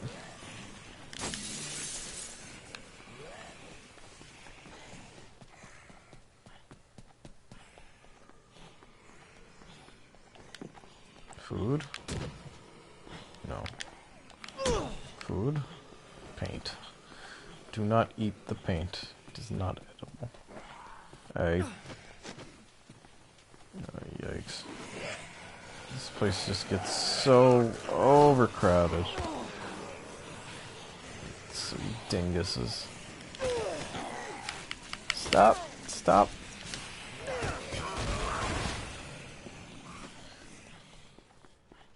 I should leave my scavenging trips to the daytime. That's what I've learned. Just don't fuck with the zombies at night. It's not worth it. Did the gym have any food in it? I don't think it did. Yeah, I think the gym was pretty barren. Milk. I was wrong, and I've never been happier to be wrong about something. Whew. Oh, sweet milk. Sweet milk. Okay. Ah! A little bit of Zangief action there. Get off. And this is where we were previously. There were the crackers in here. We already ate them. Already devoured the tasty morsels. Oh.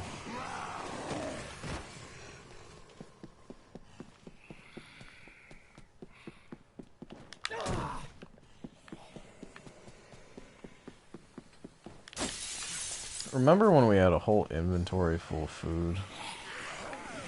I mean, we still kinda do. And we have 2 books that are making our food more valuable. So that's nice, but... You know, just... I don't know. I'm scared. I'm scared, guys. I'm real scared. I'm worried about the outlook of my future. And that is the darn truth. Darn truthin'. Cans, cooking oil, etc. It's a close call.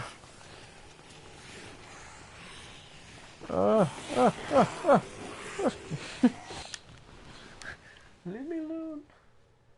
It's 1:30 in the morning. It is Phoenix Tears, but I don't have anything to do tomorrow. So I can stay up as late as I want. Technically, it's not the best idea in the world, but I'm doing it anyway. Oh, yeah. Alright.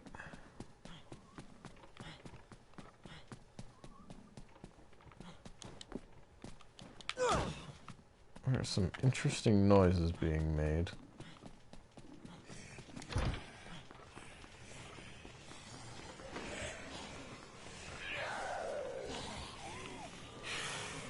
Not exactly sure where they're coming from, but there are noises.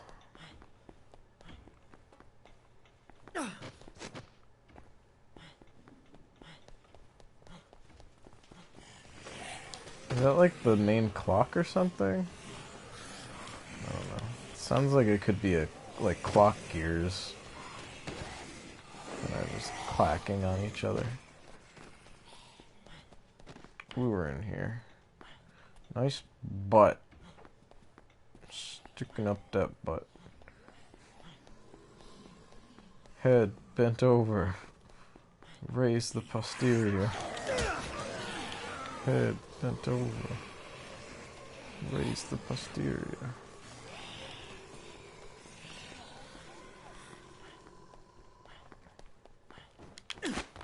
Whoops.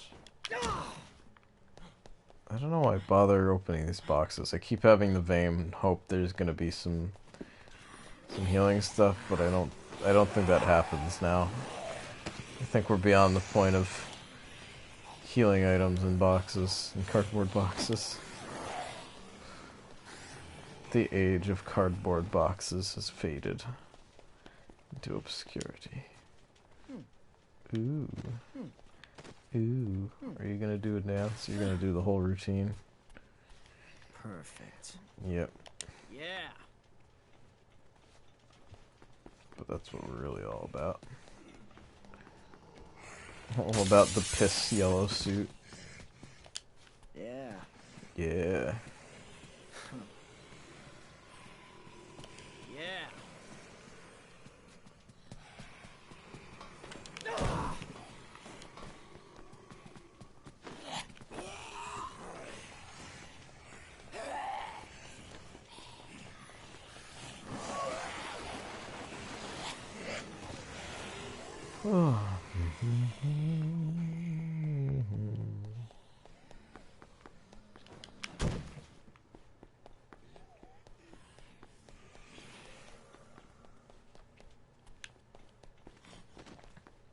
If nothing else, it gives you plenty of time to run around and explore and check out outfits and try out silly weapons and shit. Perfect. You know, all that good stuff.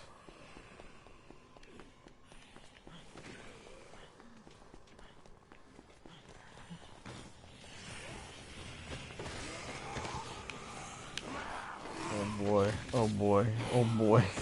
Oh boy, oh boy, oh boy. Oh boy, oh boy. Ooh, a queen. Die! Just immediately squander it. I don't even have the patience.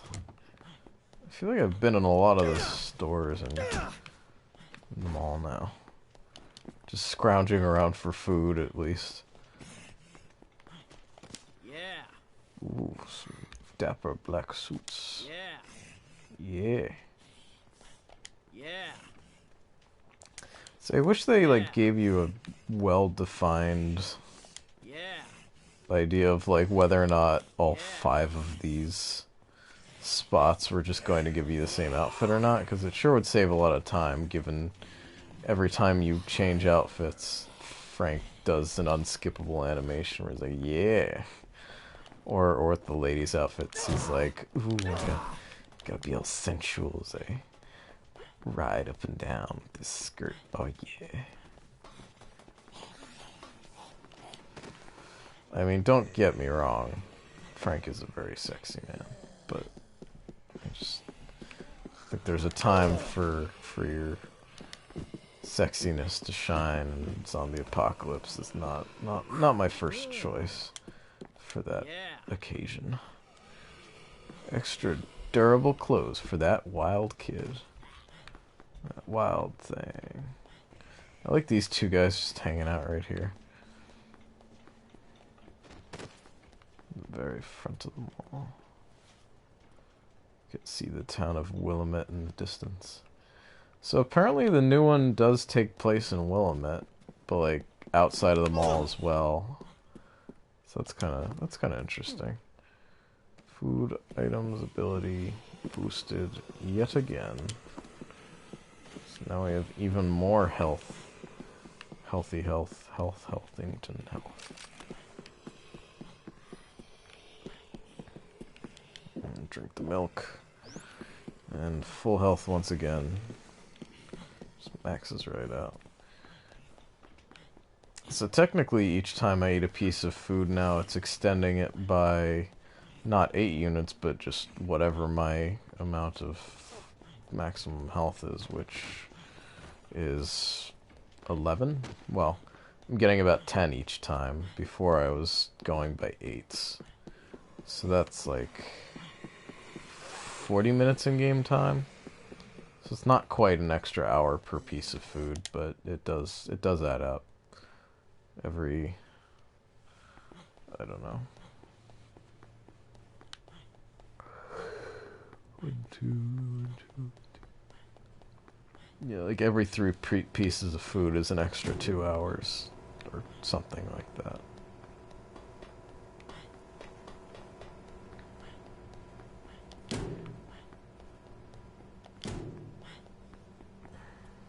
I don't know. I feel like we're doing pretty good with this look, but for the sake of mixing it up, let's check out a couple new outfits.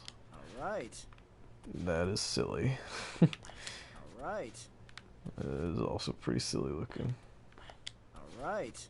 But now we're talking. These all look so pastel and dumb. Hi, Greg. Sorry, Greg. I didn't even see you there, but I need to harvest you for food. You understand, right? Yeah, you understand.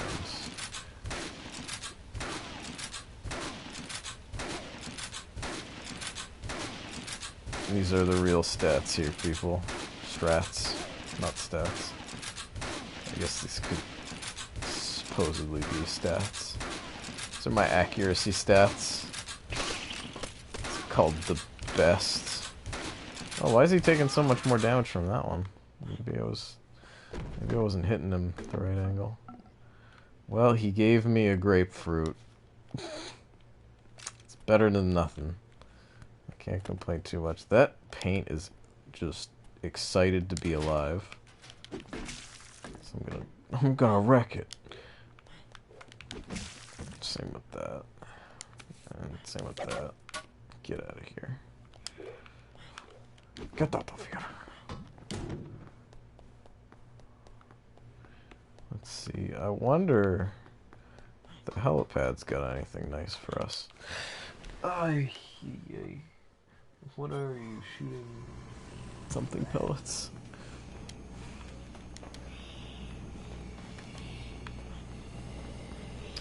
Oh, I'm getting all these sensors up. I don't think I have the global ban or whatever.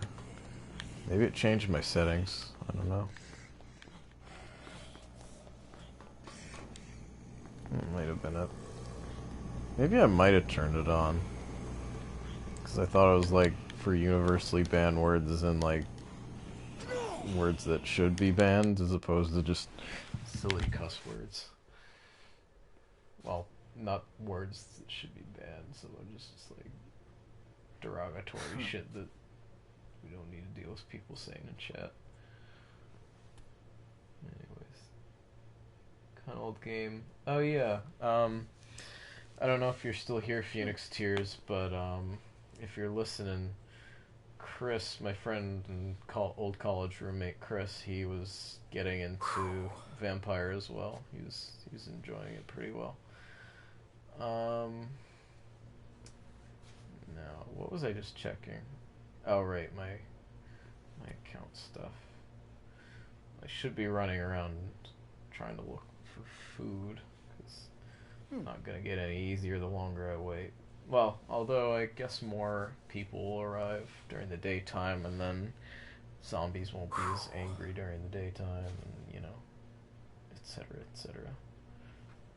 Let's just see here. Security? Does that have anything to do with it? No. I think it's got to be on dashboard. I still have trouble navigating Twitch's UI sometimes. It's not bad, it's just I'm inept. And it has changed recently as well, so I think that factors in a little bit. Live. Where's the info stuff? I don't know. Stream information, stream health.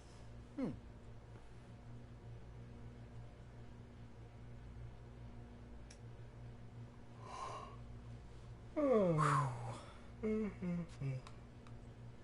am getting tired.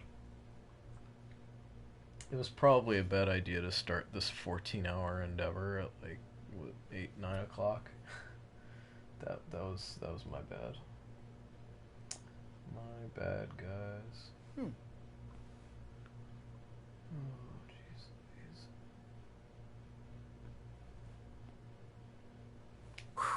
Oh, here we go. I think this is where it is. No, I guess not. Channel videos. That's probably it. Disable comments. Auto mod rule sets. I don't know what that is. Banned words. Opt out. Yeah. I think that's what happened. Whatever. I really don't think it's going to be a problem. Oh, the reason that your XP bar goes down, Eggroll, is that it is actually not your EXP bar in this mode, it's your individual life pellets, or like your health tick down. So, because you could technically just find a safe place and stay there forever in this mode, they wanted to make it so that you had to, you know, you had to be more on the run and, you know, scrounging for scraps of food and such. So basically,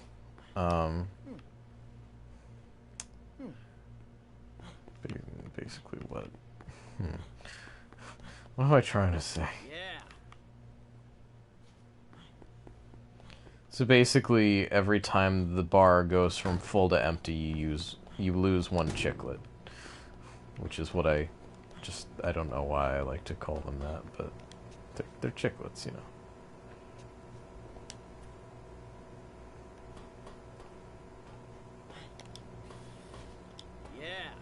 Yeah. I like stomping around with just the shoes. My mega shoes. Oh, some mega jeans. Oh, so that's... I just realized, I guess that's kind of Brad, maybe, not really? That's kind of Professor Barnaby looking? No. I was thinking maybe they were, like, to match the different characters, but no. No, that is a load of hook'em.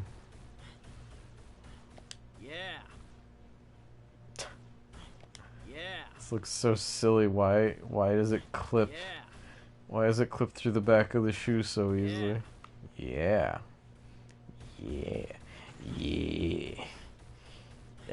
Mega Man. Kept it in, Mega Man. Time to take a mega nap. I'm mega tired. Hey, Gravedigger Vincent. Yeah. Doing good in Dark Souls. That's good. It's always good to have Bed of Chaos dead. It's always a happy day when that happens. So this grapefruit, I'm guessing, heals like 6 bars? Maybe not even that. Although we do have like a triple stacked healing effect on it. So, ooh, somebody's in here. It's fucking Beth. I don't know if you guys saw the video that I uploaded, but Beth was she had me stuck in a room a little while ago in my main playthrough. So this is my time for revenge.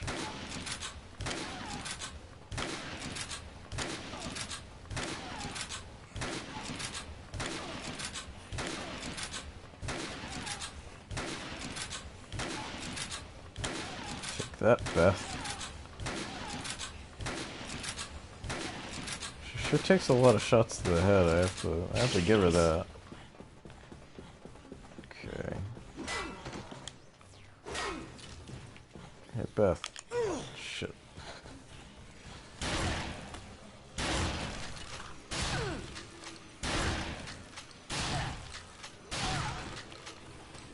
Good. What do you give me? Why is everybody so stingy? Nobody wants to give me some... This is a very interesting stance that Frank takes.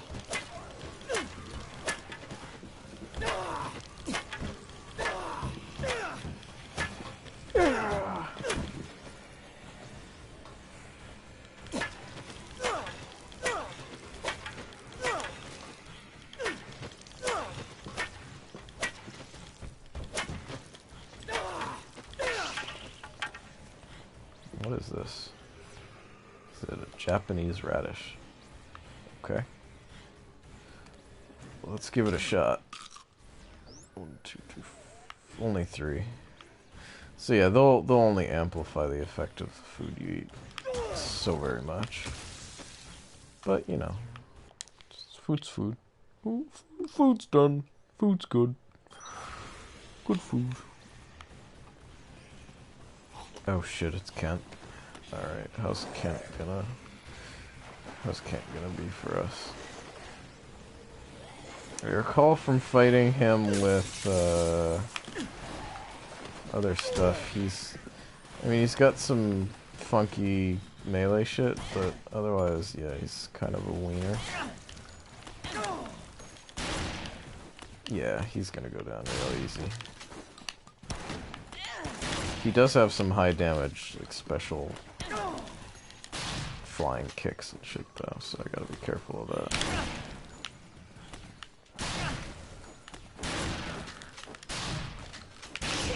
Ah, fuck. Okay. Oh my god, he's doing them already. Let me eat the grapefruit. Oh, you asshole. Oh, fuck me. Okay, get me out of here, get me out of here. Fuck you, Kent. More like Kunt. Ha ha ha. Get you good. Ow, stop it. Ow. Stop it. I'm going to step on you. I'm going to eat you. I'm going to use you as a food source to recover my health. Fucking stop! Get out, you fucker. Oh my god. That was really scary. Alright, invincible. Fucking murdering you, Kent. Excuse me very much. Jesus. Oh, it's the smorgasbord. Thank God. Oh, thank God. I mean, that definitely sucked. But it sucks less, if only because he gave us something. I will take all that over what we were dealing with previously. That's the most food we've gotten in a while. I mean, that's pretty clear. So the cooked beef, the steak rather, that'll be a full heal for us. I gotta go back to the gun store. Because if I want to deal with psychopaths, I really need to have guns. Almost murder them. Yeah, I was almost very Very murdered there.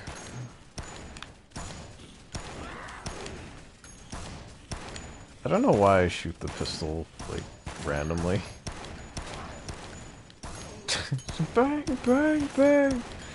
I guess it's kind of fun. Just do it without any real purpose in mind. Oh, that apple is up there. Can we, like, get this apple out of this tree or some shit? That always fascinated me, like, it's there. It totally looks like, you know, something they would want you to be all clever and, like, knock out of the tree. But I've shot that apple, doesn't fall. I've shot that apple, I've thrown rocks at that apple, I've pleaded with that apple, I've promised sexual favors to that apple. No. there have not been a lot of limits to discussions with that apple. Some very lewd offers for me to eat that apple. Is this wine? Is that 2 bottles of wine? Holy shit, where have you been all my life? Like, dear Lord.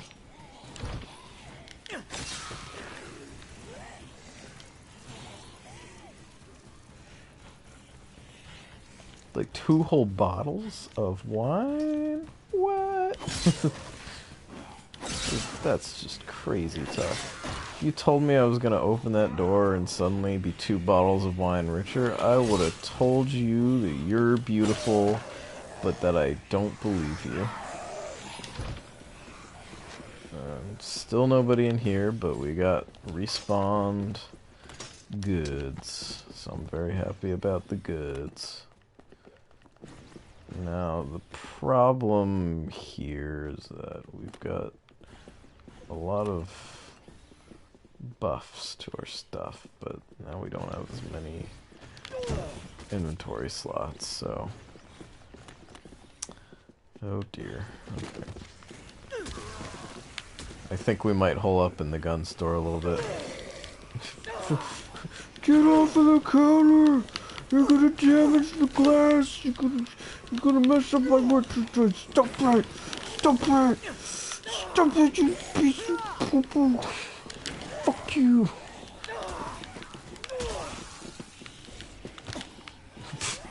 Thought she was gonna attack me, instead she just kinda like flopped on the glass. There you go! We're closed. I know it's morning, but we're closed. We are closed, and that's just the way that life is. I like the whizz noises that our Mega Man suit makes. You hear that?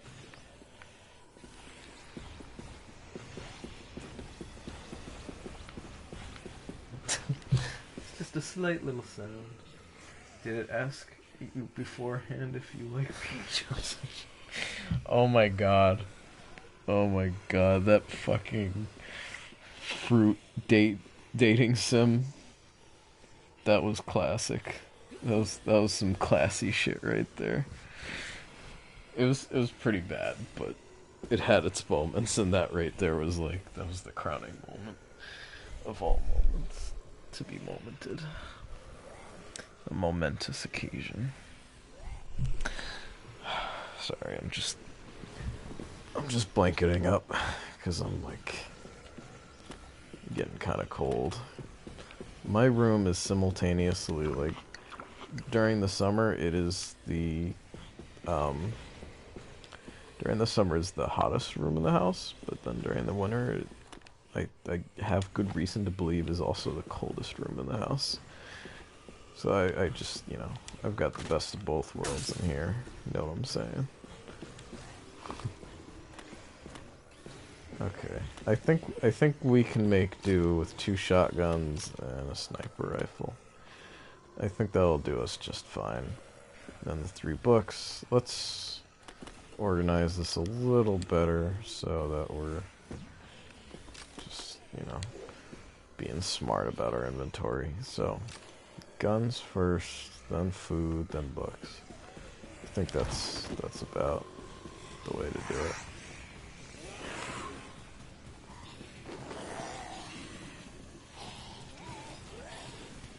I could just play it safe and stick in the gun shop for the time being, but while the day is while the sun is shining and the day is bright, let us kill some dudes before the night and hope that the game does not spite and revoke my food privileges for the night, because that last night was pretty shitty, I gotta say. I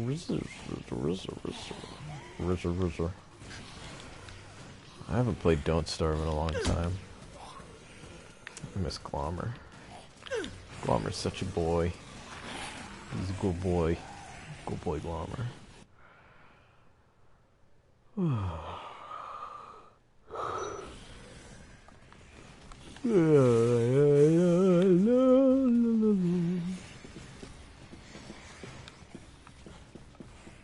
I wonder if new food spawns in the world itself. I don't think it does. I don't believe it does. There's nothing to be gained from that room right there. Right there. That there. That there room there. Right there. There. There. There.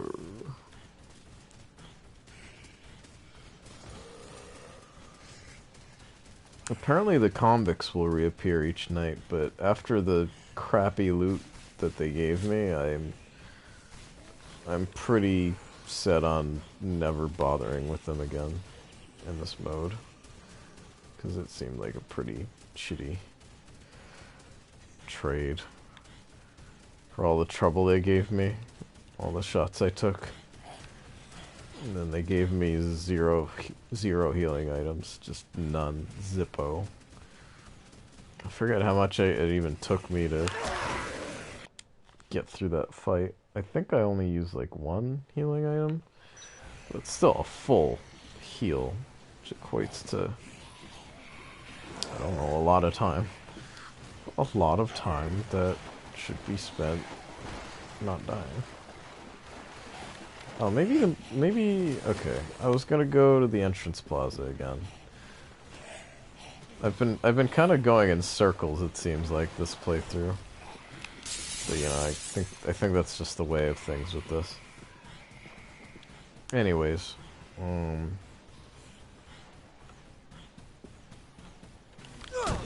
yeah, I say we go to the movie theater. I think I was nervous to go in earlier because if there's that cult leader Sean in there, Sean is like the last person I'd want to run into with like a health thing, because he, if I remember right, he tends to do a good bit of damage. Then again, I was also fighting him with melee at the time, but you know, I'm not in the mood for taking any chances. I'm just not having it, man. Anyways. Good morning, savvy shoppers. Good morning, Mega Man. The Willamette Parkview Mall is now open for business. Yeah, Mega Man. We hope you enjoy your time. I just love how he bobs his head back and forth. Yeah. Mega Man. Willamette Parkview Mall. Mega Man does not trust you. Mega Man has seen the worst of humanity. Zombies. I don't remember putting on those glasses, but maybe it was part of an outfit. Whatever, I'm actually pretty okay with it. It looks pretty silly. So yeah, we need the Movieland warehouse key, which we get by killing Sean, I think. Everything you want.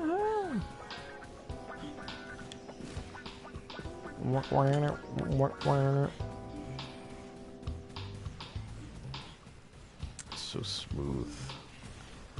All that sweet, sweet mall music. Oh no, no. Some of these movie theaters are like, I don't know, this one looks really cramped, you know? It just seems so... Doesn't this seem tiny? Maybe it's just perspective being in third person in a video game, but... I don't know, like this one looks like a proper fucking... like hall... Yeah, like all these ones... Yeah, this looks like... That looks like a pretty proper movie theater. That other one, like... I've seen smaller movie theaters that have, you know... not quite as big rows and all the fancy legroom and stuff, but like... You know, this is a... significant quality kind of movie theater cinema thing, whatchamacallit. But that tiny room on the end, like, I don't know, even for small movie theaters, I feel like that one looks a little tiny. If it was like a more casual, like, you know, local movie theater, maybe. But, I don't know. For like a mall, it seems tiny. It seems like the extra movie theater they don't want you to know about. Have I been watching JoJo? Go to the theater. Fuck. Happy 7 in game days. Alright. Take care, Link. Have a good night. Yeah, what were we discussing? JoJo. I have not been watching JoJo. I did watch some of the, like, original third story arc, the Stardust Crusaders. I watched, like, an episode or two of that, and I thought it was pretty good. The new ones look good, and there's no reason that I haven't watched them, other than I just haven't taken the time to sit down and watch them.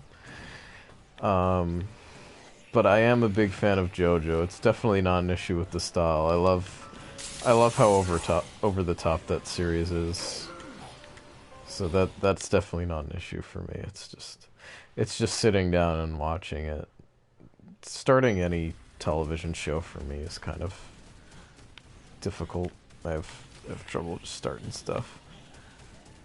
Because it is usually like if I start something, I want to just keep watching it through, and I'll end up watching stuff and like just marathons and shit.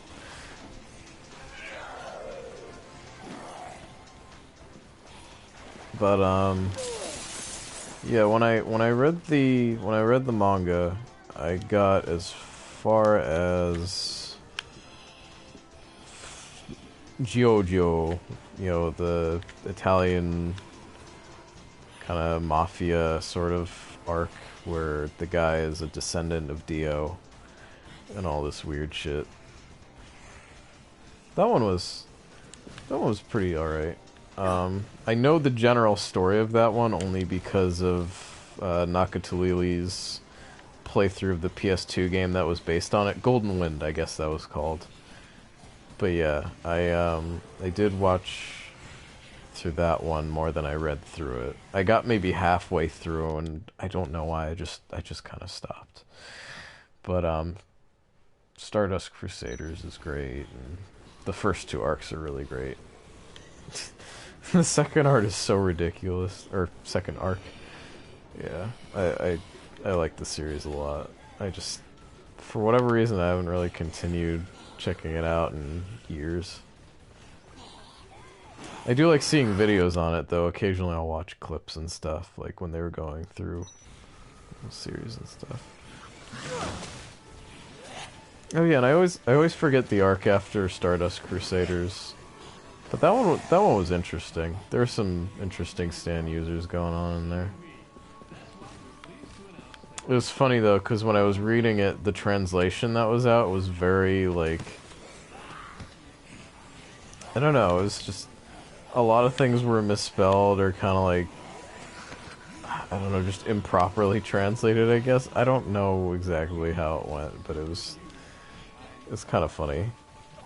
It was a very different reading experience than the prior 3 arcs. Like the first one's kind of, you know, like gothic horror, vampire story, and all that stuff, and that's great. And then the second one is like vampire story, but modern day, and like crazy cyborg Nazi. God, yeah, JoJo's fucking weird, man. I want to go on the food court, but I also want to almost like ban myself from it because I'm really worried about the game freezing up. Although that guy that guy put in chat a while back didn't say anything about it, so I don't know. I'm just paranoid about it. I don't want to screw myself. Let's go to maintenance for a bit. Why not? Part 4 ended, pretty sure, since they murdered dude. They murdered dude. It's part 4. Yeah.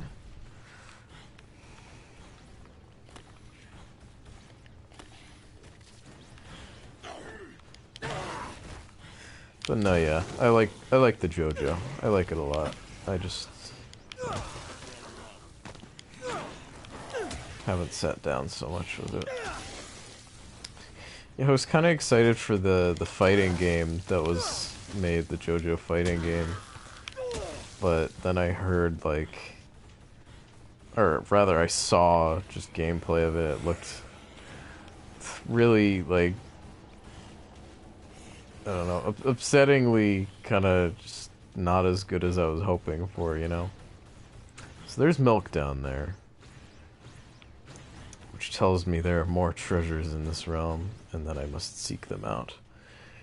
But first we're gonna wait to go down to 1 block of health, and then we're gonna drink this delicious, tasty chocolate milk coffee creamer.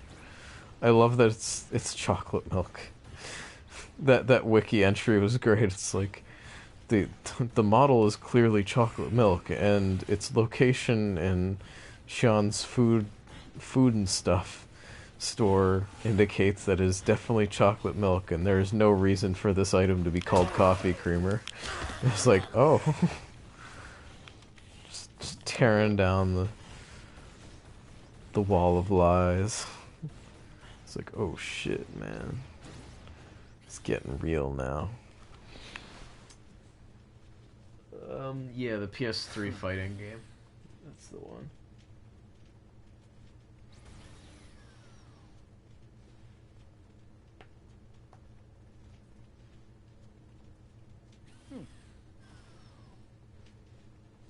Oh, you were asking earlier, what is my goal, if there is one?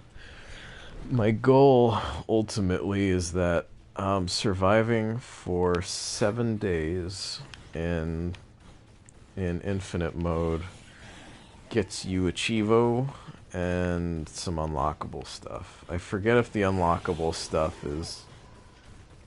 I don't know. Let me look it up again. Let me see what I'm actually doing this for, because I forget.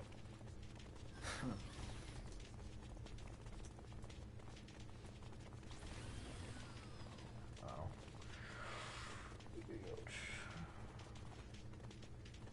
don't need hints. Don't give me hints. I want unlockables. Yeah, you have to do Zombie Genocider to unlock Rockman's Mega Buster Security Office.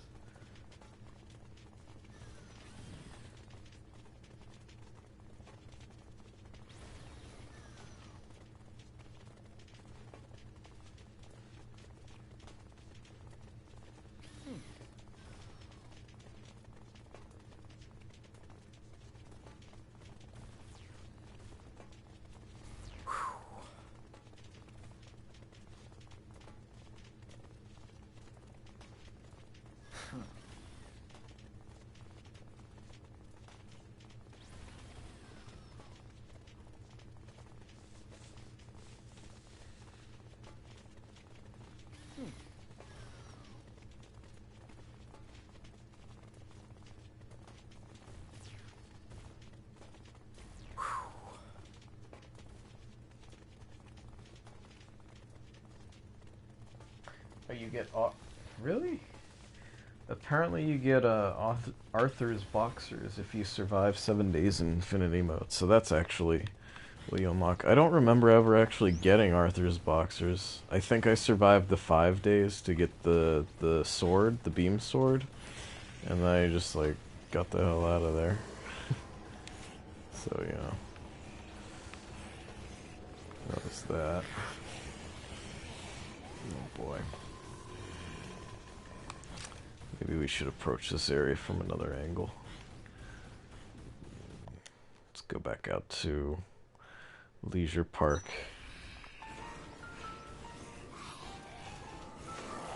Once we're there, we'll head into the tunnels. Maybe we'll kill some zombies.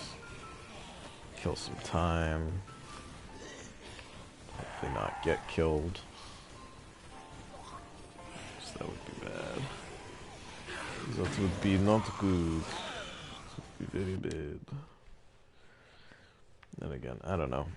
If I make it to day 5, I'll be happy. I'm not, you know,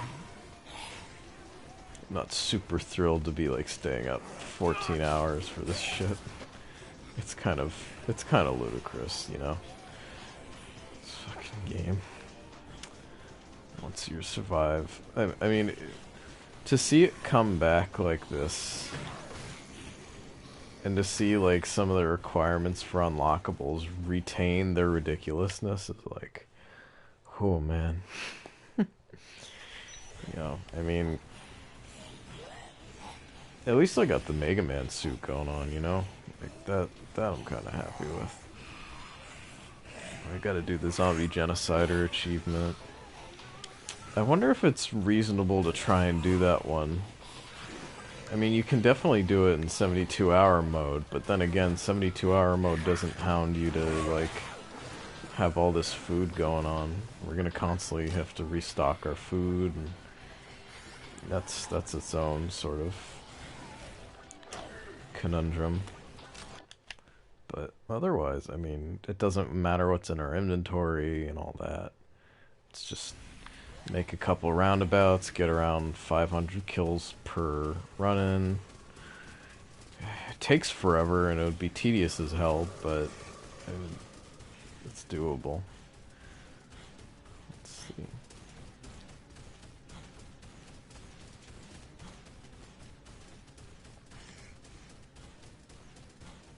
Oh, I just realized, like, this weird humming noise. I was like, are the zombies, like, singing, or is that some, like, background ambience?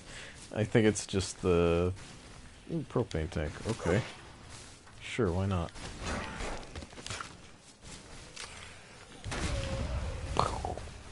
That was excessive. That was very unnecessary. But no, yeah, it was just the sound of my robot legs moving. Moving and grooving.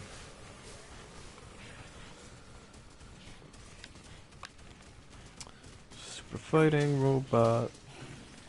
Mega Flan. Super fighting pudding. Mega Flan.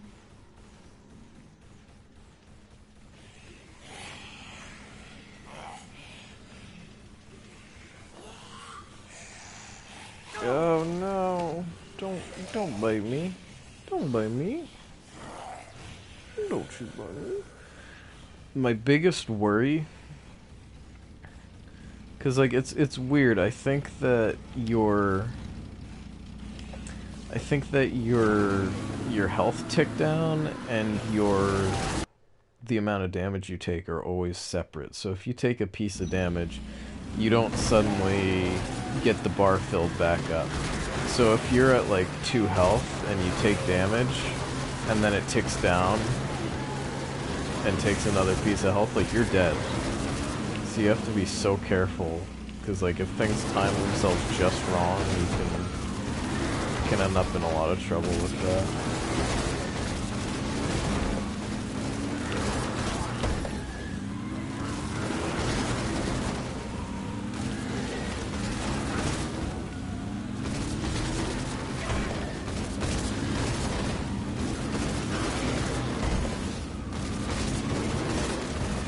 I'm a great driver. is some masterful 20-point turn I'm doing here.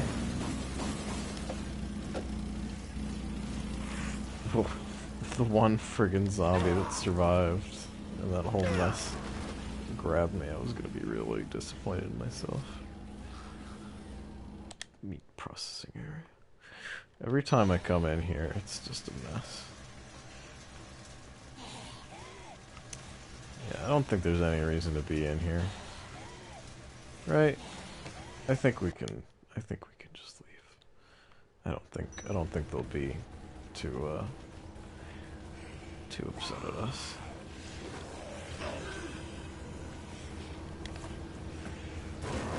The zombies won't mind. No, no, no, zombies don't mind. Turn their head and disappear. Kinda like that style. Ouch. Ouch. The zombie don't mind. It's no trouble at all. No, no, no trouble at all. Can't remember what to the song.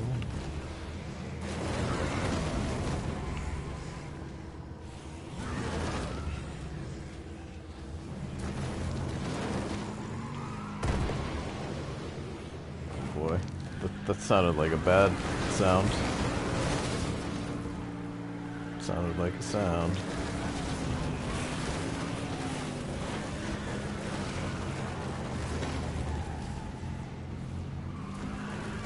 I'm gonna get lost in these tunnels. This is a very bad idea. There we go. I think this hopefully will take us back. Exit. Yeah. I think it's close enough. I vaguely know where we are. Food court, and then around the bend. Here's not the exit. What's here?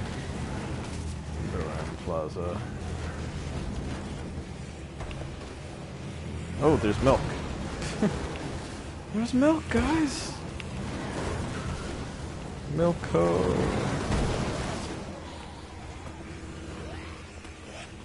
Oh wait, this was a poor decision.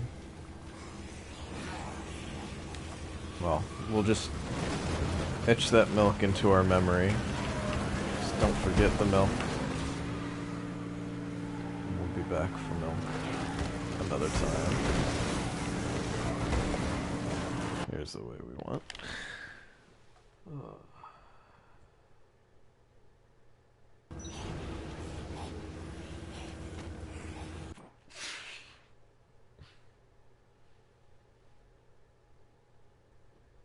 Do this to bring my cringe back. Oh, don't bring my cringe back like that, man. I already watched that like a month or two ago and cringed at it. A little simple compared to other games. Original arcade game is super good. Do you mean the PS1 one? The PS1 fighting game is actually a lot of fun. I like that one. But yeah.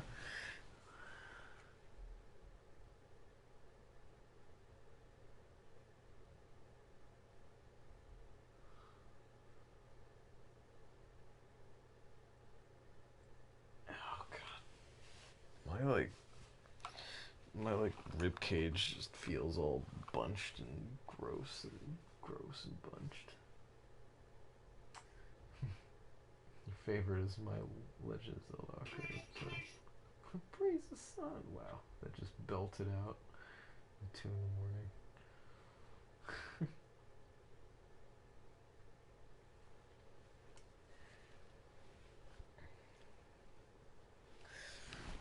So you guys all started watching me through Zelda games. Maybe I gotta start playing Zelda games again. We'll get the old thunder back. It's where all the big business is. Zelda videos. Gotta have the Zelders. Let's have a stroll around the park. I'm just hoping that at some point I'm gonna see those three. Doesn't seem like they're popping back up right now. I don't know if they end up in different areas or what. It said that they should come back though.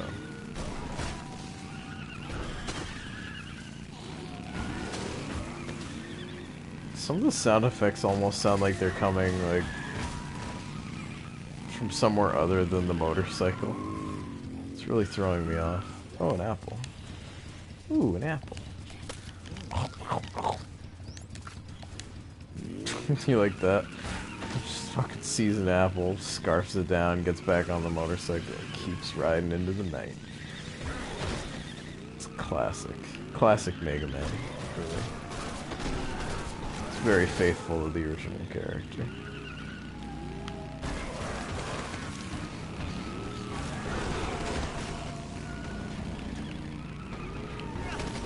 Ouch. Oh, that hurt a little. Okay. Penetrate that apple. That's lewd. I ain't got time to penetrate apples, man. It's not a life decision that I'm ready to make for myself.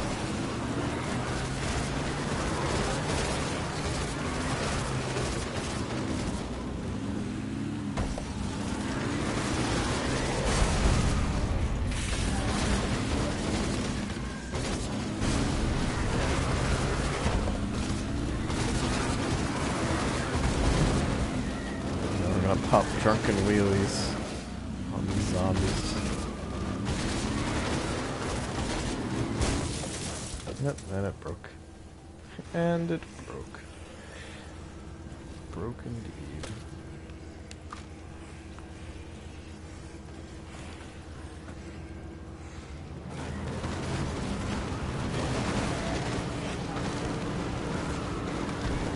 Oh. I wonder. Let's check real quick.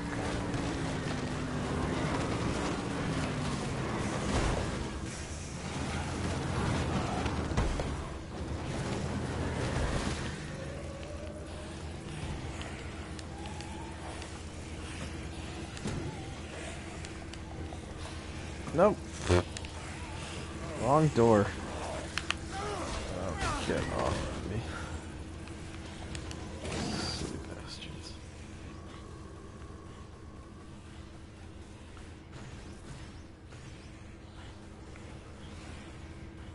Nothing here since I last left it.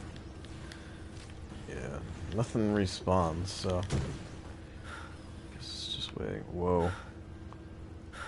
I'm impressed with you, Pylon.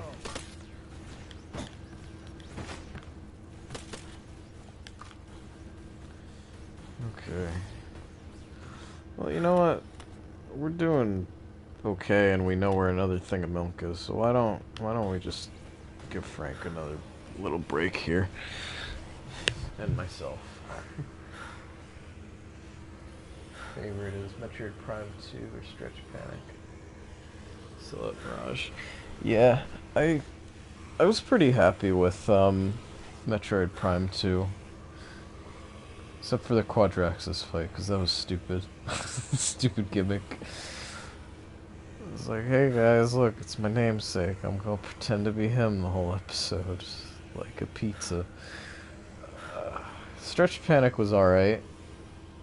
It was a good opportunity to show off a game that's like really fucking off the beaten track. It was funny, because when like all that time later,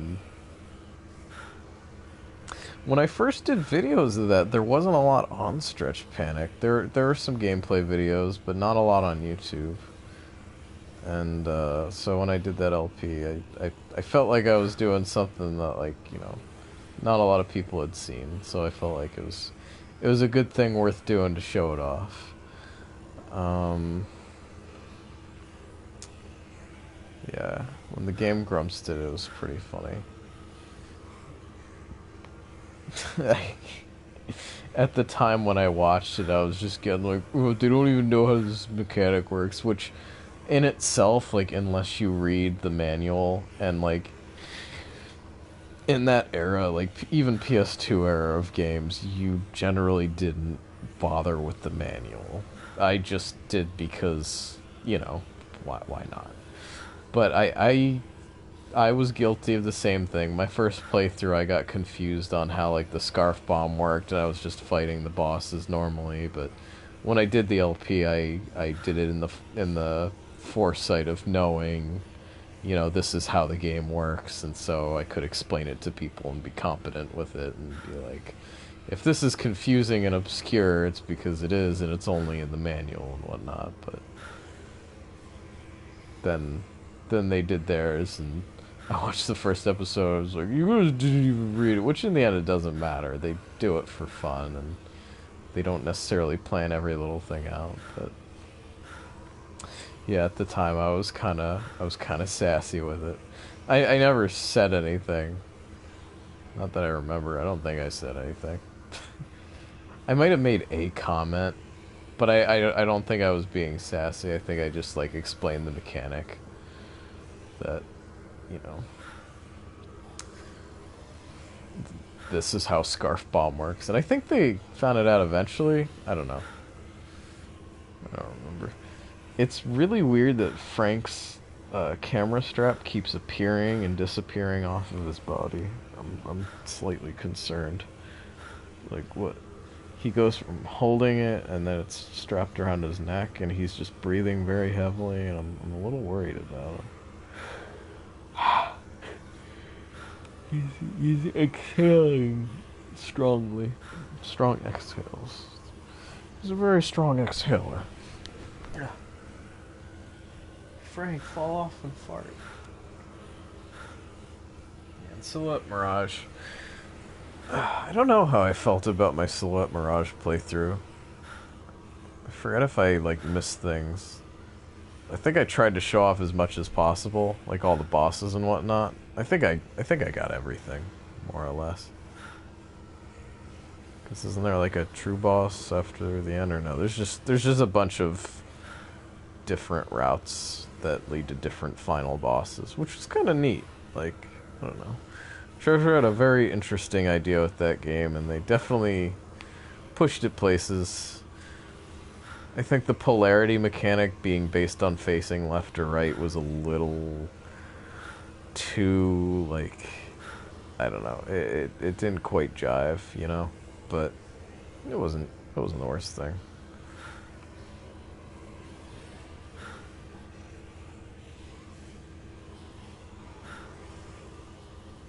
Yeah, you keep rubbing your knee, rub that thigh.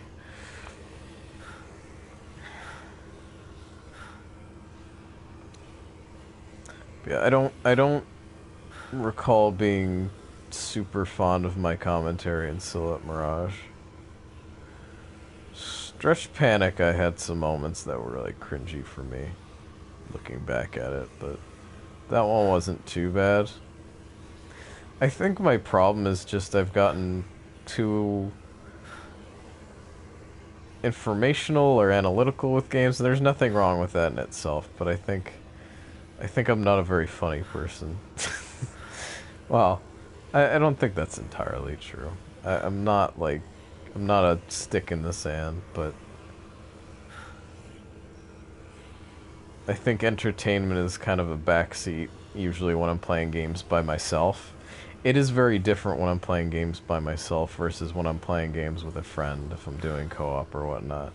I can let go a little bit if I have a friend with me, and I think that's what factors into the Game Grumps thing with Stretch Panic is like, and a lot of the games they play is, you know, if you got a bud with you, it doesn't matter what game you're playing, you're just gonna have a good time dicking around and talking about shit, whether it's the game or other stuff, but yeah.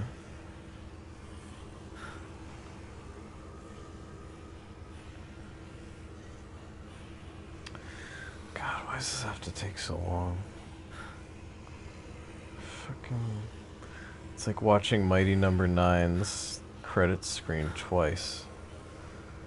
That's how long this is. Isn't that terrible? Just that realization I had. It's a scary thought, man. Scary thought.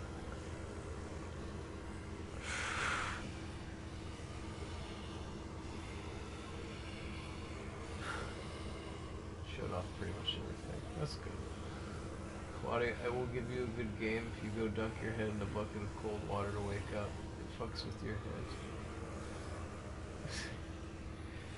That's okay, Egg. I have too many games. I don't want anybody to gift me any more games. I might take you up on dunking my head in a bucket of cold water, though.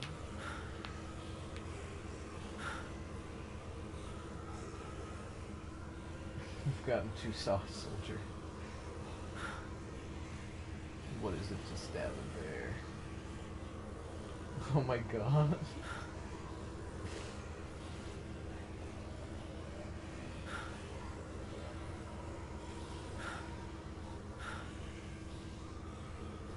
Don't bring back Mighty Number 9. You love the Mighty Number 9 stream.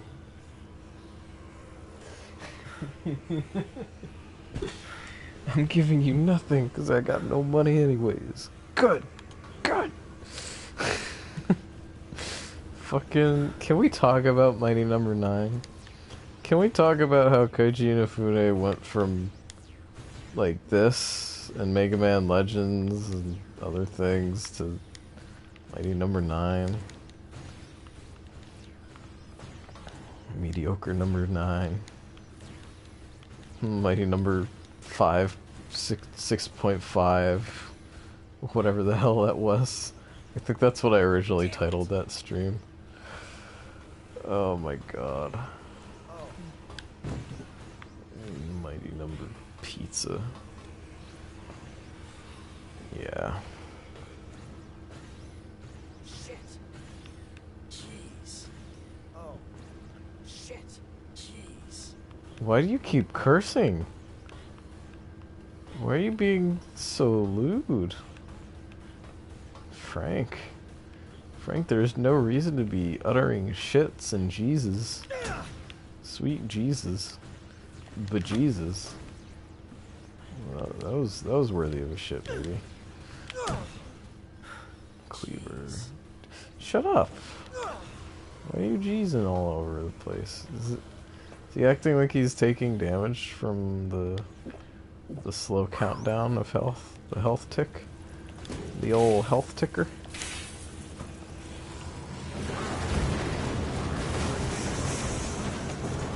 Oh no, oh. I do not want to capsize this truck because it is a long walk back out. And that is a lot of potential health to lose.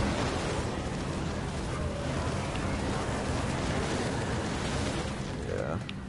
So I was going down here to think about doing the zombie genocider thing. See if I could do it in infinity mode, but the thing is, I think you have to focus enough on, like, keeping your health up that I don't know if that's a good idea. It could be. I mean, we're 3,000 in now already. Or almost 4,000 in. How much more is that? I don't know. Either way, I think it would go by quicker than I might think.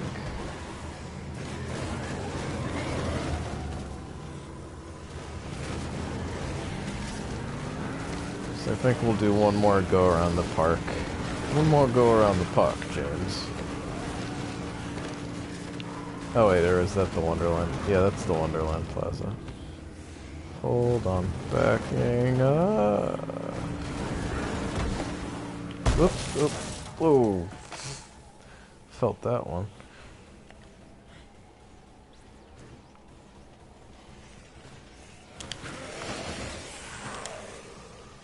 Okay. Yeah.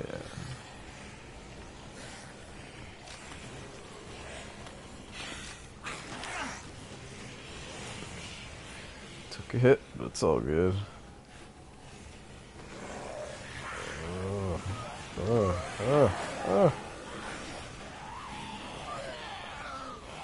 At least the way is fairly clear.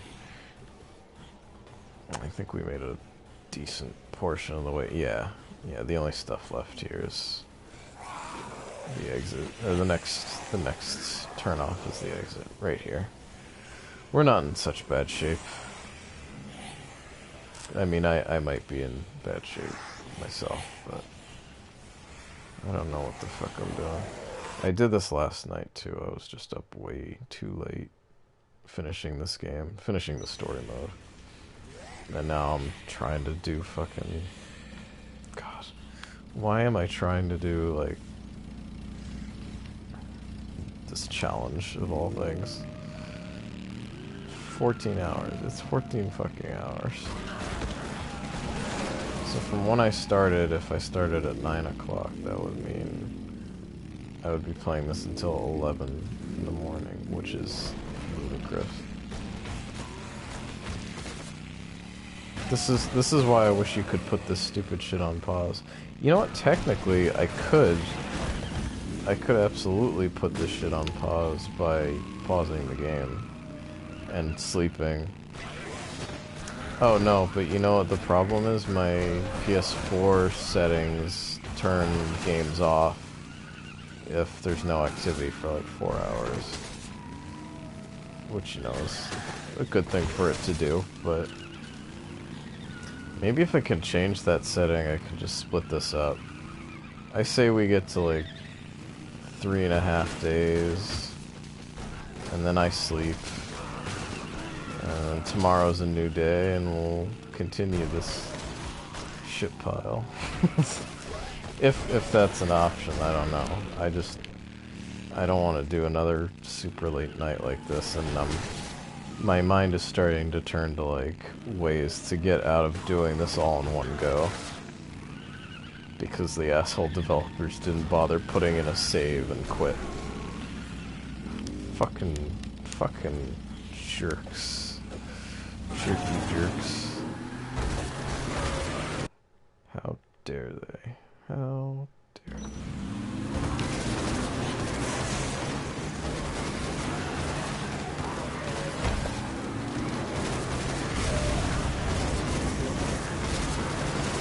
But either way, apparently enemies will, or survivors will keep spawning until at least day 7, so we should be okay in that regard.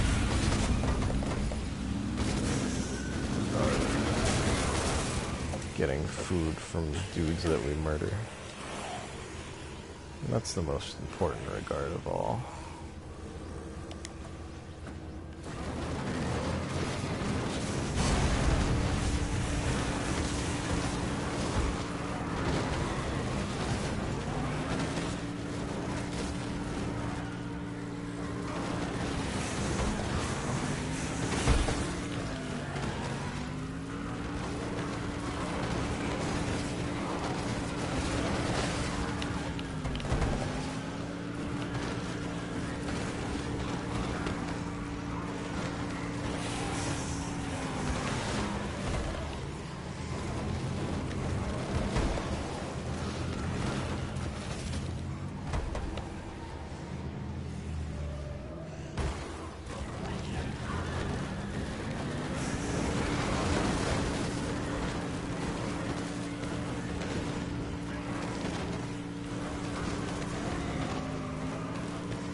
Oops, I think I went too far.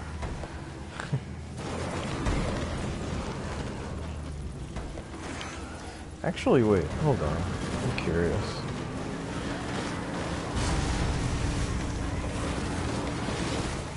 Get 5,000.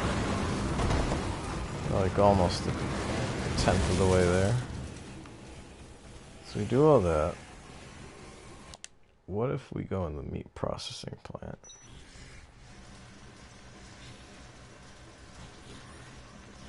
And then we leave. Oh, yep. It just respawns the truck. So we don't even have to drive in and out here. We can just get in and out of there. It's not a bad way to do things, I don't think. Saves us one in and out car ride, I think. You know. I'm down for it.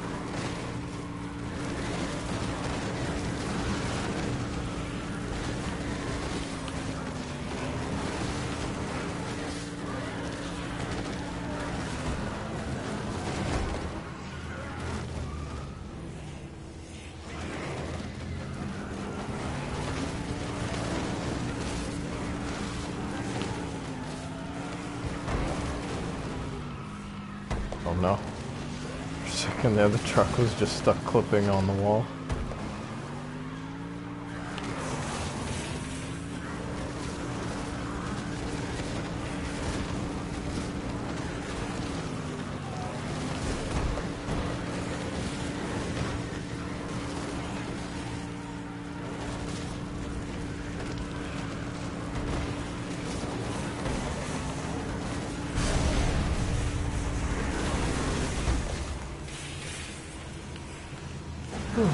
Sorry, I'm just... yeah, I'm really sorry.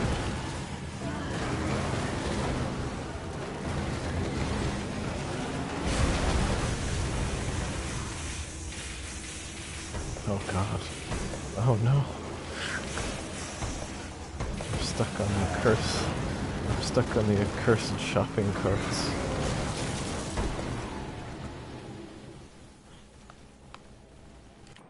How far in are we? Does it give us anything? Huh. So I could get one more attack, one more life, one more throw distance, which who cares about throw distance? And then I'm guessing there's one more ability that you get, which I also don't care about. Bleh.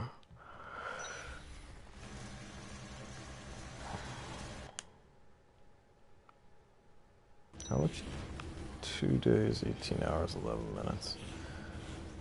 We have to do another 6 hours. How much of the... God, I want to go to sleep now. It's okay, I'm gonna make it to day 3, I promise.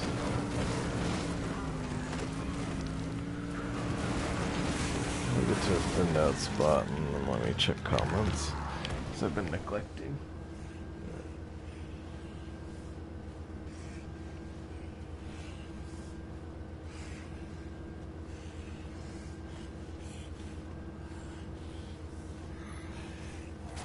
Feel like an anime fan on prom night. Dude, got 20. Yeah, 20XX looks really good. I would like to get that game sometime.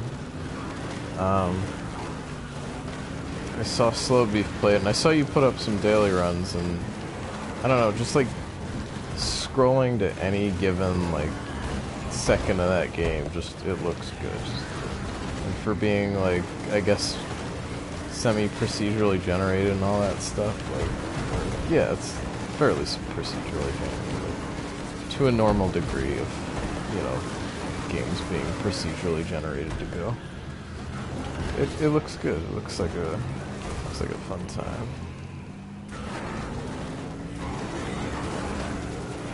And from what I understand, it has some degree of co-op as well, which sounds real fun. Every game ever should just be co-op. It's so good. It's just so good. It's just too good. Can't even deal with how good it is. Oh my lord. This isn't going by fast enough. Hold on. Think you would ever do more fan fiction with them if they offered?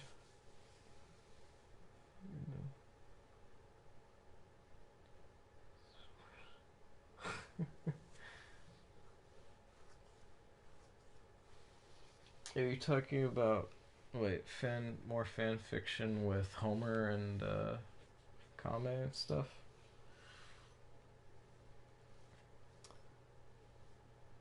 Milk Your Solid 3 it's called. Hell yeah. But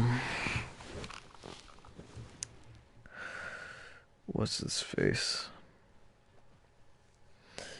Yeah, it's just I'm in between a lot of things over the winter break. I have a lot of doctor's appointments, and I'm looking at needing to get a job, like, badly. So I have some other priorities, I guess. Let me take a look here. Just hold on for me for like a little while here. I want to see if I can finagle the settings without closing out of the game. It's microphone, audio, and gameplay, blah blah blah. Yeah. Okay. Devices.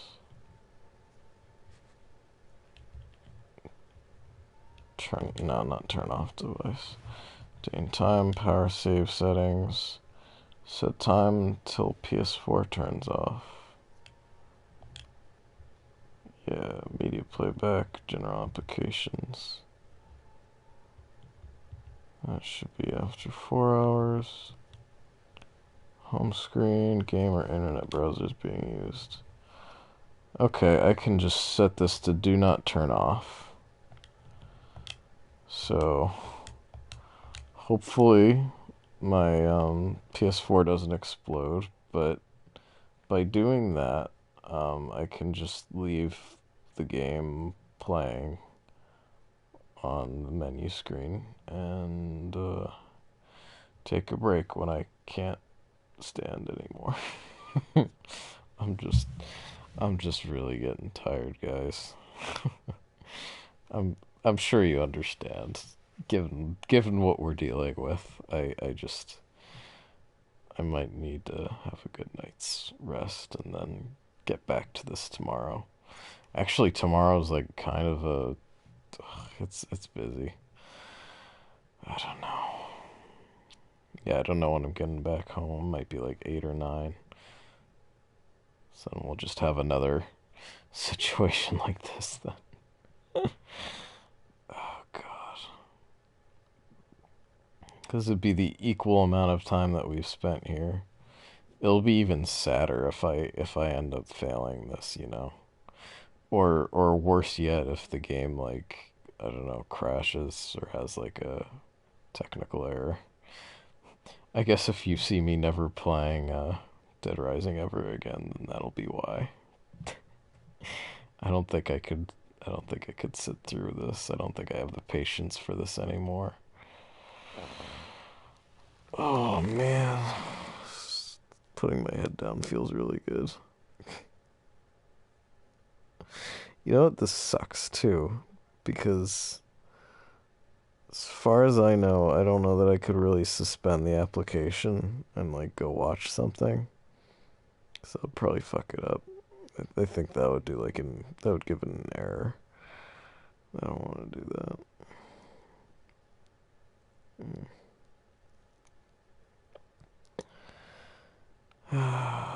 Yeah. How much longer in real time would it be to get through this next day? It was like 18, 6 more in-game hours. Each hour in game is like, was it like 5 minutes? I don't know. The way that real time compares to game time is boggles my mind. I want to play Let It Die. on stream. I might stream Let It Die someday. One of these days. Near future. I feel like I'd have more fun doing that than I have with this. I mean, this has been alright. You know, we got to read a little bit, we got to mess around a little bit, beat up some psychopaths. There's some good moments here and there, but just so exhausted. So exhausted. Super duper duper exhausted.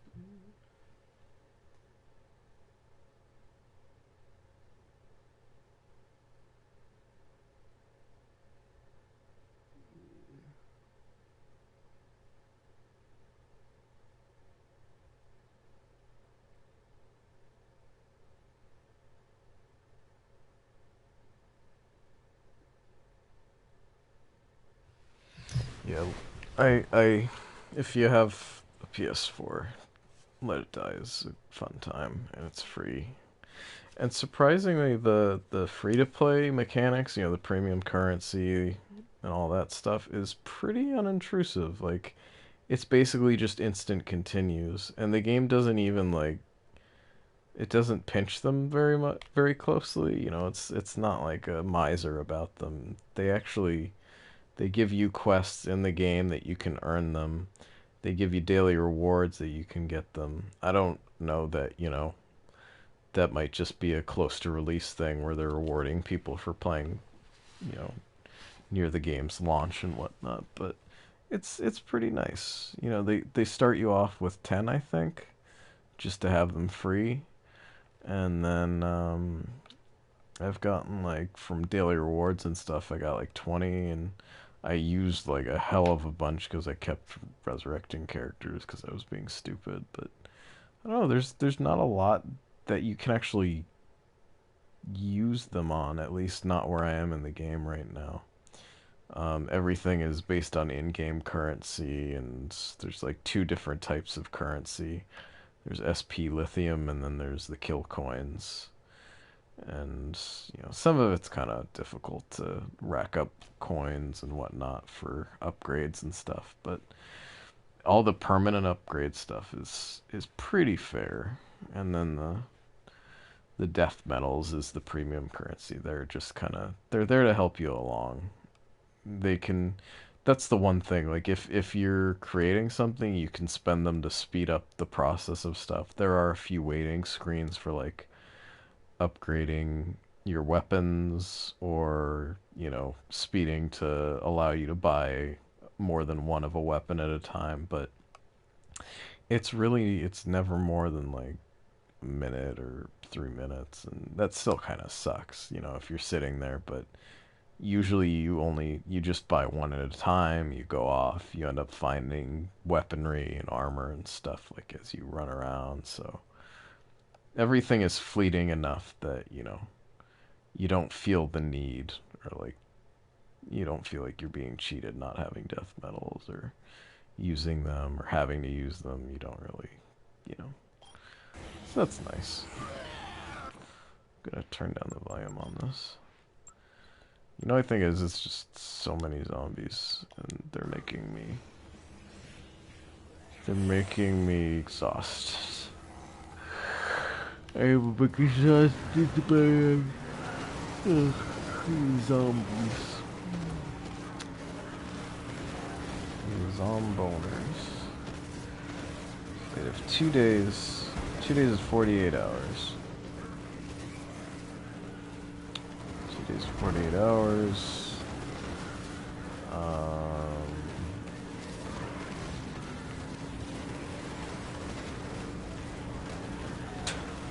Stating common logic, yeah. But, I'm trying to think what that equates to in the game. 1 day is, yeah, 2 hours in real life is 1 day in the game. So 48 hours is 2 hours. So 48 hours is 2 hours, 1 hour is 24 hours. And then half an hour is 12 hours. Yeah. guess. And half of that would be 15 minutes. So, in 15 minutes, I should be on day 3. If I'm not just fucking crazy shit. I might be wrong about that. I might not be, actually, doing time right. 2 hours, 53 minutes. I mean, I guess. 1, 2, 3, 4, 5, 6. Yeah, so it's 6 hours. 48 hours. No, 2 days is 2 days in game would be 4 hours real time. That's what it is. So 24 hours, 2 hours, 12 hours, 1 hour. It's another half an hour that I'd have to keep doing this, and it is currently. What time is it? It's 3 o'clock, so I could finish at 3:30. I think I'm getting a second wind, so I'll keep going at this. But God, so we started at like 9. We've been going for 6 hours at this. I feel like I haven't done anything, you know. I mean, I kind of wanted to do this to relive the feeling of doing this, but now I'm realizing the feeling of doing this, and I'm like, I remember very distinctly now why I never wanted to do this ever again. Isn't that... That's just... ugh. Isn't that just too fitting, you know? Jeez Louise.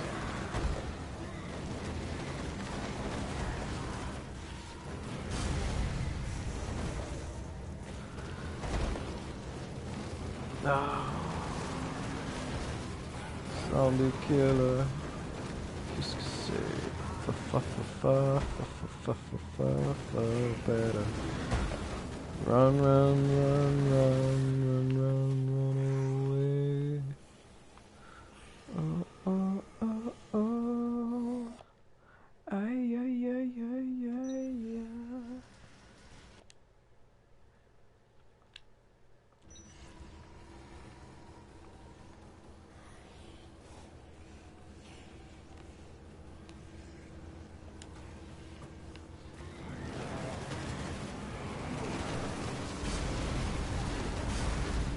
Oh god, I just realized I should really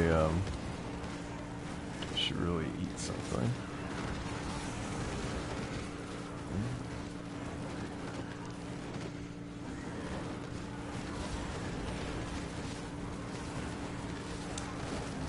We'll go to the food court. We'll clear out this main, or this little corner section. This little side pocket. Nice and safe for ourselves. Let's just drink milk a little early. It's 1 block. It's close enough, you know.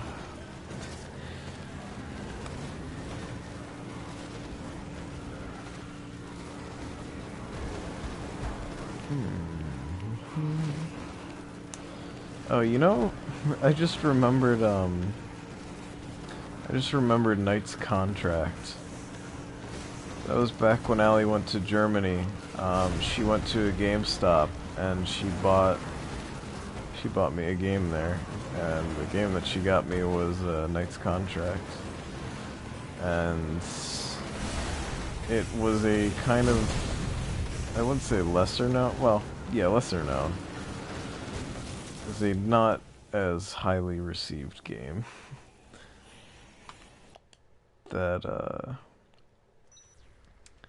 actually ended up being fairly good. It was kind of, you know, your standard fare sort of hack and slash game, but the gimmick was that your main character couldn't die, and that he had this lady Gretchen or something, this witch who, you know, kept him alive, and so he protects her. And it's the Knight's Contract, and he yeah, so like he can basically just get like decapitated, he can get turned into mush, but then he just reforms after a certain amount of time. So that's the main mechanic in the game. Some interesting games with that kind of mechanic. Never Dead was another game that played with that as well, but it had ways around it, like trapping your body. Like, you would, if you became only a head, like your head would pop off of the body. You'd have to regenerate onto your body, otherwise you would get eaten by like these little sucker things, and they would take your head, and if you failed a QT, then it was game over. But in Knight's Contract, like I said, the witch who's your companion, she can die, but you can't. And so a big part of the game is protecting her. It's like, you know, even if you're gonna die in the process, like you wanna make sure that she does okay. So it was a really interesting dynamic. And like, honestly, for being a game that's like all sort of grounded in the escort quest mentality of, oh, I have to protect this NPC, she was pretty smart, for one. For the other, you could actually like hit a button, she would jump into your arms, and you could just like fuck off wherever, or like run away if you were in a bad position or situation in a fight. Or and then the other thing that was so nice about her was that she actually had like offensive capabilities, because she's a witch, obviously. So you could combine your abilities together. She had like a bear trap ability. She had like these thorns. She had like a lot of snare abilities. So not only would you be like doing your main character's kind of hacky slashy, you'd also be setting up enemies and traps and like following up and comboing, and like it was just kind of this really lovely streamlined combat. And it was such a good game, like in terms of that stuff. It wasn't the most beautiful or anything, but it had a story it was telling, and it told it fairly well. And you know, the characters had personality. There was like a little plague doctor dude called Minukelsis, and he would come and give you like little items to give you perks in each level, and he was cute as hell. And yeah, man, I mean, I don't know. It's just a real good game. This is a good game. But I will say, despite my enjoyment of it, it was far from perfect. And the thing that almost killed the game for me alone was QuickTime events. The game, every time you got to a boss fight, the boss fight would be, it would be like ended with a QuickTime event. You would be like executing the witches that you were fighting. So each one was kind of like this crazy cinematic thing that happened, and then they would get like decapitated or something. So that on its own is like, that's fine to watch a cinematic like that. And the cinematics were well done too, so it wasn't even the visual quality or anything. It was just the QuickTime events sucked. There wasn't enough time to input some stuff. Sometimes they would just throw in random arbitrary buttons. I think they were random to some degree. Maybe? No, actually I don't think they were random, I'm sorry.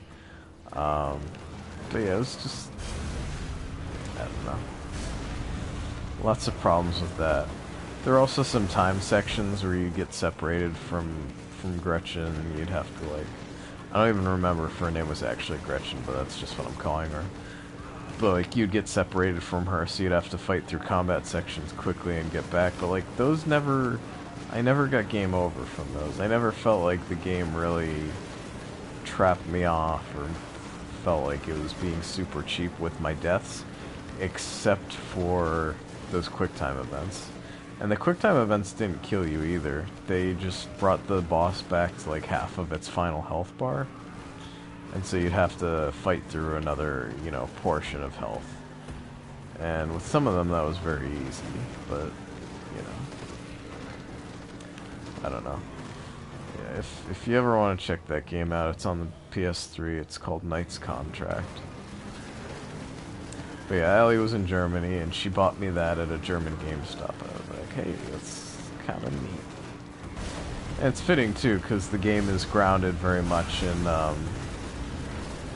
like, German folklore and Walpurgisnacht and stuff. At least I think that's what it is, right? Walpurgisnacht is like... Yeah. I don't remember, like, super verbatim or anything, but it was just... It was a good game. I liked it. 20. Okay, we have 3 more hours to go. In-game. In-game hours. Which means... I don't know what it means. 15 more minutes, I think? Yeah, because I think an hour is 5 minutes, that thing said. So, yeah. So we'll hit 10,000 zombies killed. And still doing okay on health, definitely. We've got more than enough to last us for a while.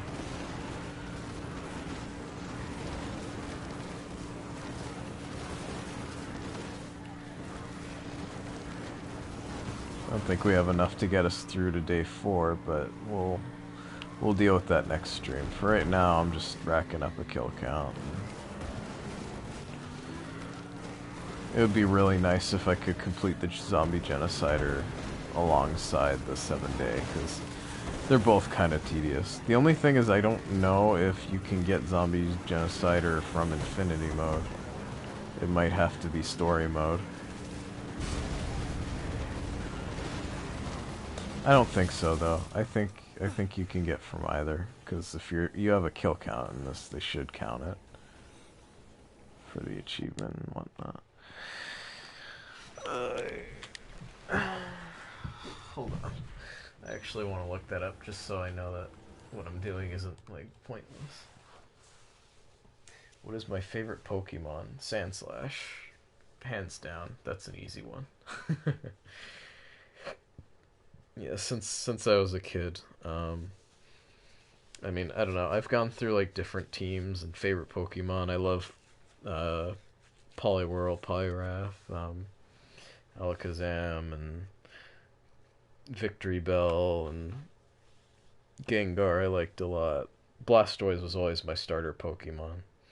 But, yeah, and then I had Pokemon Yellow, you had Pikachu. Dugtrio I was a fan of. A lot of Pokemon memories, but Sandslash I ended up like just kind of really liking the design of, and so I don't even remember if I liked his design. I think he got Dig, and Dig was like my favorite move, and I was like, oh, it's like Dugtrio, but he looks cooler because he was like a little brick shrew dude. And so I evolved him, and was like, oh, now he's a spiny shrew dude. And what I found out years later is, like, there's a real-life animal called the pangolin that is basically Sandslash in real life. And that made me so happy. They even, like, they stand on their 2 hind feet, and then they have, like, their clawed hands kind of, like, in a little meek sort of gesture in front of them. I don't know, they're so damn cute. And they like to roll around in the mud and stuff, and yeah.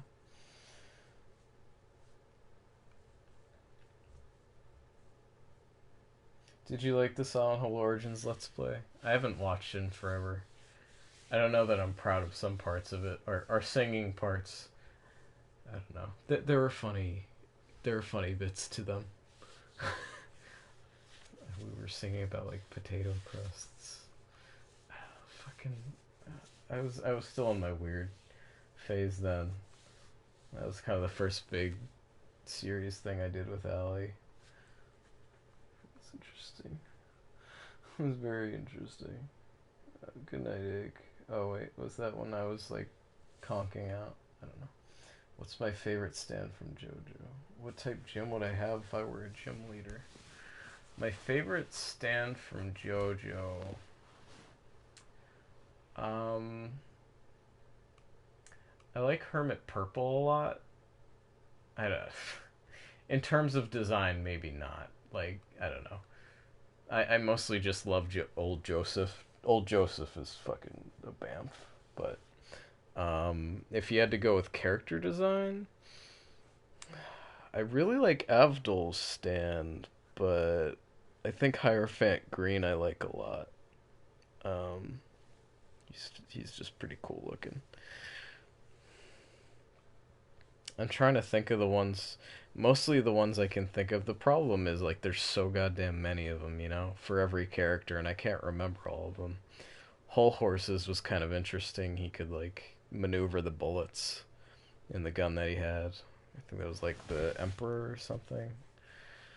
And then Dio being able to freeze time with the world was just, you know. There was one guy who was kind of like a weird alien thing. Or, like, his stand was like a phone tower. He made, like, a force field around a phone tower. I don't remember. That shit was weird. And then in the fourth arc, like, they went into, like, evolving stands. So basically it was a stand Pokemon. Like, the little guy, the kind of sidekick character. Not sidekick, but, you know. The little dude, he got his own stand. And it actually, like, evolved over the course of the, that story arc, which I thought was kind of funny. I had a whole evolution line. It was literally stand Pokemon, but yeah, that was good. To answer the type gym thing, if I had a, I don't know, wild card gym. Fucking wild card. No. Yeah, I don't like sticking with any one type, but if I had to,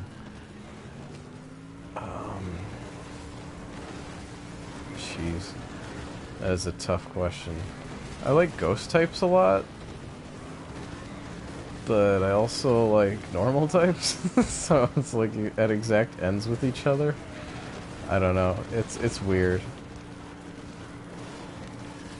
Yeah, because I always loved, like, Gengar, and I like a lot of the newer ghost-type Pokemon.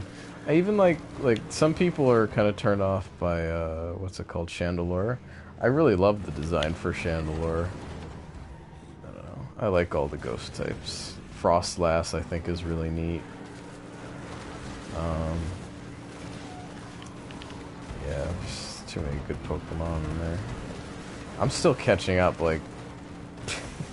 I legit thought Corsola was a new Pokemon, and Ali explained to me it was 2nd gen. I was like, fuck yeah. Well, I wouldn't have known that. It looked new to me, you know? Because I haven't played since Blue and Yellow. Those were the only two I ever played, and I stopped when I was like 8 or 9 years old, and so... I've been long away from the whole Pokemon loop, so I look at stuff like that. It's like, yeah. But yeah, I like ghost types. I like Sableye a lot. Sableye is really cool. His Mega Evolution is pretty fun. So yeah, Sableye... I guess, yeah, ultimately it would probably be a mix of... Is original Sandslash... I know, like, new Sandslash is Steel and Ice. Isn't original Sandslash normal and ground? I'm blanking on that. Because all I can think of is Steel and Ice from Alolan Sandslash. Which I don't like as much, by the way. I mean, I like it, because it's any Sandslash is good Sandslash, but... I think I've just got a soft spot for the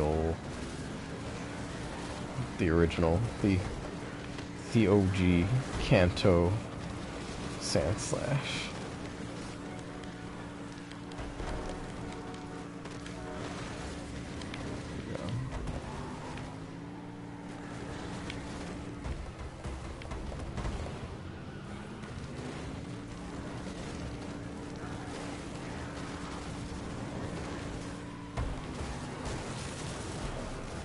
Oh no, I broke it.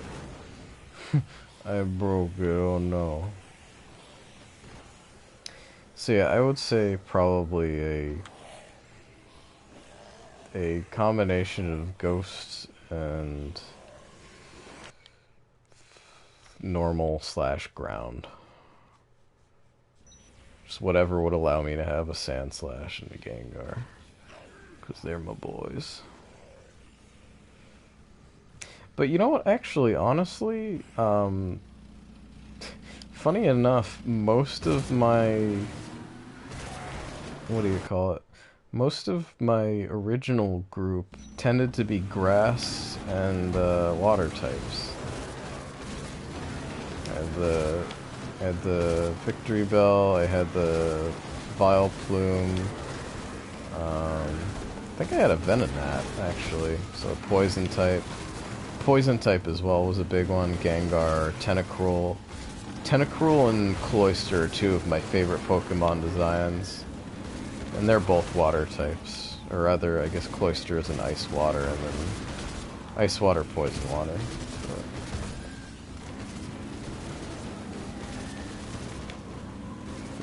I always really liked both of them.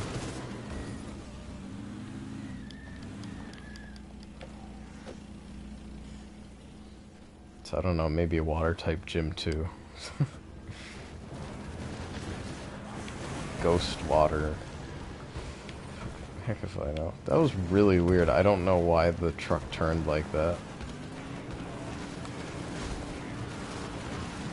I guess the answer is just Dead Rising.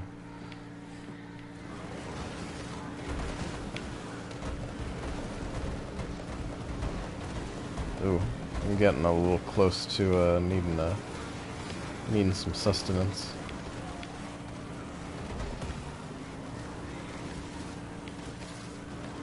Gotta get that sustenance.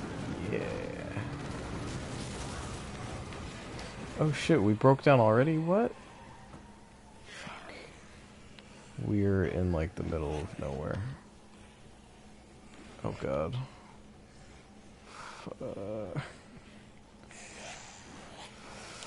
And of course the crowd fills right back up, right? Gotta love that. Oh boy.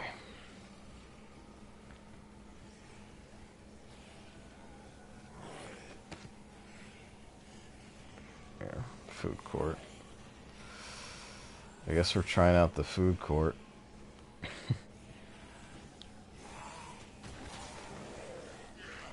You know what? No. I don't want to deal with the food court. Fuck you, food court. I'll keep going. I can brave the zombie wastes. Ow, ow, oh god. Maybe I don't. Maybe I shouldn't brave the zombie wastes.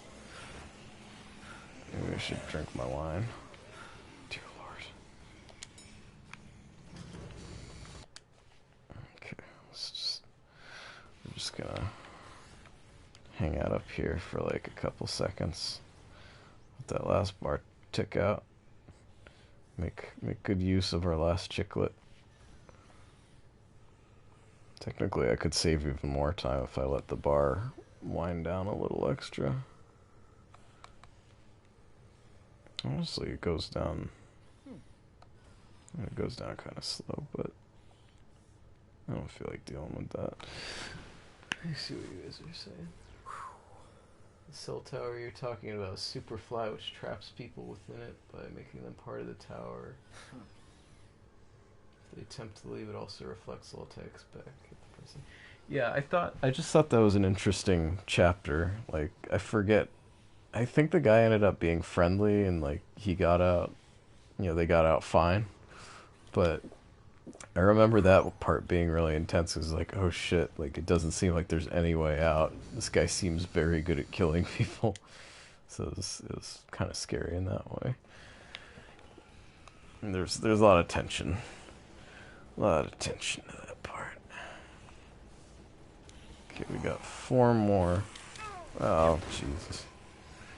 Got 4 more healing items, and then we really gotta put a motor in it, man. I love Uncle Death. Is that it, Uncle Death? Yeah. You can do it, senpai. I hate.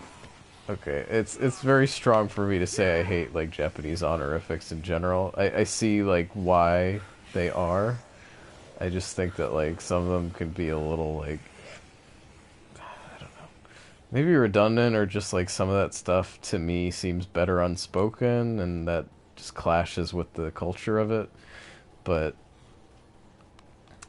sometimes the enunciation just annoys me the way, like, it depends. It depends who's saying it and in what context.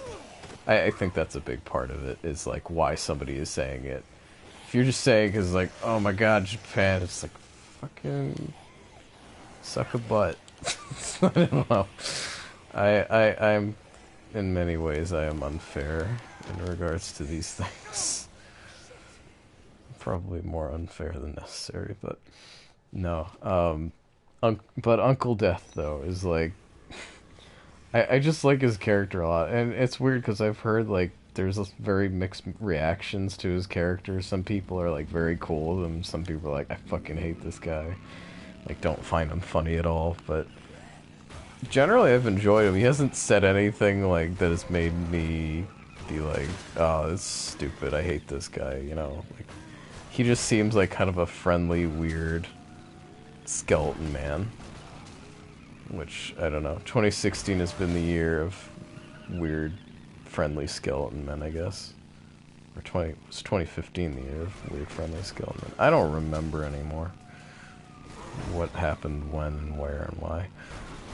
But, yeah, so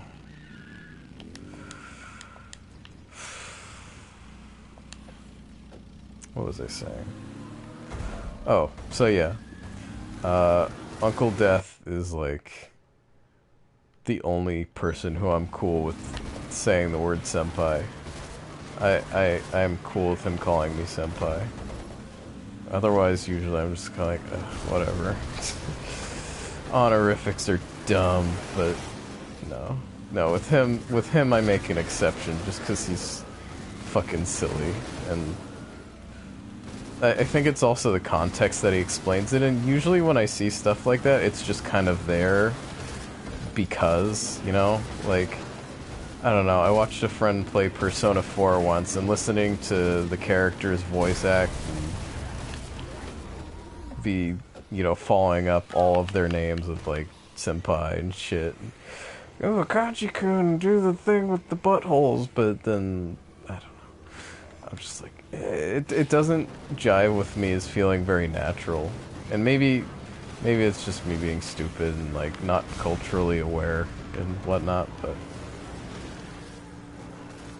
I think the way he explains it to you and Let It Die though is just like, it's like, hey, it's gamer to gamer thing. It's like, oh, okay, so it's just a sign of fucking, you know, hey, cool dude at an arcade, just gonna be, you know, polite to you and call you senpai, because fucking whatever. I guess my point is, as long as you're a skeleton, I'm okay with you being a weeb. As long as you're dead already. No, oh god. I feel awful. It's too late at night, I'm like delirious. But... oh man. What the hell am I talking about? Who the fuck is this guy? So we're kind of like well on our way here. I think we might have a pretty decent chance of getting the genocider achievement. Zombie genocider. It's such a weird, like kind of a gross achievement to have. What's the stat even based on? Isn't it based on an actual, like, genocide number or something?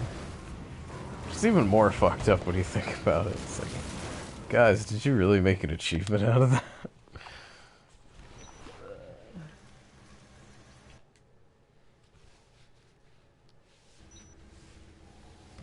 Weebs aren't people. Exactly right now. Oh god. It's bad. No, but I do have some friends who are very into the Japanese culture.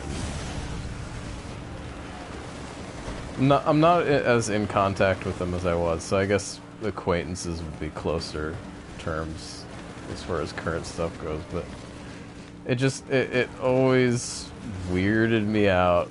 Like, I'm okay if you know, you care about something a lot, and you... Like, I feel that way about Dark Souls. Dark Souls, I am like a Dark Souls weeb. You know, if I had to put it that way, I'm like a From Software, Bloodborne... But then that really doesn't work, because all that is grounded very much in, like, Western literature and culture and fantasy themes, so even that doesn't really work, I guess. But no, like, I think the point I'm just trying to make is I get what it is to, like, care immensely about a subject and all that stuff. I think some elements of that in itself are a little weird. I had a friend who was within our group of friends, there was a guy who was, like, rocking the visual novels, and I think even more is now. I don't know, I had two friends who were like that, actually, in that same group of friends. And I don't know. I couldn't... Oh, shit. Hi there. Hi, Wayne. I couldn't quite understand the appeal myself. I still don't. It's not like... not a secluded is not the right word. Not an exclusive thing to them. Like, it's... I don't know how to put it. I think the thing is...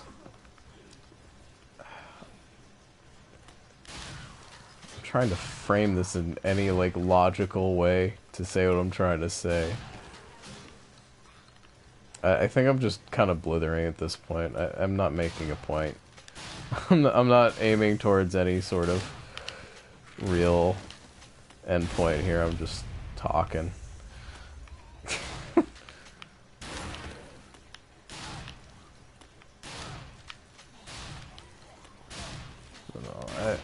I don't want to be dismissive of entire mediums. I think that there are cool, like, visual novel formatted things out there.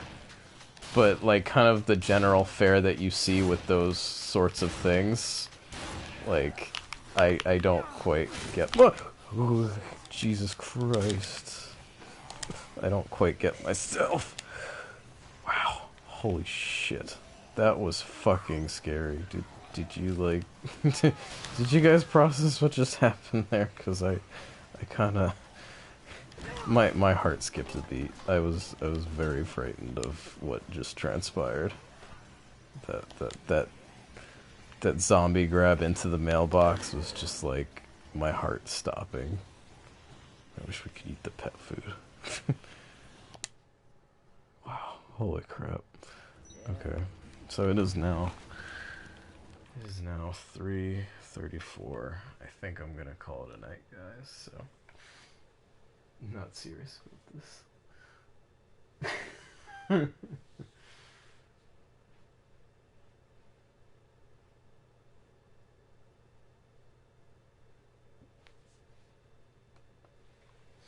No, yeah, so I don't know. Just, you know, let your friends have their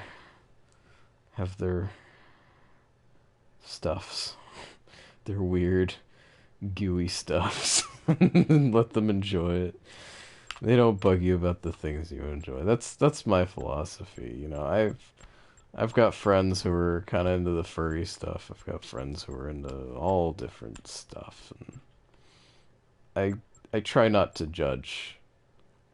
If I know a person, you know, well enough, like, generally all my friends are pretty reasonable about it. Like, they never go over the top, and when I do see them kind of be like, hey, this is the thing I'm into, it's in moderation. I think that's the point. Everything in moderation, you know. You can't just totally obsess over, like, things like that, but I don't know. It's be good to your friends, because they're the only friends you got. Okay, that's the moral of the story. Good night. Infinity mode sucks. Dead Rising sucks. I love it. I love you. Bye. Oh Lord.